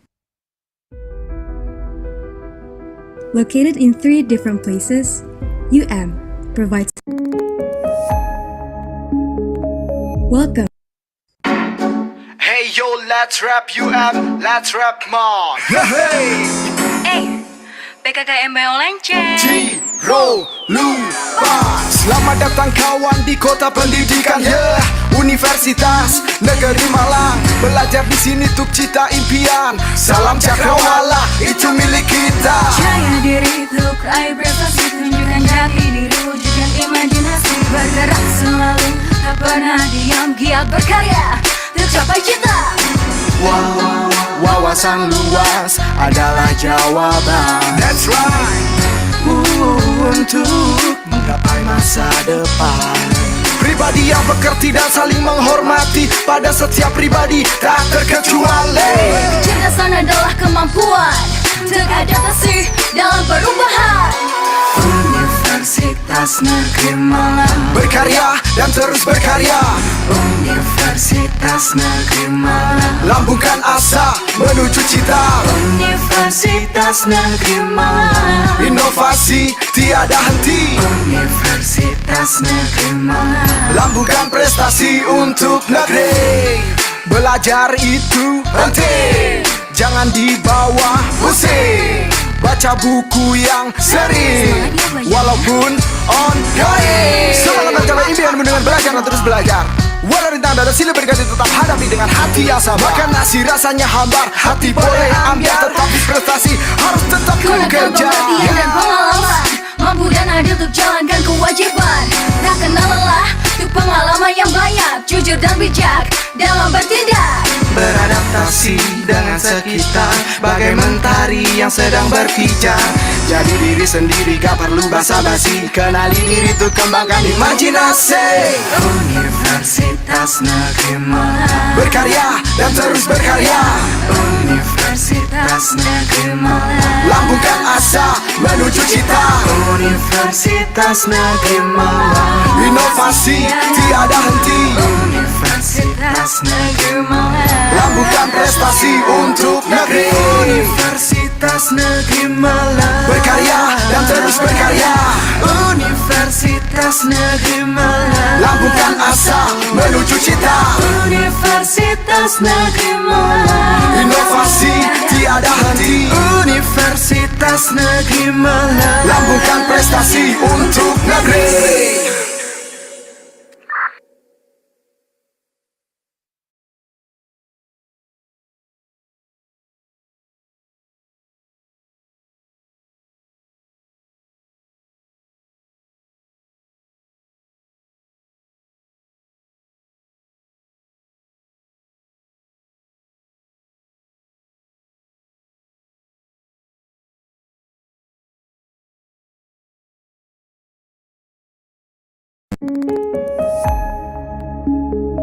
Welcome to Universitas Negeri Malang, UM.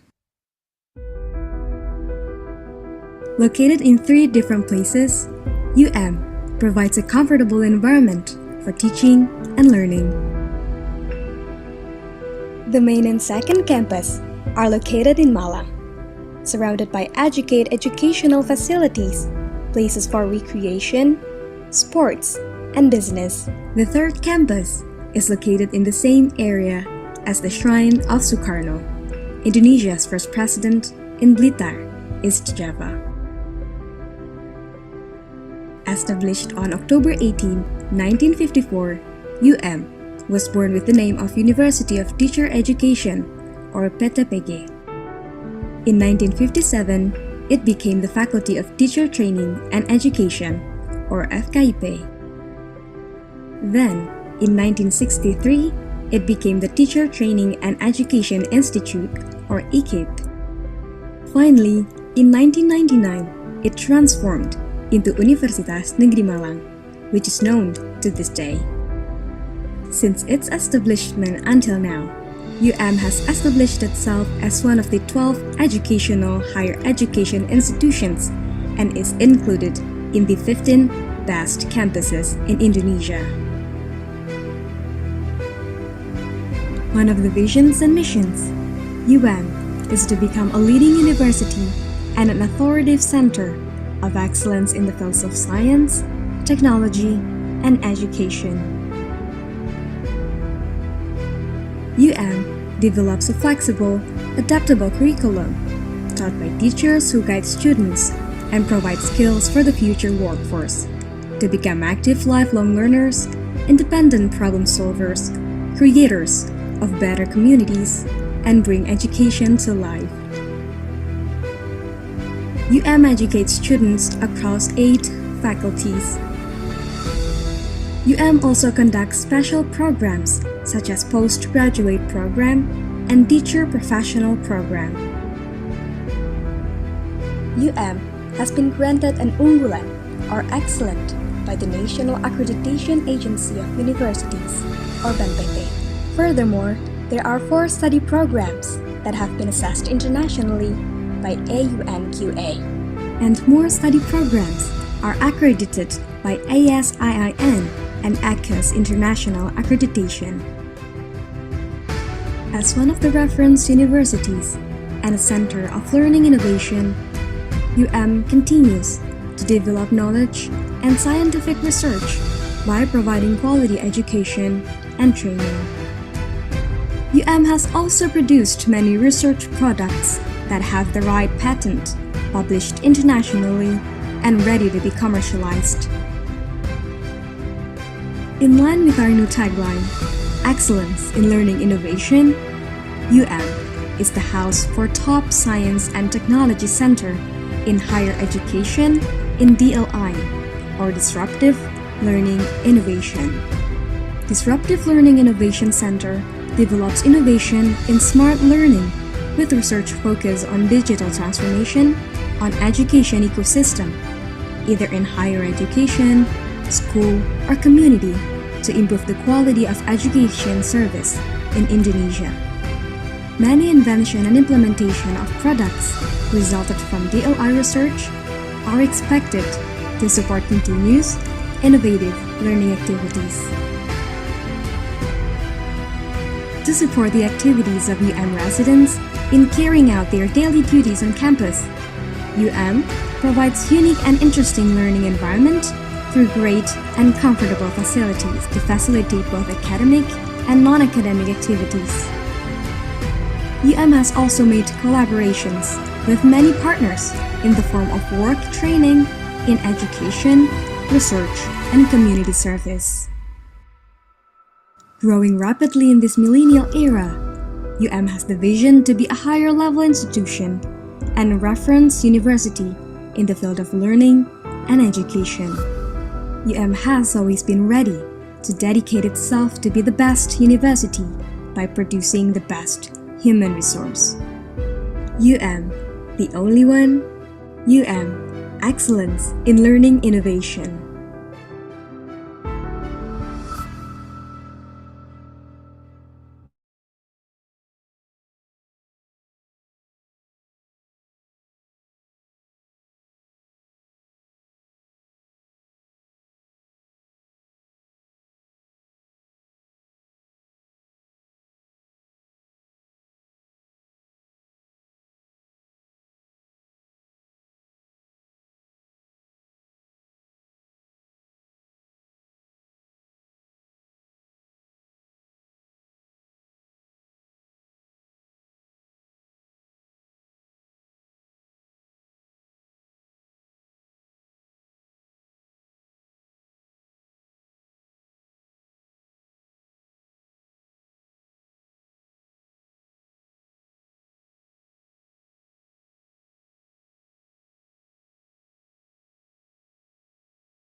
Hey yo, let's rap UM, let's rap more. Hey, PKKMB Lenceng. Ciro lupa. Selamat datang kawan di kota pendidikan, yeah. Universitas Negeri Malang. Belajar di sini untuk cita impian. Salam cakrawala, itu milik kita. Jaya diri untuk raih prestasi, tunjukkan jati diri, wujudkan imajinasi. Bergerak selalu, tak pernah diam, giat berkarya untuk capai cita. Wawasan luas adalah jawaban. That's right. Untuk menggapai masa depan. Pribadi yang bekerja dan saling menghormati pada setiap pribadi tak terkecuali. Kecerdasan adalah kemampuan untuk adaptasi dalam perubahan. Universitas Negeri Malang. Berkarya dan terus berkarya. Universitas Negeri Malang. Lambungkan asa menuju cita. Universitas Negeri Malang. Inovasi tiada henti. Universitas Negeri Malang. Lambungkan prestasi untuk negeri. Belajar itu penting, jangan dibawa pusing. Baca buku yang sering, walaupun ongoing. Semangat mencapai impianmu dengan belajar dan terus belajar. Walau rintangan dan silih berganti, tetap hadapi dengan hati yang sabar. Makan nasi rasanya hambar, hati boleh ambil, tetapi prestasi harus tetap ku kejar. Gunakan dan pengalaman, mampu dan adil untuk jalankan kewajiban. Tak kenal lelah, untuk pengalaman yang banyak, jujur dan bijak dalam bertindak. Beradaptasi dengan sekitar, bagai mentari yang sedang berpijar. Jadi diri sendiri, gak perlu basa-basi. Kenali diri tuh, kembangkan imajinasi. Universitas Negeri Malang. Berkarya dan terus berkarya. Universitas Negeri Malang. Lambungkan asa menuju cita. Universitas Negeri Malang. Inovasi tiada henti. Universitas Negeri Malang. Lambungkan prestasi untuk negeri. Universitas Negeri Malang. Berkarya dan terus berkarya. Universitas Negeri Malang. Lambungkan asa menuju cita. Universitas Negeri Malang. Inovasi tiada henti. Universitas Negeri Malang. Lambungkan prestasi untuk negeri.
Seiring berjalannya waktu, semua bergerak cepat, semakin tak menentu.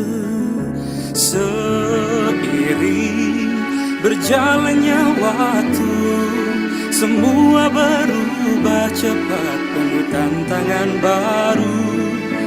Kami pun terus berpacu, jaga dan meningkatkan mutu, tiada henti berinovasi, raih prestasi, banggakan negeri. UM berkarya dan akan terus berkarya, baktikan ilmu membangun nusa dan bangsa, menjadi unggul rujukan untuk semua. Excellence in learning innovation, excellence in learning innovation.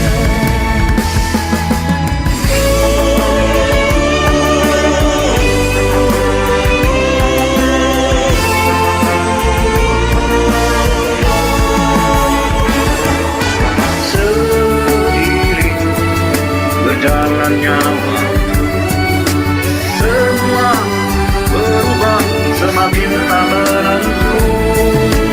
Kami pun terus berpacu, jaga dan meningkatkan mutu, tiada henti berinovasi, raih prestasi, banggakan negeri. UM berkarya dan akan terus berkarya, baktikan ilmu membangun nusa dan bangsa, menjadi unggul rujukan untuk semua. Excellence in learning innovation, excellence in learning innovation. UM the only one. Satu tekad untuk mencetak generasi yang cerdas, unggul, dan berdaya saing.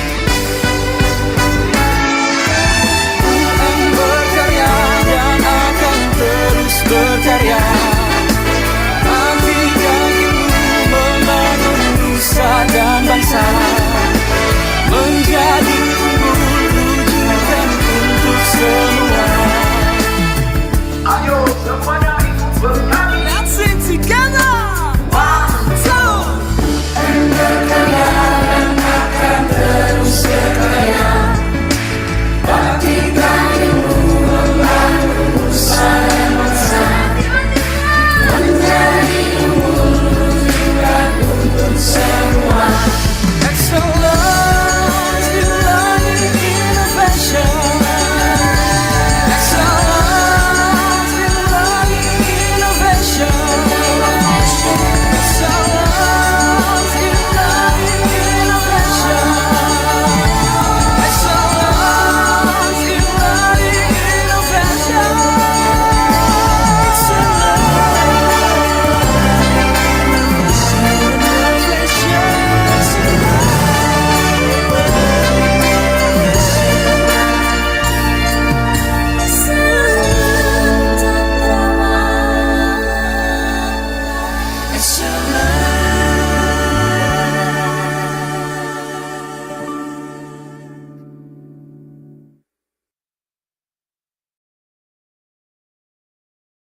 Cek, cek, cek.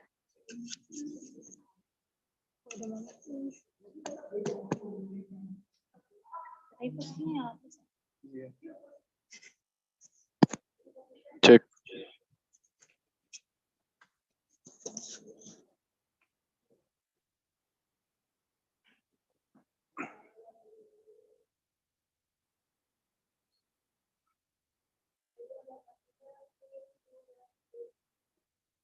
Welcome back. We hope you had a refreshing break and had the chance to recharge your energy.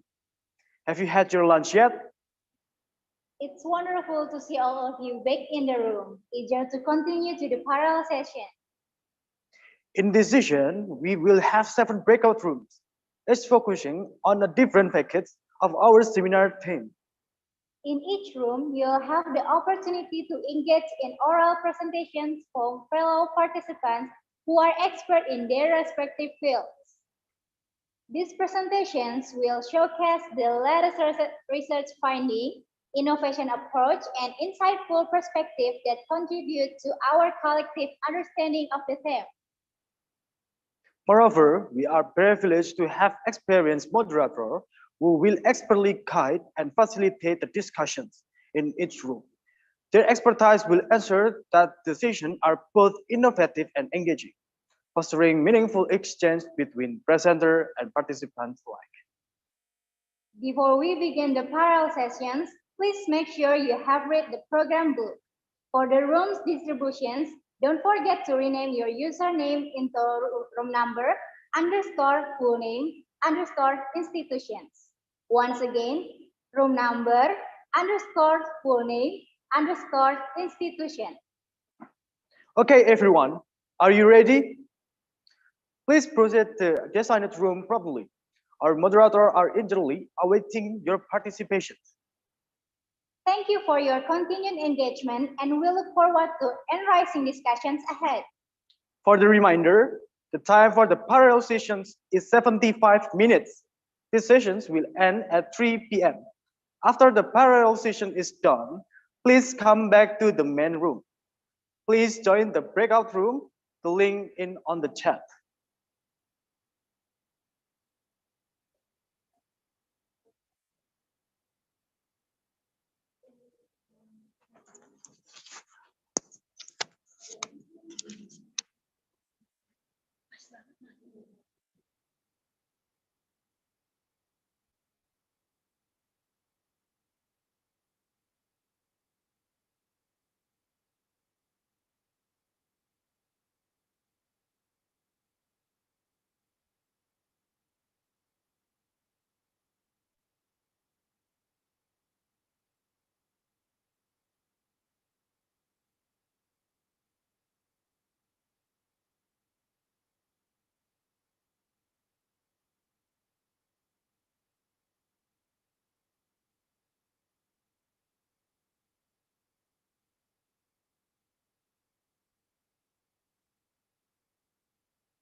Halo.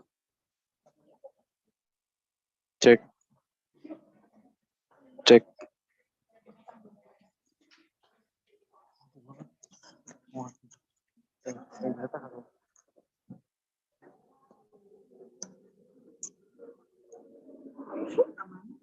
Coba lipstiknya.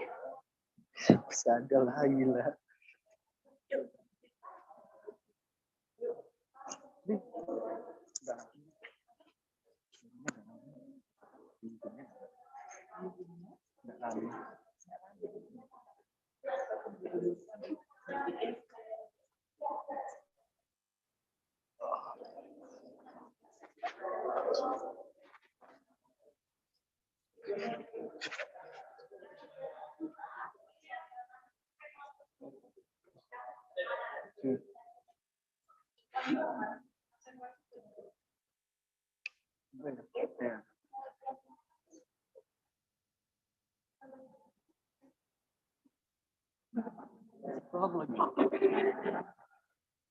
udah mau.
Sudah. Cek.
bergerak cepat semakin tak menentu.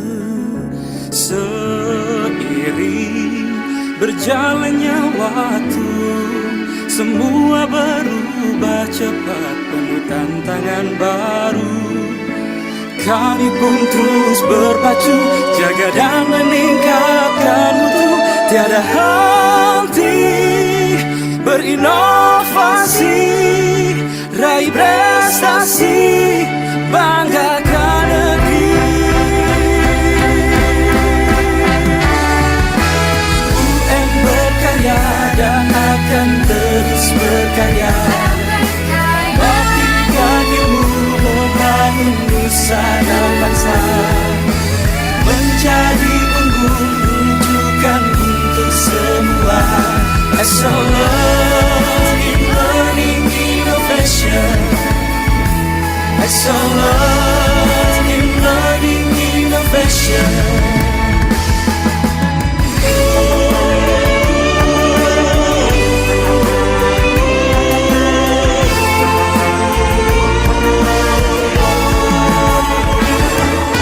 Seiring berjalannya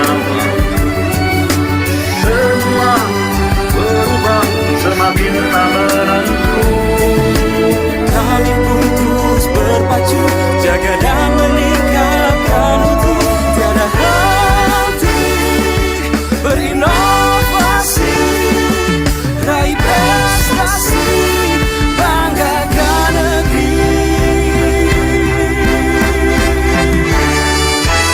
UM berkarya dan akan terus berkarya, baktikan ilmu membangun nusa dan bangsa, menjadi unggul rujukan untuk semua. Excellent in learning innovation, excellent in learning innovation. UM the only one. Satu tekad untuk mencetak generasi yang cerdas, unggul, dan berdaya saing. UM berkarya dan akan terus berkarya, baktikan ilmu membangun nusa dan bangsa, menjadi unggul rujukan untuk semua. Ayo semuanya ikut bernyanyi. Let's sing together. 1, 2. Berkarya dan akan terus berkarya, baktikan ilmu membangun nusa dan bangsa, menjadi unggul rujukan untuk semua. Excellent in learning innovation, excellent in... Hello, welcome back into the main sessions. How was the oral presentations, everyone? What an incredible journey it has been as we come to the close of our international seminar on advancing quality in sport and health, approaches to reduce sedentary lifestyle. We reflect on the wealth of knowledge, ideas, and connections that have been shared. We extend our heartfelt gratitude to the presenter for their exceptional contributions and for sharing their insight with us. Your commitment to advancing research and innovation in the realm of sport, health, and combating sedentary lifestyle is truly inspiring. We also express our sincere appreciations to all attendees and our partner, Universitas Negeri Surabaya and Universitas Negeri Semarang, for your support, active participation, engaging questions, and enthusiastic interactions have truly enriched this seminar. As we close this chapter, let us carry forward the lesson learned, the connections made, and the inspiration gained. The journey toward a healthier and more active society continues beyond the walls, and each one of us plays a crucial role in this pursuit. As we conclude this international seminar, we extend our sincere thanks to every participant, presenter, moderator, and partner who made this event possible. Let us stay connected, continue our endeavor, and work towards attaining quality in sport and health to reduce sedentary lifestyle. Until we meet again, see you at the 8th International Conference in Sport Science and Health next year. Thank you and goodbye.